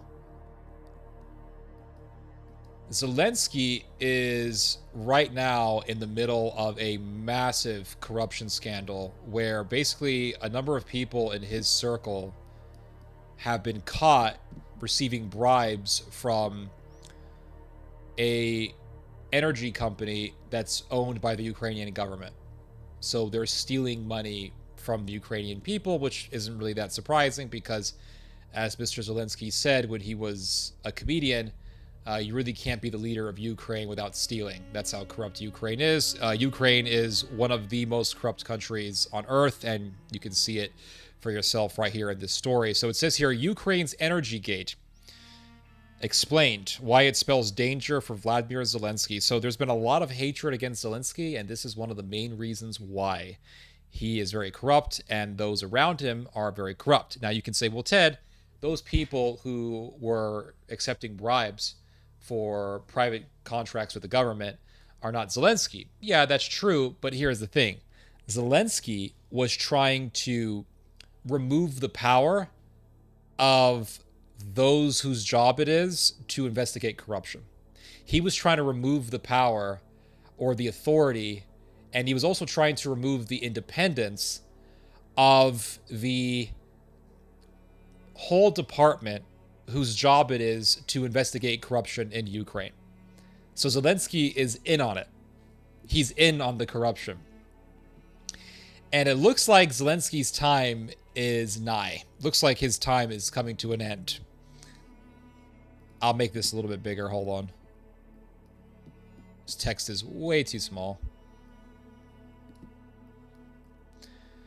So it says here, Ukraine's anti-corruption detectives have opened Pandora's box. What started as a routine audit of the nuclear energy monopoly Energoatom has spiraled into a full-scale probe into embezzlement, implicating ministers, businessmen, and the man long known as Ukrainian leader Vladimir Zelensky's personal wallet. The affair now raises the question of how much longer the formerly acting but no longer legitimate president can maintain control over his own system. Because there hasn't been an election in a very long time in Ukraine. I think the last election was in 2018 or 19 when Zelensky got elected. And so now, Zelensky's just there because of the war. He's not there because people like him. And so it looks like Zelensky's rule is going to be coming to an end. And this is partially going to be because of the corruption. And it's going to be also because of the war. Because the war is just continuing on. It should end, but it's just continuing on. And, of course, people need someone to blame. And they're going to say, well, Zelensky's a terrible leader. And maybe one day Zelensky will say, okay, Russia, you guys take the Donbass, and then the far right in Ukraine is going to say, oh, look, this Jewish guy just sold out on us. This is our stab in the back moment, like with Ludendorff and Adolf Hitler, and the far right could take over Ukraine, and then you could have like a little mini Nazi government running Ukraine. That could happen. But it's just not going to be, it's not going to be good for Ukraine no matter what. And it's not good for Ukraine right now. Ukraine's losing the war.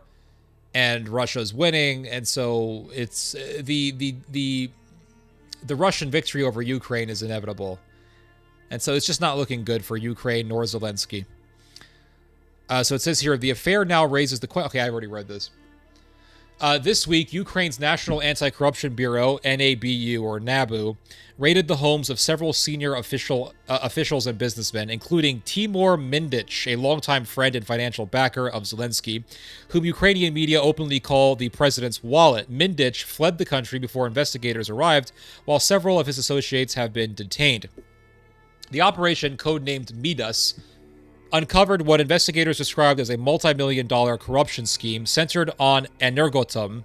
According to NABU, officials demanded bribes of between 10 to 15% from private contractors supplying or building protective infrastructure for power facilities. So this company, by the way, Energoatom, it's owned by the Ukrainian government. So this is a state-owned energy company. And these officials and these businessmen were saying, okay, you want deals so that you guys can make these power facilities? Well, you better bribe us. You better give us bribes. And so they were taking money from the government. They were stealing government funds. And so you could say, well, what does Zelensky have to do with this? Well, I'll show you. Check this out.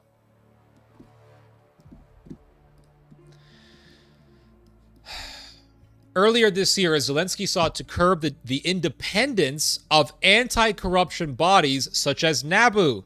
So the department that is in charge of investigating corruption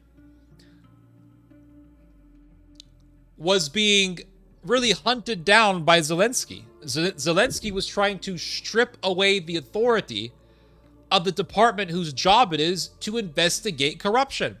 So he's in on it. He's in on this scheme. It's not looking good for Zelensky.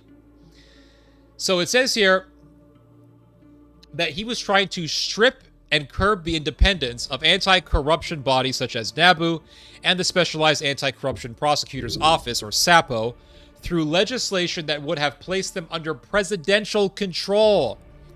So he was trying to put the anti-corruption investigative departments under the control of his own office. So this is Zelensky. This is the Ukraine that we're putting all this money in. And by the way, a lot of the money that America gave to Ukraine, what do you think happened to it? A lot of that money got stolen. And also, a lot of the guns that the West donated to Ukraine, a lot of the weapons, also got stolen. A lot of those weapons somehow ended up in Mexico. A lot of those weapons ended up in Africa. You know what? You know how? I wonder why. I wonder how that happened. Because those guns got stolen, those weapons got stolen, and they got trafficked. They got sold for money.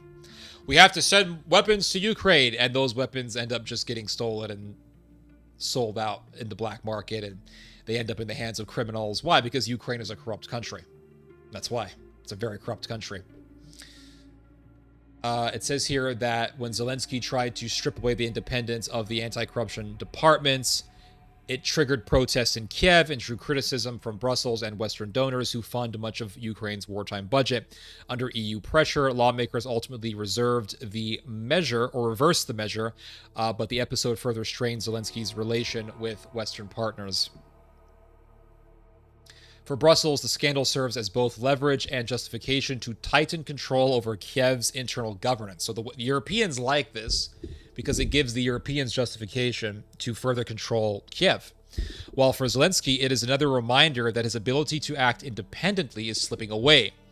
As winter approaches, revelations of large-scale corruption in the energy sector could prove politically devastating for the Ukrainian leader. Public anger is mounting, while Western media have begun publishing increasingly critical coverage of his administration and its shrinking democratic space. With the country still under martial law and elections suspended, Zelensky remains president in name, but his legitimacy is under growing scrutiny. Now check out this article from the New York Times. Let's take a look at this one. So it says here, Mr. Zelensky's promise to fight corruption propelled him to the presidency in 2019 and underpinned his politics before Russia's full-scale invasion of Ukraine in 2022. But now a sweeping corruption investigation that has reached his inner circle is threatening his support both at home and abroad, and tarnishing his image as a lionized wartime leader. So when you see the New York Times saying that your government is no damn good, just understand that America is about to get rid of you. America is about to throw you under the bus. Ukrainian investigators say that a criminal organization led by a business partner of Mr. Zelensky siphoned off and then laundered $100 million from the country's publicly owned nuclear power company. So they stole money from the taxpayers and engaged in other fraud and financial crimes.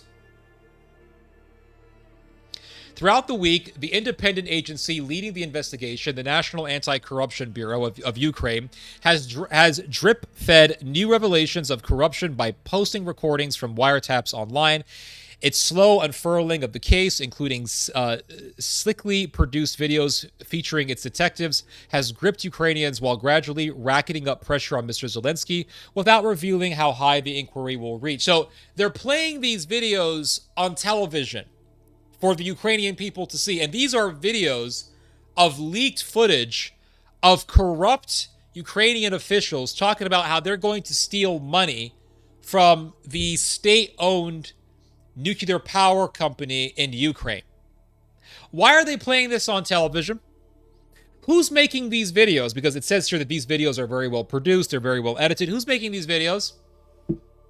Kind of reminds me of Serbia when the NATO-controlled media outlets in Serbia were playing anti-Milosevic material, because the Americans wanted Milosevic gone in the early 2000s, and it worked. Looks like the American government and the powers that be want Zelensky gone. That's what it looks like to me. Let's see here. What else do we got? It says here, but the revelations touch a particular political vulnerability for Mr. Zelensky. This summer, he moved to curtail the independence of the anti-corruption investigators as they pursued the case. So the anti-corruption investigators were trying to get the officials who were stealing money from the state-controlled nuclear power company. And Zelensky tries to strip away the authority of the anti-corruption investigative department. Why? Because Zelensky is in on it. You see? So it says here that he reversed course after Ukrainians poured into the streets in the country's first large protest during the war, saying that Mr. Zelensky was threatening Ukraine's fragile democracy. To many Ukrainians, the allegations of corruption at the nuclear power giant are especially galling as millions suffer through rolling daily blackouts because of Russian attacks. On Friday, Russia launched 430 drones and 18 missiles in a volley concentrating on the capital, Kiev, killing 6 people and wounding dozens of others. The same company that is trying to keep the lights on as winter approaches is now linked to a scheme to enrich Mr. Mindich, who has been described by the political opposition and the news media as having had broad political influence over Zelensky. So this Mr. Mindich guy, who has deep ties with Zelensky, was involved in the scheme to rob money from the nuclear power company that's controlled by the Ukrainian government.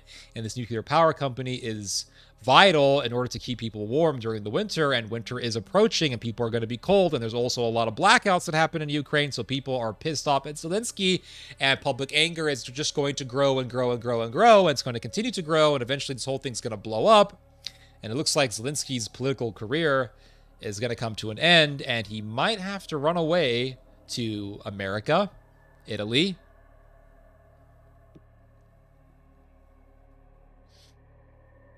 The revelations are a remarkable reversal to...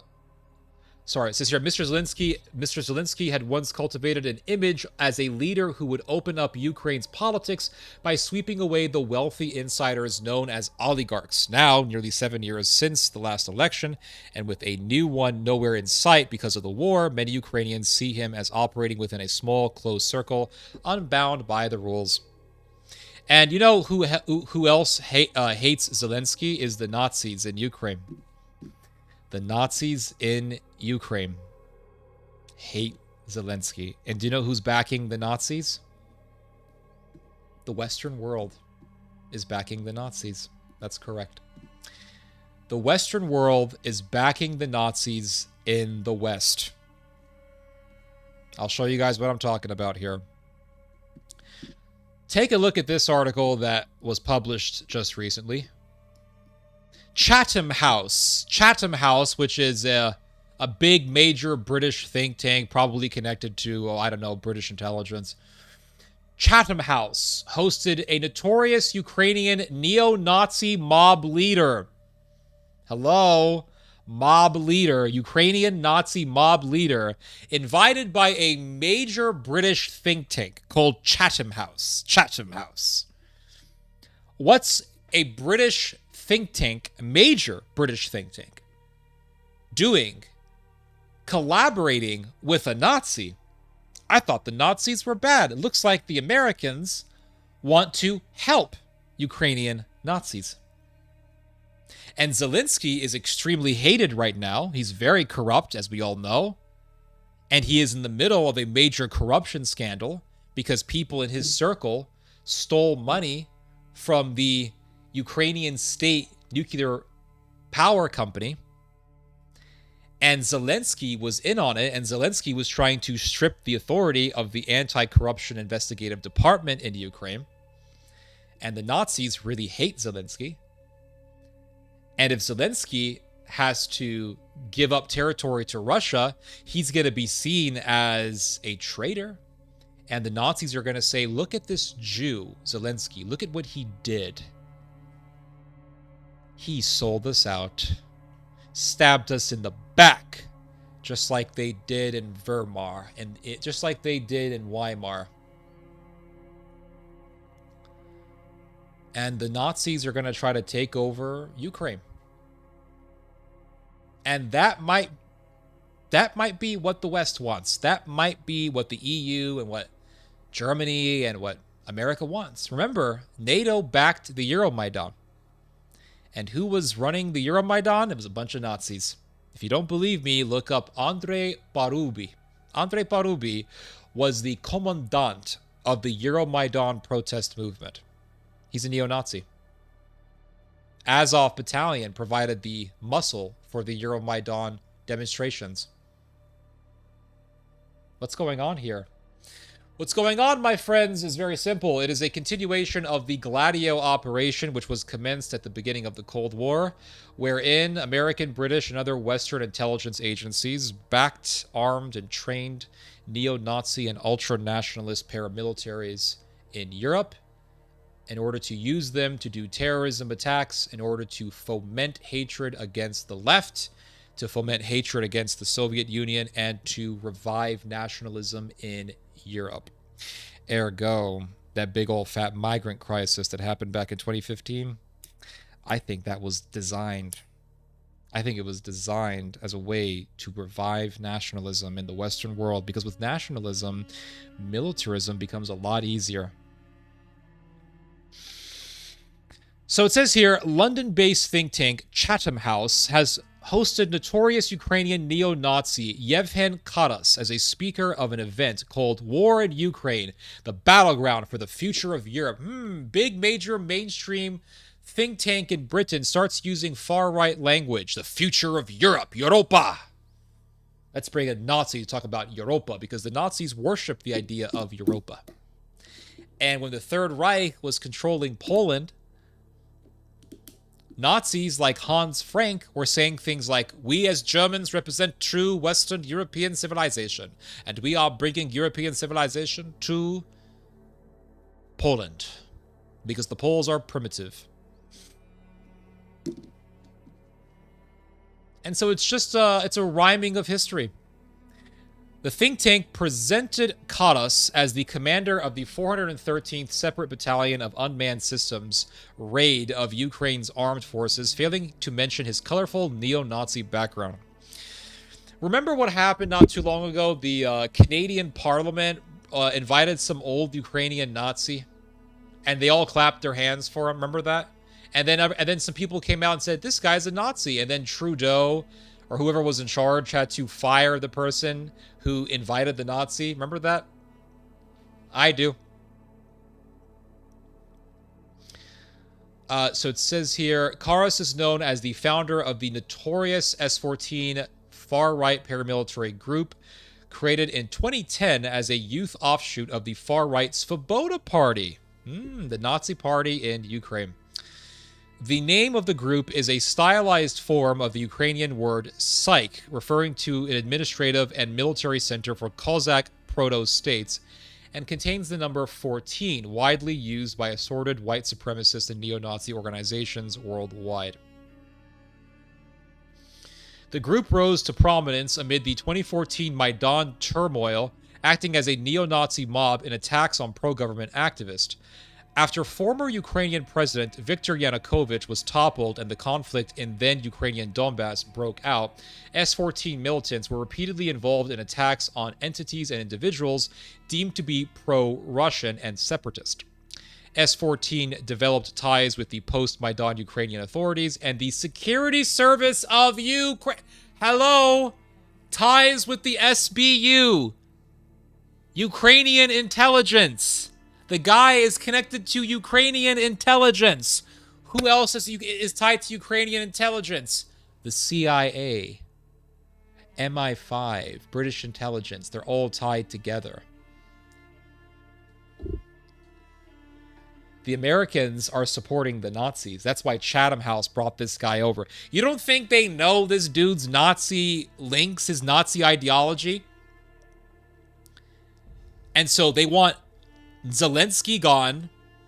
The Nazis are rising in Ukraine. The Nazis are still very powerful, especially in Western Ukraine. Azov Battalion is still there. Right Sector is still there. And Chatham House brings in this Ukrainian Nazi who also has ties to Ukrainian intelligence. Azov Battalion has ties to Ukrainian intelligence. Which means this is all NATO. This is Gladio.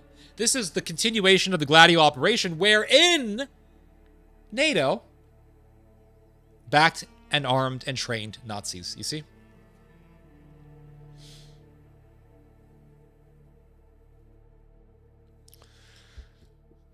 So, it says here that the agency is using the neo-Nazi mob. So the agency was using the neo-Nazi mob, and by agency, it's referring to the Ukrainian intelligence agency. They were using the neo-Nazi mob to attack those it could not legally prosecute. In a 2017 interview, Kadas openly bragged about his relationship, stating the SBU had been tipping off neo-Nazi organizations about separatist meetings. So Ukrainian intelligence wanted to take out these pro-Russian separatists, but they couldn't legally do it. So what did they do? They would tip the Nazis and tell the Nazis the whereabouts of these pro-Russian activists or separatists, and the Nazis would attack them. So we see here a clear connection between Ukrainian intelligence and Ukrainian neo-Nazis, which means this is all tied with the CIA. That's what this means. They informed not only us, but also Azov, Right Sector, and so on. And this group, S-14, staged a series of attacks on gypsies or Roma people's camps across Ukraine. The publicity turned out to be so bad for S-14 that even Kiev's Western backers condemned the group. The Americans, NATO, the Western world is backing the Nazis of Europe. They want the Nazis in Europe to rise up. Now, here is another example of what I am talking about. Look at this. Right here, guys. This happened just recently. Look at this. Large far-right German delegation to visit Washington. Trump ally says. Are we living in the Twilight Zone here? We see the U.S. government openly collaborating with far-right German politicians. Nazis. These are Nazis. I don't give a damn what anyone tells me. They're Nazis. Look at the AfD. Look at its history. Look at its ties. It's tied to Martin Zellner. It's tied to the Secession magazine, which is ran by Gotz Kubitschek, who's a major Nazi German intellectual in Germany.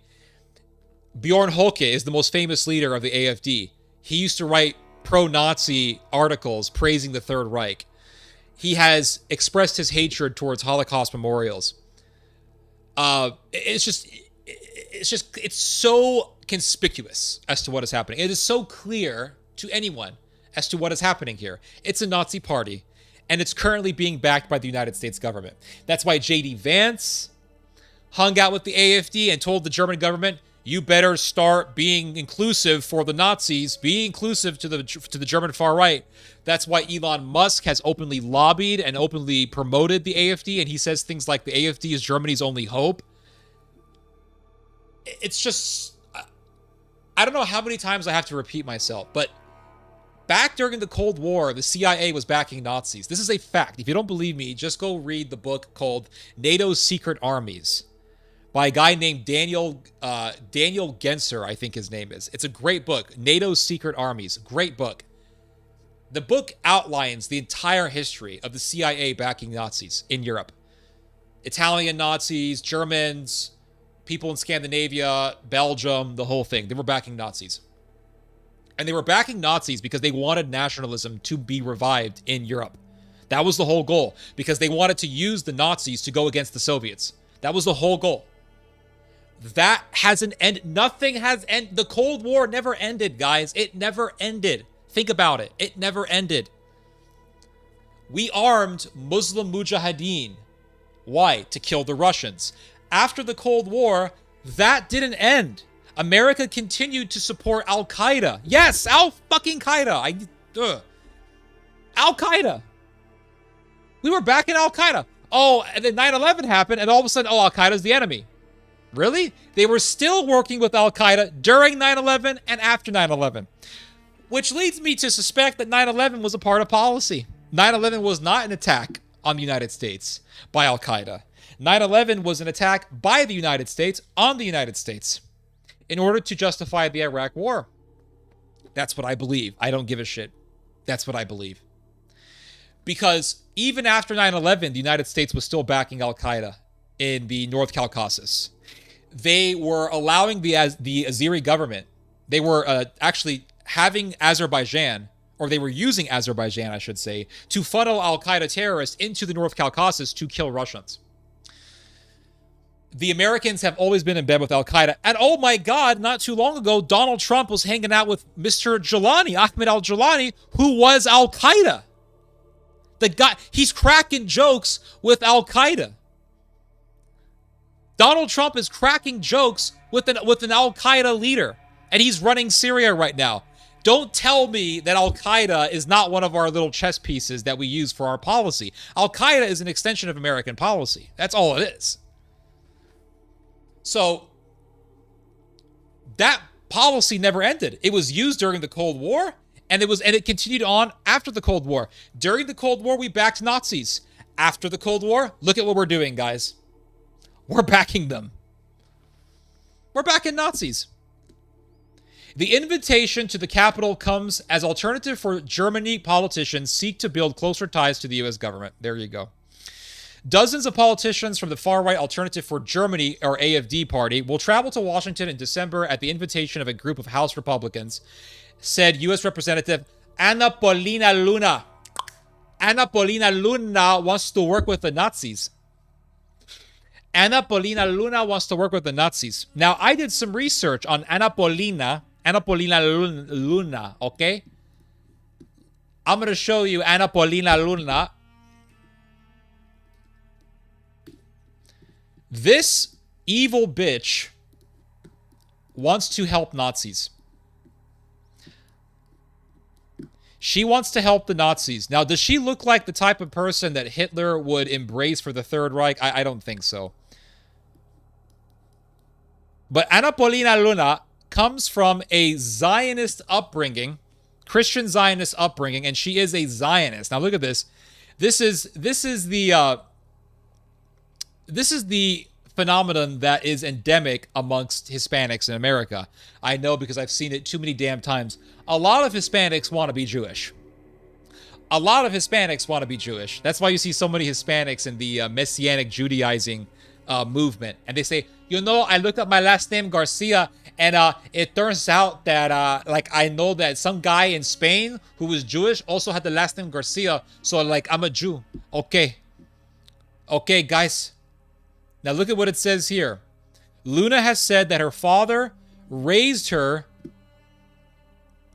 to follow Messianic Judaism, an evangelical movement that incorporates Jewish traditions into Protestant Christianity, and that she is a small fraction Ashkenazi. I'm part Jewish. I'm a part Jewish. I swear. Israel, please give me el dinero. I want el dinero of Israel, los judeos, el dinero de los judeos, por favor. I need the money. I'm a part Jewish, I swear. Now, let me tell you something about the AFD. The AFD's most famous leader, Bjorn Höcke, is a Nazi. Javier Milei is another example. Yes, perfect example of what I'm talking about. So, do you know what Bjorn Höcke says about the term Judeo-Christian? You can go look it up. Go look it up. Bjorn Höcke, Judeo-Christian. I'll try to find it. It's an old statement from Bjorn Höcke, the most famous leader of the AFD. He says, I reject the term Judeo-Christian. He's a Lutheran. He says, I reject the term Judeo-Christian because I don't like the word Judeo in my religion. Why did Bjorn Höcke say that? Because he's a Nazi. Now, some people reject that term because they have the right theology, and that's fine. But some people reject the term because they love Adolf Hitler. We have to come to grips with the reality that Nazis are real, guys. And Bjorn Höcke is a Nazi. He despises Luna. He hates her. But they're using her because they want to have deeper ties with the Americans. See what's happening here? The invitation to AFD politicians comes at a time when German far-right figures are increasingly looking for support from MAGA Republicans in the US for what they frame as a struggle against political persecution and censorship at home. Luna has taken an active interest in German far-right figures. Oh, she loves them. You know why she loves them? Because she's a Zionist. Zionists fall for this type of stuff. You know that? They do. They fall for the Nazis. You know why they fall for the Nazis? You know why? I have a theory as to why this is. I think it's because they follow a racist religion. Yes, they do. They follow a racist religion. How do I know they follow a racist religion? Because they're so obsessed with being Jewish. That's the reason why. They're so obsessed with being Jewish. And they believe, well, I'm a Christian, but I'm a Jew. Yo soy un judeo. Yo soy un judeo. I'm Jewish. I'm Jewish. So their religion is fixated on genetics. It's a racist religion. They follow a racist religion. It's not saved by grace. It's saved by race with these people. So Zionists fall for stuff like this. That's why you see, for example, Rabbi Yishai Fleischer backing Nazis. He'll say, well, you know, there's a video of Yishai Fleischer defending a Norwegian or a Nazi in Norway, defending him, saying, well, I understand why he does the Sieg Heil. I can understand his anger. I understand. Give you excuses for Nazism. Because his religion is based on race.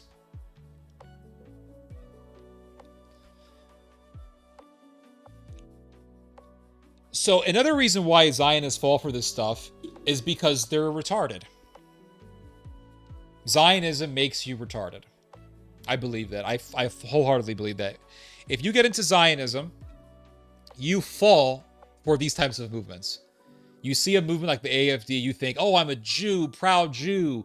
Oh, what's my purpose on this earth? To spread Judaizing and to hate on Muslims. That's what I'm going to do. Worship Israel, hate Islam. That's my goal. Because Israel fights Palestinians. Palestinians are Muslims, even though a lot of Palestinians are Christians. Palestinians are Muslims in my mind. They're all just Muslims and they're barbarians, and I have to fight them because I'm on the side of Israel. So then when Nazis rise up and say, hey, we're fighting Muslims too, guess what the Zionists do? They side with the Nazis. Yeah, they side with the Nazis. And there's a history of this. Look at what the Lehigh did. The Lehigh was a major Zionist paramilitary organization in Israel, and they were collaborating with the Nazis. So that's why Paulina Luna has taken an active interest in the German far-right figures, claims that they are being persecuted. They're being persecuted.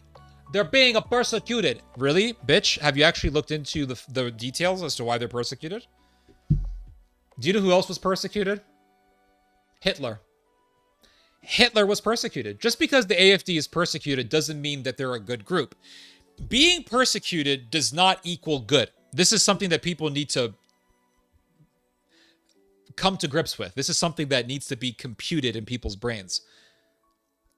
Being persecuted does not equal good. It depends on why you're being persecuted. If you're being persecuted for righteousness, then yes, you're good. If you're being persecuted because you're spreading Hitlerism, you don't have my sympathy. I'm sorry, you just don't have my sympathy.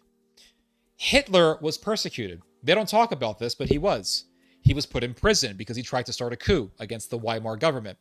And the other thing also is all of the newspapers.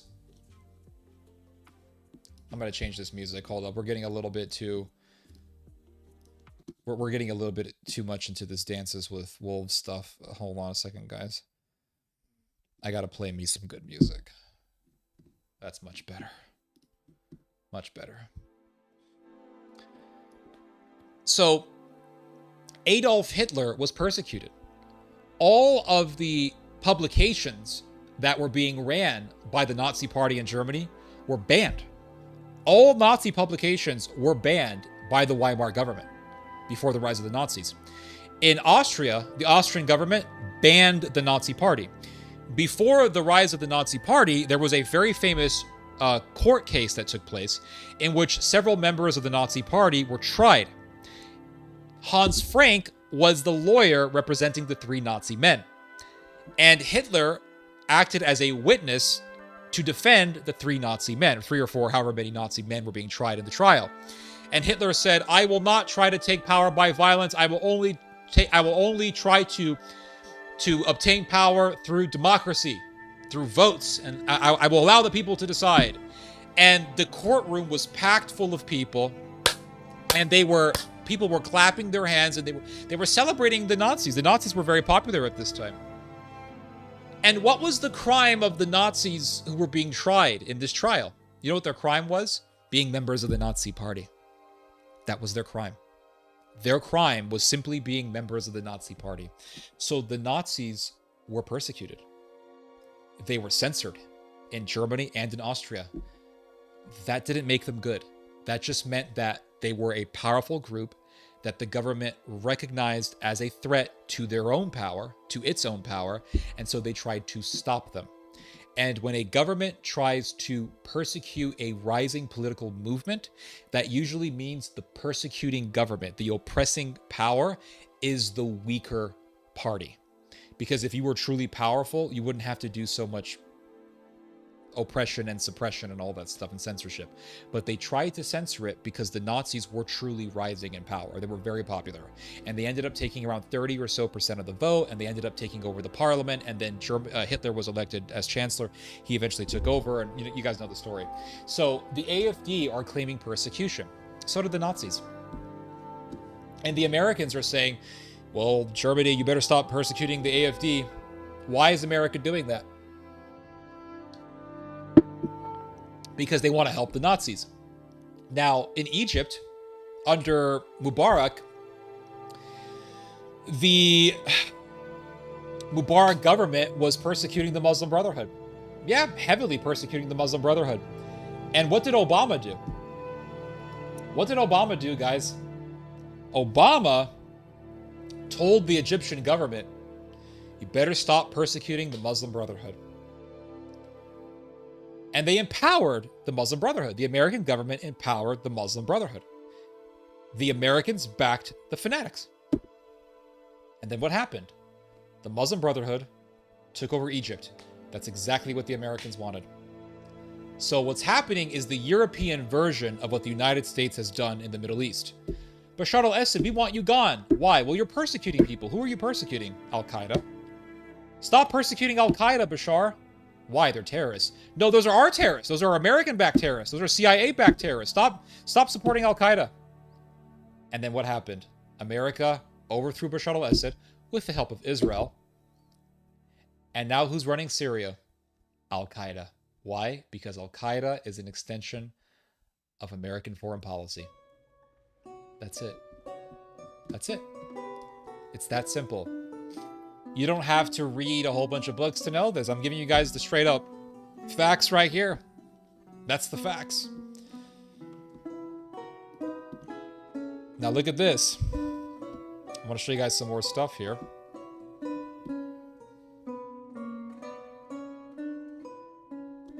Look at this, guys. This happened not too long ago.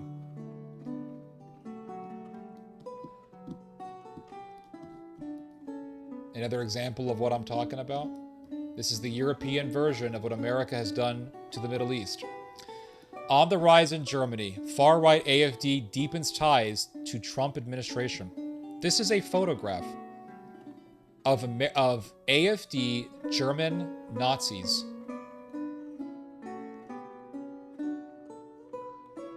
in the United States. They're in the United States. They're getting backed by the United States. Look at what it says here. Germany's far-right AfD party, long shunned at home, is courting support in Washington, leveraging ties to MAGA personalities who have risen to senior roles in the Trump administration. The Alternative for Deutschland, classified as extremist by Germany's domestic intelligence service and ostracized by mainstream parties, has held meetings with senior U.S. State Department officials. Hello! How more obvious do you need to get that the United States government wants Nazism to be revived? This is, like, it's so obvious. Working with U.S. State Department officials in Washington? They're not even hiding it. This is not even a conspiracy theory. It's just right there. Where's your evidence that America's backing Nazis? Right freaking here. We had Al-Qaeda in Washington with al-Jilani, and now we got Nazis. Look at this. Look at this. Let's read some more of this. This is very interesting. The outreach reflects a growing alignment between the AfD and parts of Trump's MAGA, Make America Great Again movement, which has voiced support for the party's complaints about political repression at home and its hardline stance on immigration. This reminds me of how the United States backed Hitler. That's what this reminds me of, how the United States backed Adolf Hitler. The United States backed Adolf Hitler. Wall Street financed the Third Reich. They liked Hitler. They did. They liked Adolf Hitler because they wanted to use Hitler to go against Bolsheviks. They liked him. Because if you look at the ideology that was very dominant at that time in the early mid-20th century, nationalism and eugenics were all the rave. They were very popular. Those were very popular belief systems. Churchill was a hardcore eugenist. America was dominated by eugenists and nationalists. And so Adolf Hitler, being a eugenist, did not bother the Americans at all.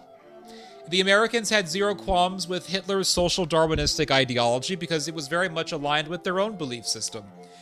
And Adolf Hitler made his eugenics very public. He did a speech saying that if Germany could just become like the Spartans, and, you know, if we could just become like the Spartans who would kill their babies if they were too weak, then we would have a better society. This is what Hitler said. And then you have these evil traditional Catholics who want to deceive you into thinking that Hitler was a good man.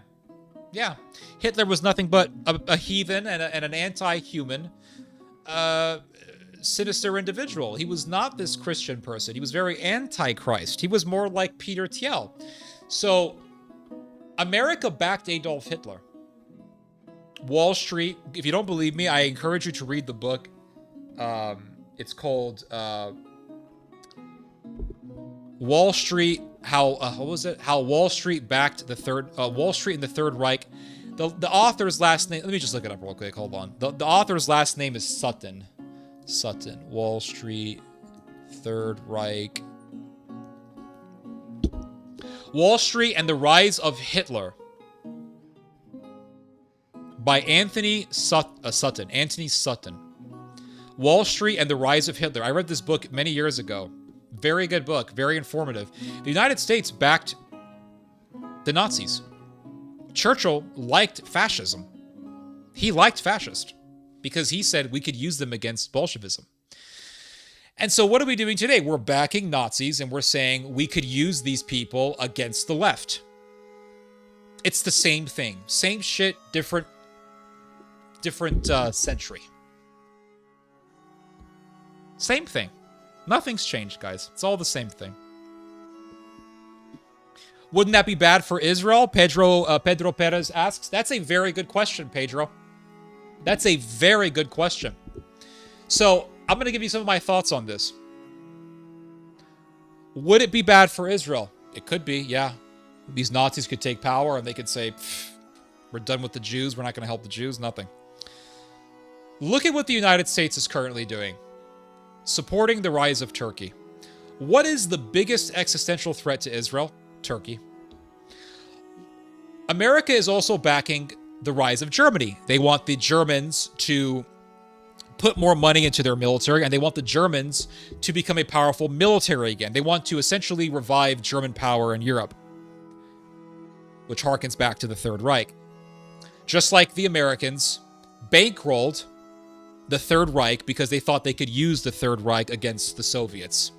So we want to use a revived German power to go against Russia. Like I said, same thing, different century. The United States is backing the biggest existential threat to Israel, which is Turkey.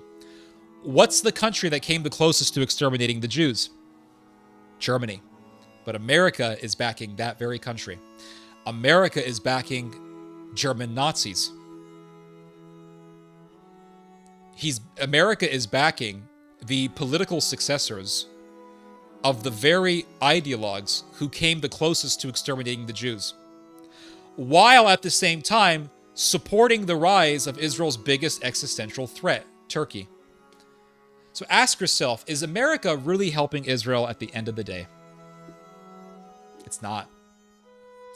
America is contributing to the end of Israel.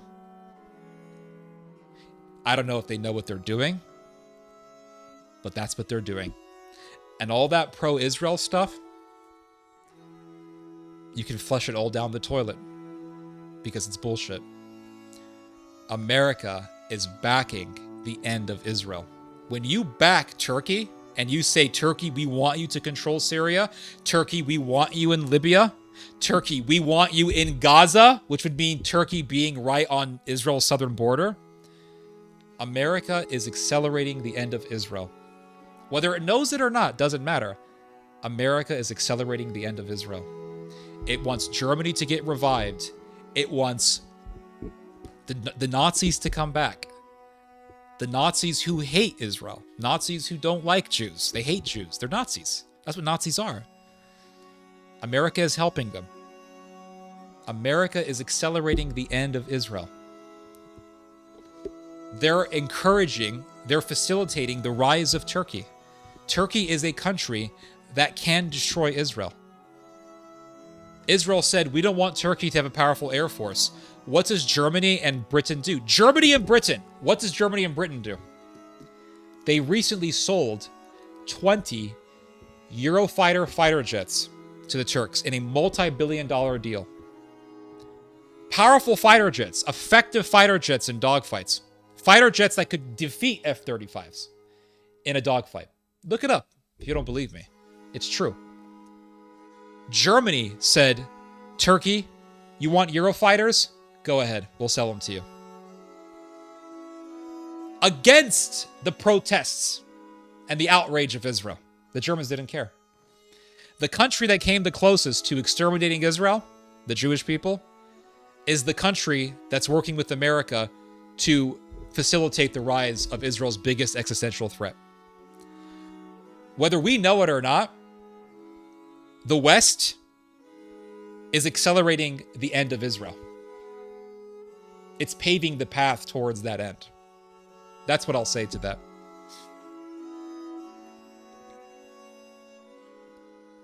Now, I want to read to you guys some more of this article here. Hold on.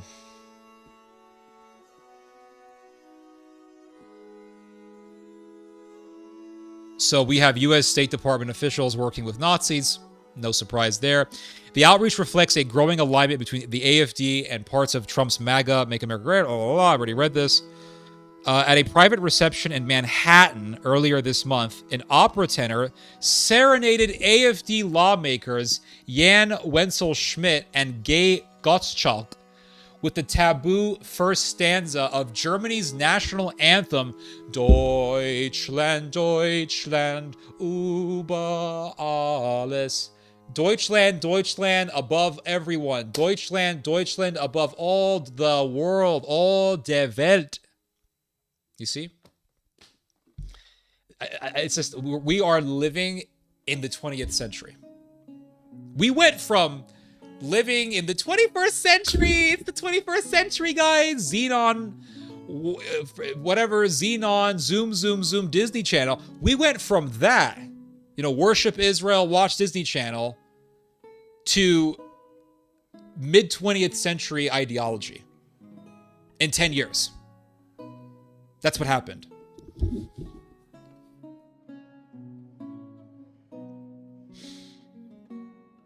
So it says here, Schmidt, fresh from a meeting with a top U.S. Foreign Service official, joined the singing and with hand over heart. He later denied to Reuters any link between the lyrics and the Nazis. I mean, this is just crazy. The private reception in Manhattan, hosted by the New York Young Republicans.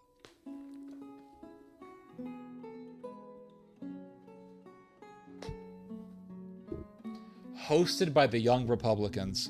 Guys, did you guys see the recent story from Politico on the Young Republicans? I'm going to show you guys something very disturbing. Look at this. Look at this, guys.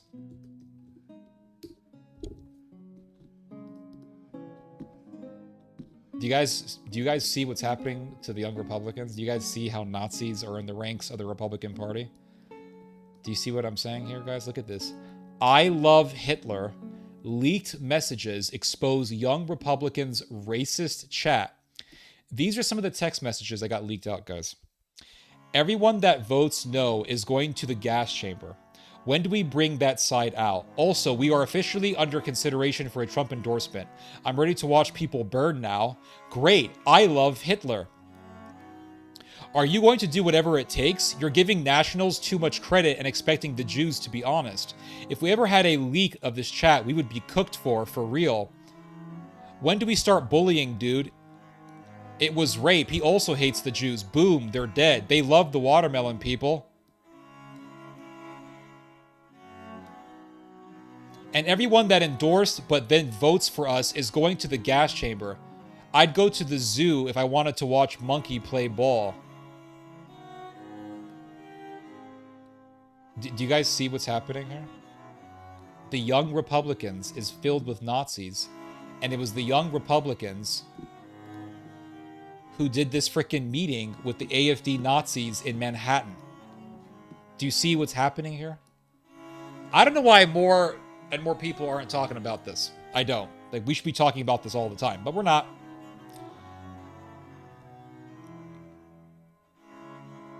Now look at this here. So the Young Republicans organized the event, and this underscores the AfD's efforts to build international legitimacy and challenge what it calls undemocratic exclusion at home. We have no democracy anymore, Gottschalk said, blah, blah, blah, I'm a victim. Look at us, we're persecuted. AfD's growing ties in Washington comes as it surges in German opinion polls. Oh, by the way, AfD party is now the most popular party in Germany. It's the second biggest party in the German Bundestag, in the German parliament. But currently, as far as of the latest polls go, it is the most popular party in all of Germany right now. You see what's happening? The AfD's growing ties, blah, blah, blah. Yep, they're growing. They're the most popular party in Germany. And let's see. So it says here, The State Department did not comment, but pointed to a photo on X of Darren Beatty, the senior Foreign Service official, meeting with Wenzel Schmidt and his colleague Marcus Fraunmeyer. The State Department official, who requested anonymity because they were not authorized to talk to media, said, "When you have an organization that's outside the mainstream, they crave the imprimatur of legitimacy and that historically engaging with American diplomats has offered them, blah, blah, blah, blah, blah." Many Germans are alarmed by the AfD, whose rise evokes unsettling parallels with the Nazi Party's ascent in the 1930s, when authoritarian rule was established through legal means. And guys, do you know what's amazing? It's how many American evangelicals think the AfD is great. Like, I've seen it all the time on the internet. Oh, they're great. They're patriots. See, this is what Zionism does to the brain.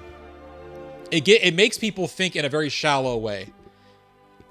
Zionism good. Israel in Bible means modern day state of Israel, Netanyahu. Israel fight Muslims. Muslims are all bad. Have to fight Muslims. Nazis in Europe are fighting Muslims. Have to join Nazis. You see how retarded people are? You see, they don't see nuance. They refuse to see nuance. They refuse to see the reality of political pretexts, how political institutions and movements use pretexts. They will point to certain things to justify their existence and to justify what they want to do. They'll say, well, we need Nazism. Why? Well, because, the Muslims are bad. We need Hitler. That's a pretext. They're pointing to something to justify what it is that they want to do.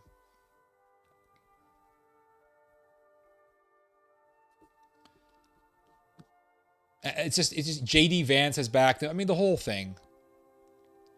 I'm not going to read the whole thing because it's pretty much the same thing that we've already covered, but you guys see what's happening. The Nazis are coming back and America is backing it. That's what's happening. Anyway, let's relax a little bit, and I am going to smoke a little bit of tobacco with you guys, if you guys don't mind. I'll read your guys' comments here. Yeah, now Elon is somehow preaching the gospel, part of the revival. Really?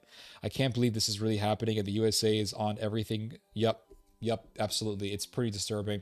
Paganism, magic, and Wicca has already been popular in this era. Yep, I know. And that's one thing that preceded the rise of the Nazis, by the way, was the rise of neo-paganism. Do you think the pagan cults are back? Oh, yeah, paganism is pretty popular. It's just, especially in Western Europe. Let's see here. Makes me rethink of Musk throwing his heart out. Oh yeah, I remember that. And I immediately did a video and I said, guys, this whole heart go out to you thing is bullshit. It's a Sieg Heil. It's an absolute Sieg Heil.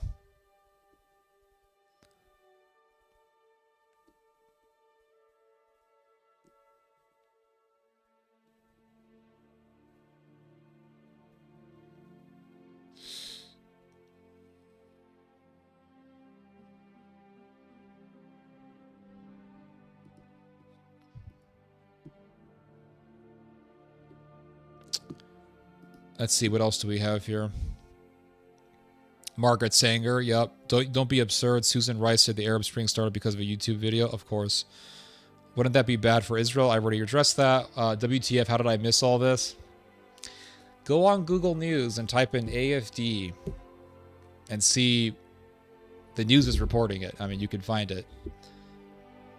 Coming in here after watching Candace and Ian Carroll. Appreciate the knowledge and entertainment, sir. Appreciate that. Dig Deeper TV. Happy to have you on. You know what's funny? What's funny that Palestinian people are anti-Semitism, but Palestinians are Semitic. Yeah, they are Semitic. Let's see here. She's actually blah, blah, blah. Whoa. Remember, every accusation is a confession. I don't know what that means. I don't know exactly what you're trying to say.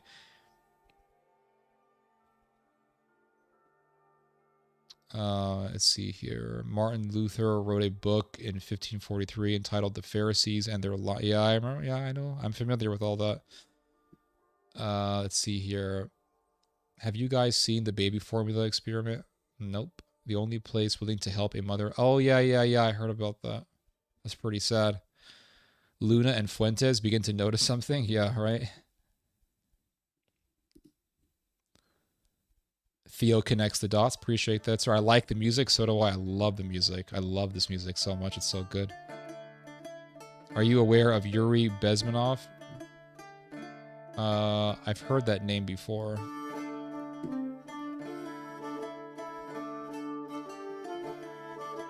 Oh yeah, that's the guy who was like a Soviet dissenter or something, and he was talking about like propaganda or whatever.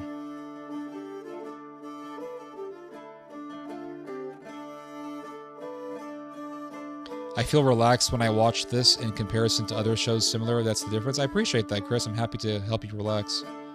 That's one of my goals in these streams, is to help people relax, believe it or not. Really, it is. I'm not being sarcastic. I want to help people relax. And these streams help me relax, believe it or not. Yuri was an ex-KGB. Yeah, I've heard of him before. Will Netanyahu be brought to justice? Nope. I've heard of Bezmenov a million gazillion times. I've heard of him before. He's like connecting stuff to the CIA or whatever.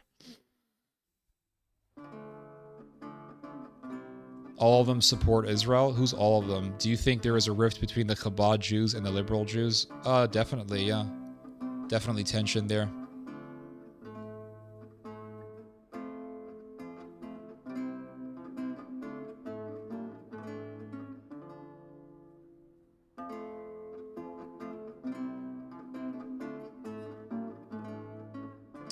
You really believe those are real texts? Well, do you have evidence that shows that they're not real text?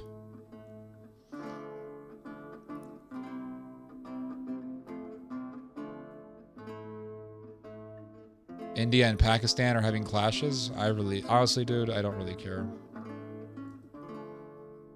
I don't know why. I just don't really care about Pakistan or India.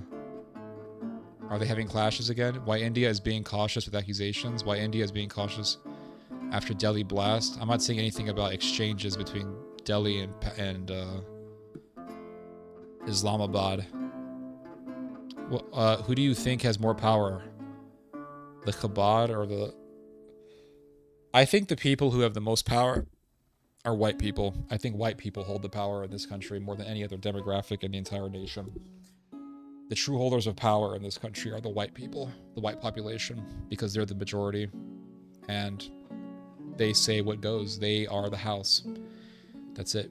And the only reason why America has been so pro-Israel is because the majority of white people historically in this country, at least since the 1960s, have been pro-Israel. Once Israel loses the white people, Israel loses. That's it. That's it. You cannot have a pro-Israel America without a pro-Israel white demographic. It's impossible. And that's why when the Israelis see, for example, African Americans being critical of Israel, they don't care because African Americans are not the majority. When they see Middle Eastern people in the United States who are critical of Israel, they don't care because Middle Eastern people are a minority. But when they see white people like Tucker Carlson, Megyn Kelly, being critical of Israel, when they see Candace Owens being critical of Israel, and millions upon millions of white people are listening to her, Israel is very worried. Why do you think when white people started becoming critical of Israel, that all of a sudden Israelis and pro-Israel people and Hasbarists for Israel in the United States started complaining about groypers and started complaining about the rise of anti-Semitism and the American right? Why do you think Mark Levine and Netanyahu and Ben Shapiro and Josh Hammer and all these guys are extremely worried about the rise of anti-Israel sentiment in the United States? You know why? Because anti-Israel sentiment is very popular now amongst white Americans. If you lose white people, you lose America. And Josh Hammer, being a complete moron, being an oblivious, hateful, vicious moron, comes out and says Europeans are inherently anti-Semitic. It's in their genetics. He actually said this. So you're showing that you hate white people, which is going to get white people to hate you even more, and now you're losing white people even more. So they're losing the white folks. They attacked Megyn Kelly. Blonde, American, all-American woman. You attacked her. You attacked Tucker Carlson, all-American man, right? White, Republican, red-blooded American. You attacked him. You are losing the white population. That's why Daily Wire is crumbling.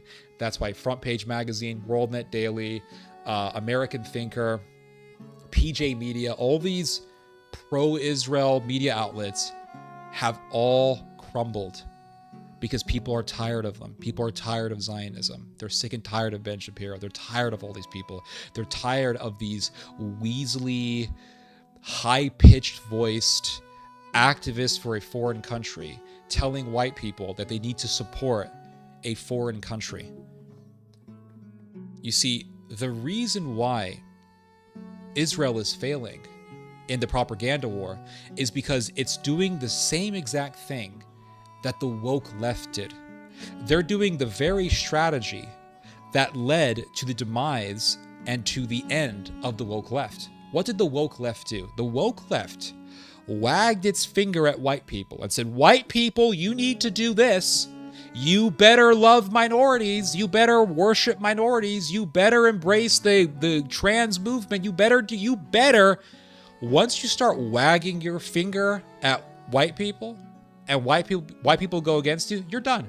Because you just lost the majority of the country. You just lost the majority demographic. That's why. And woke failed. It completely failed. You don't tell Americans what to do. You tell Americans to put a mask on, they won't do it. Well, it'll save your life. They won't do it. Why? Because you told them to do it. That's it. So people are sitting here saying, well, you know, the pro-Israel lobby is so powerful and so this. The reason why it's been influential for decades is because white Americans have been pro-Israel for decades. I don't know where you guys have been this whole time, but since I can go all the way back to when I was a child in my memory, seeing white Americans praising Israel. I saw this as a child growing up. White Americans praising Israel, clapping their hands, talking about the importance of Israel, why we have to support Israel. 1990s, I saw that. Early 2000s, I saw that. I remember being in the middle of nowhere in California, in some hick-ass area in California where a bunch of farms were. We were like in the Santa Rosa area. I don't remember exactly where, but there was a lot of farms, I remember.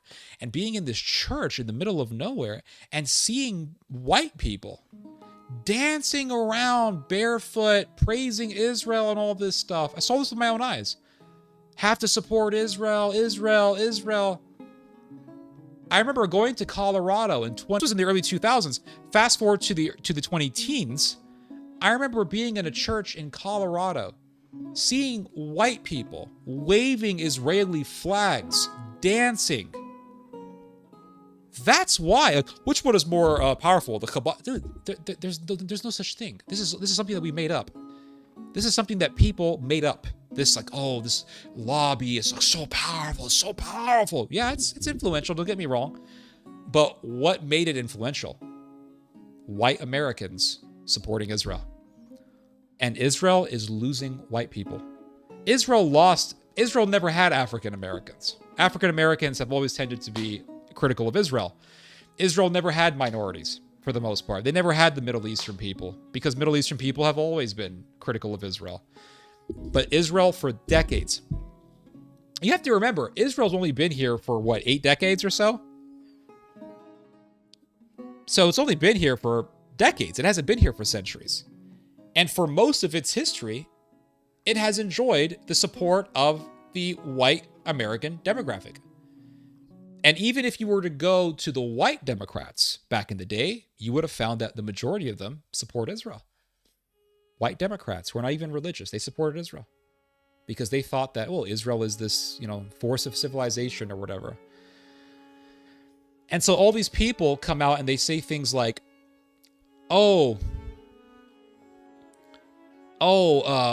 America's never going to abandon Israel because we've supported Israel for this long. Yeah, we've supported Israel for this long because of the white demographic. Israel's losing that. We've never seen what happens. We don't have an historical precedent for what happens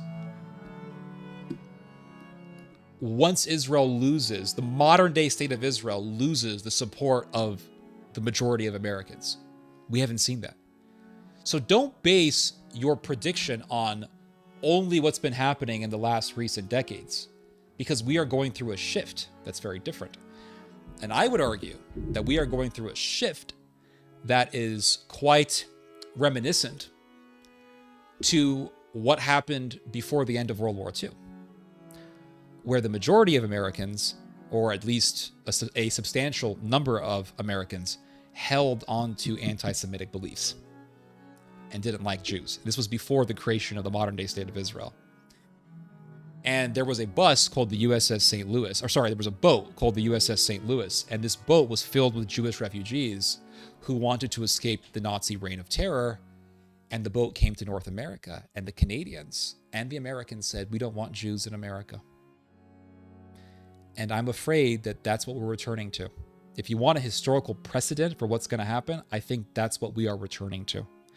And I think once Israel loses America, Turkey is going to end Israel. And I think that America is enabling this. America is facilitating this because America is telling Turkey, rise in power, control Syria, control Libya, put your troops in Gaza. We want to see Turkey in Gaza. America is enabling the rise of Turkey, while at the same time, anti-Israel sentiment is at an all-time high in the United States. So we're going back to that time period, so to speak. And we are going to see something very similar to what happened to the Jewish people in the Shoah. Tragically, this is what's going to happen. I'm not saying I like this, so don't strike me, YouTube. But I'm giving you my observation for the future. The future of Israel is very dark. Very dark.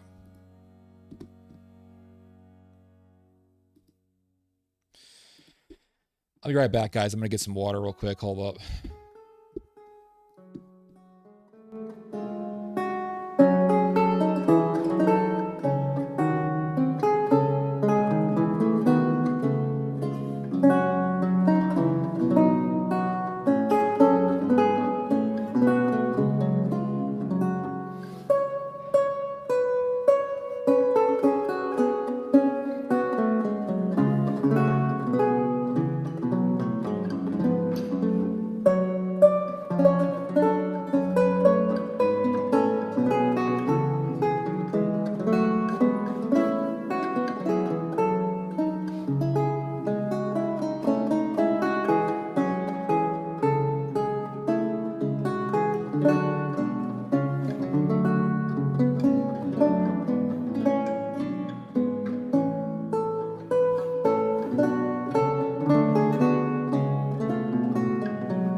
Now, let's enjoy a pipe for the evening, shall we? I have here my fine pipe imported from Ireland. This is my Peterson pipe that I got. I broke this pipe in live on this live stream a couple of weeks ago. A very fine pipe.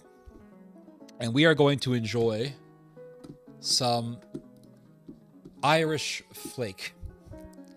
We're going to enjoy some Irish flake, guys. I recently got this. Irish flake.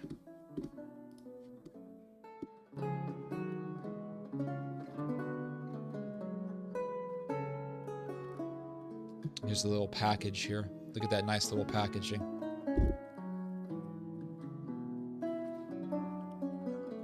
Smells lovely. Let's see that Irish flake there.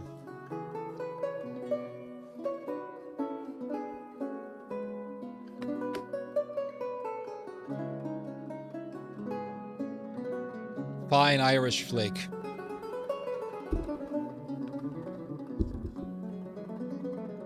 Let's fill this bowl up and light us some fine Irish tobacco, guys.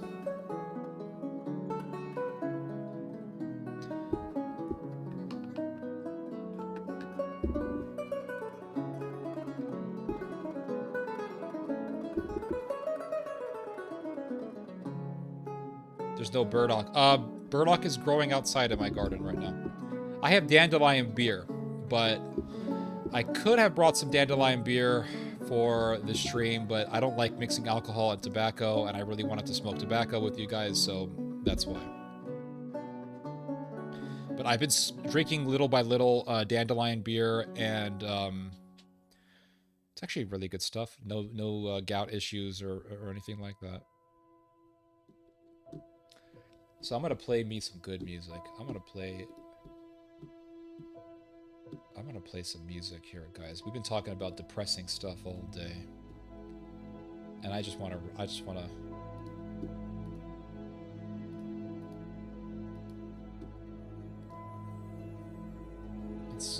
gonna play some. I'm gonna just smoke a little bit of pipe with you guys here.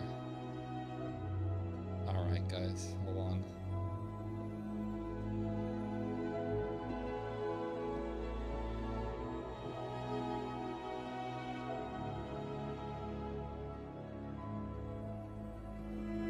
I like this music. This music's pretty good.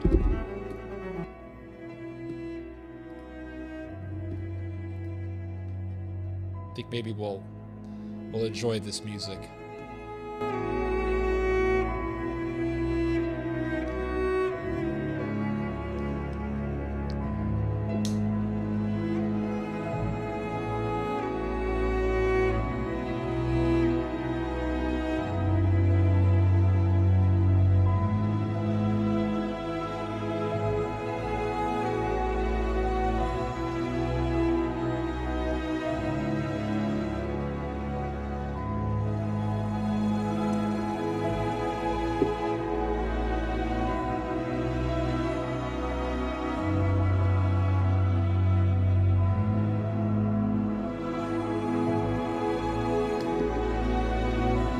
Good stuff.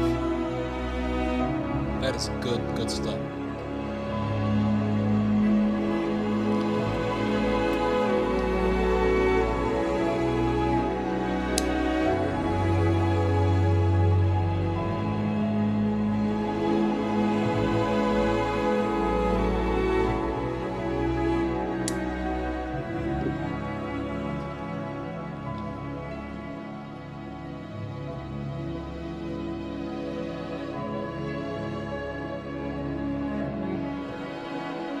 Perfect music for smoking pipe, absolutely.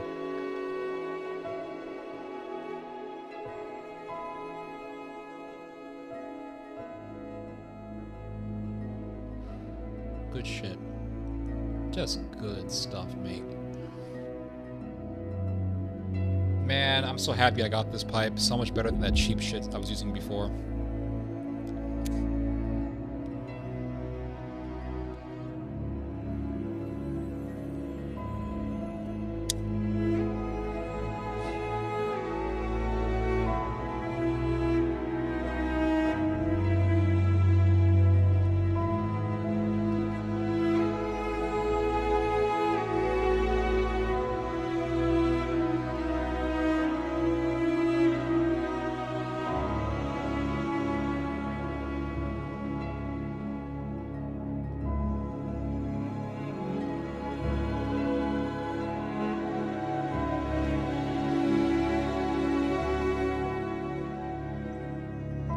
Something about this music that's so good. I don't inhale that. As you can see, I blow it out. There's something that's so good about this music. I don't know what it is. Like, it's like soothing and beautiful and hopeful and inspiring, just like all at the same time.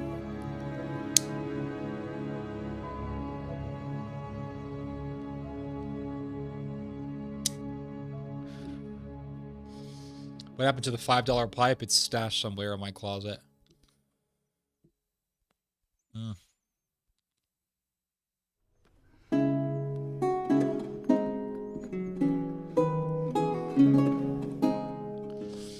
I want to play some Baroque music. Cameron Crossman, Riserere by Domenico Gabrielli, one of the best of the Baroque composers.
Let's see here, hold on.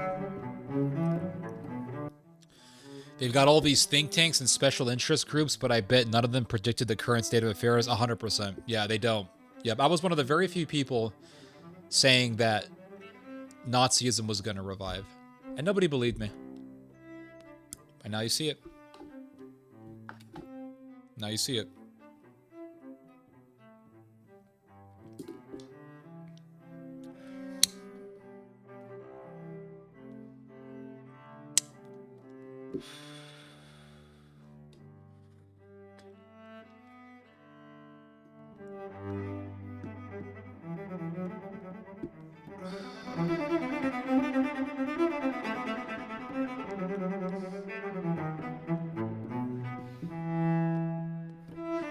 I saw this. I was listening to this one piece of music. Let me see if I can find it. Hold on.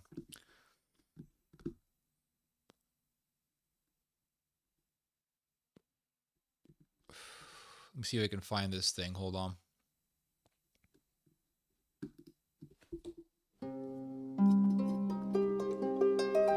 Not this one.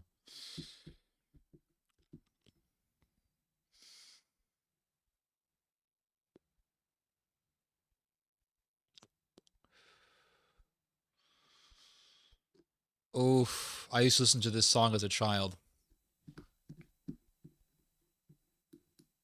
Listen to this. Listen to this. This is a Irish masterpiece here. Listen to this song.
So good.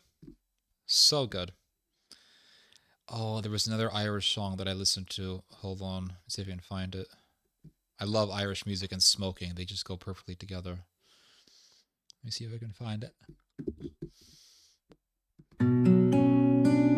Oh, I love this song. Listen to this. Listen to this song by Solus. Solus was a very popular Irish Canadian group from the 1990s, but I used to listen to them as a child, but this song I discovered this year from them. It's really good. I love the beginning. Just the guitar in the beginning is so hauntingly beautiful. Listen to this.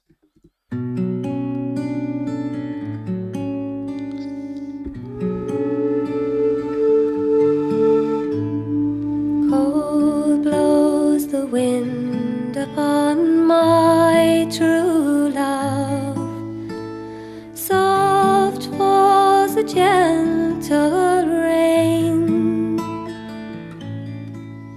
I never had but one true love, and in greenwood she lies slain.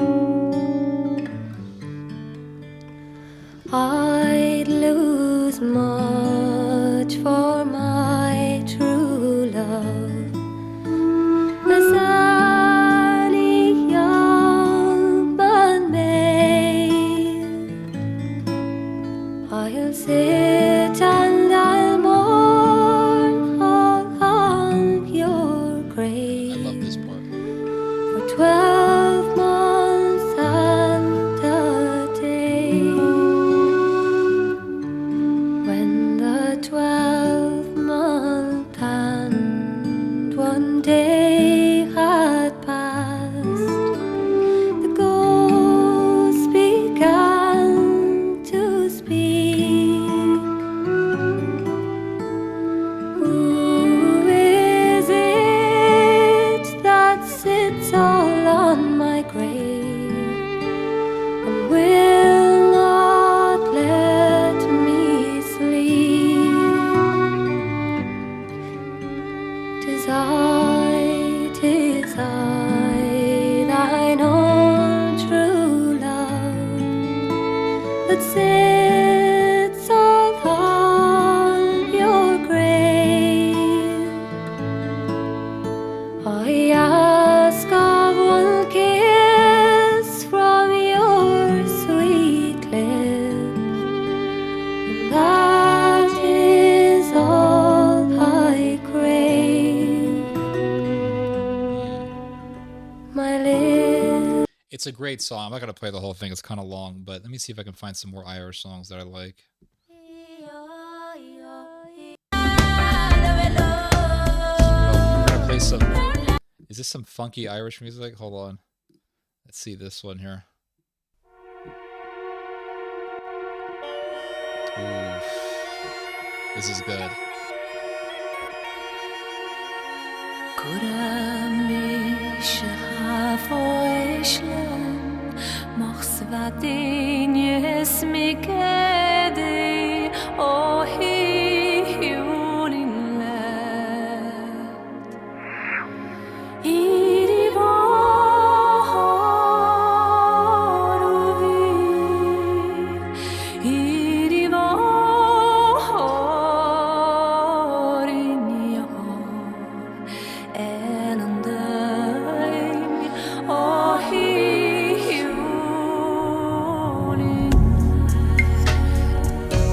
So good.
And then I have this one song here. Oh man.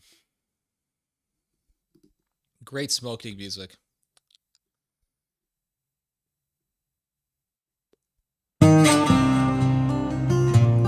It's called Sunday's Fantasy.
That is some beautiful music.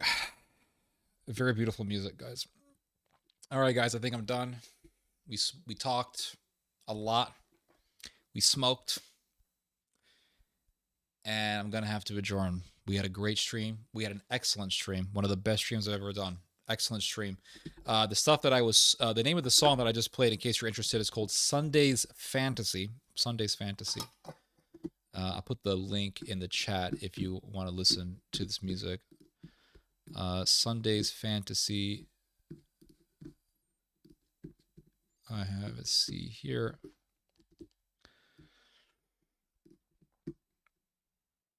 And I'm going to say goodbye to everyone. Goodbye, Bianca Petrovka, Ortho Christos, Jacob Glowsticks, Chris77333, Apuro, Jacob Glowsticks, Chris. Okay, everybody said Chris. Let's see here. Ahmed Farid. Let's see. Tease McGee and Peter Waharhead. Unbiased. Let's see. Solorm Lumor, 42 Utkarsh, Pablo Estrada, Magnimus Q, Falk Ovan, Musowowa, Chris. I already said Chris. Wesley Clegg, Jose, Marvin Vargas, Pedro Perez. Let's see here. Who else did I miss anyone? Prince Zachariah, Sweet Body Fit, Carols, Edmund Rousseau, Luke Skywalker, not interested. That's the person's name.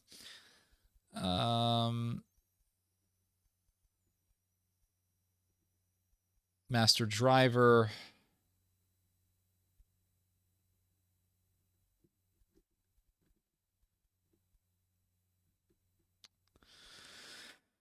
And everyone else.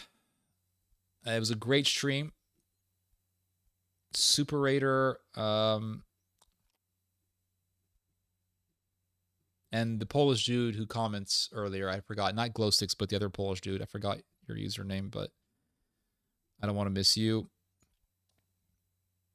You guys just heard some theology. Have a good night and have a good weekend. And we just had another great Friday stream. God willing, I'll be back. And we had a lot of fun. And now I'm going to enjoy the rest of my Friday night in a bittersweet melancholy, because every time I end these streams, guys, I always feel a little bit melancholic. I don't know why that is, but every time I end these streams and I turn the computer off or I turn the stream off, I turn the OBS off, there's just like this bittersweet melancholic feeling. And now that I'm smoking, I'm going to feel it even more. And it's kind of nice, but it's, like I said, it's bittersweet. It's kind of sweet. It's kind of bitter. And I don't know why that is, but every time I turn these streams off, it's like, oh, a little bit sad. A little bit sad, I'll be honest with you. And I feel this after every stream that I do with you guys. So I'm going to end the rest of this night probably smoking some more and enjoying the bittersweet feeling of the end of yet another stream. Enjoy the fall weather.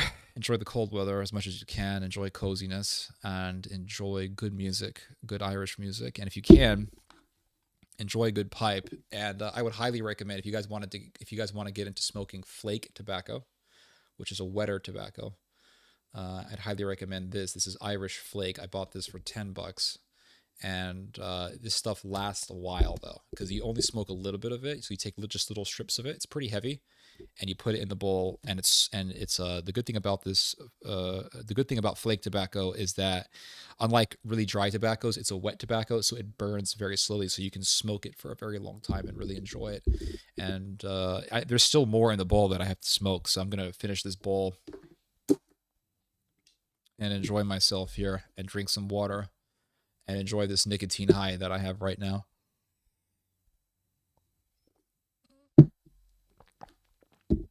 And that's it. I'll see you guys soon. I recorded a new video for you guys. I need to finish editing it, but it'll be up soon. And it's an hour plus long video, so it's there's a lot of stuff to chew on. It'll be a lot of fun. We had a lot of fun in this stream. God bless you guys. Be well. May Jesus Christ bless you. Appreciate that, Jose. Christ is King. Amen. That's right, Glow Sticks. We just heard some theology. Good night, everyone. God bless.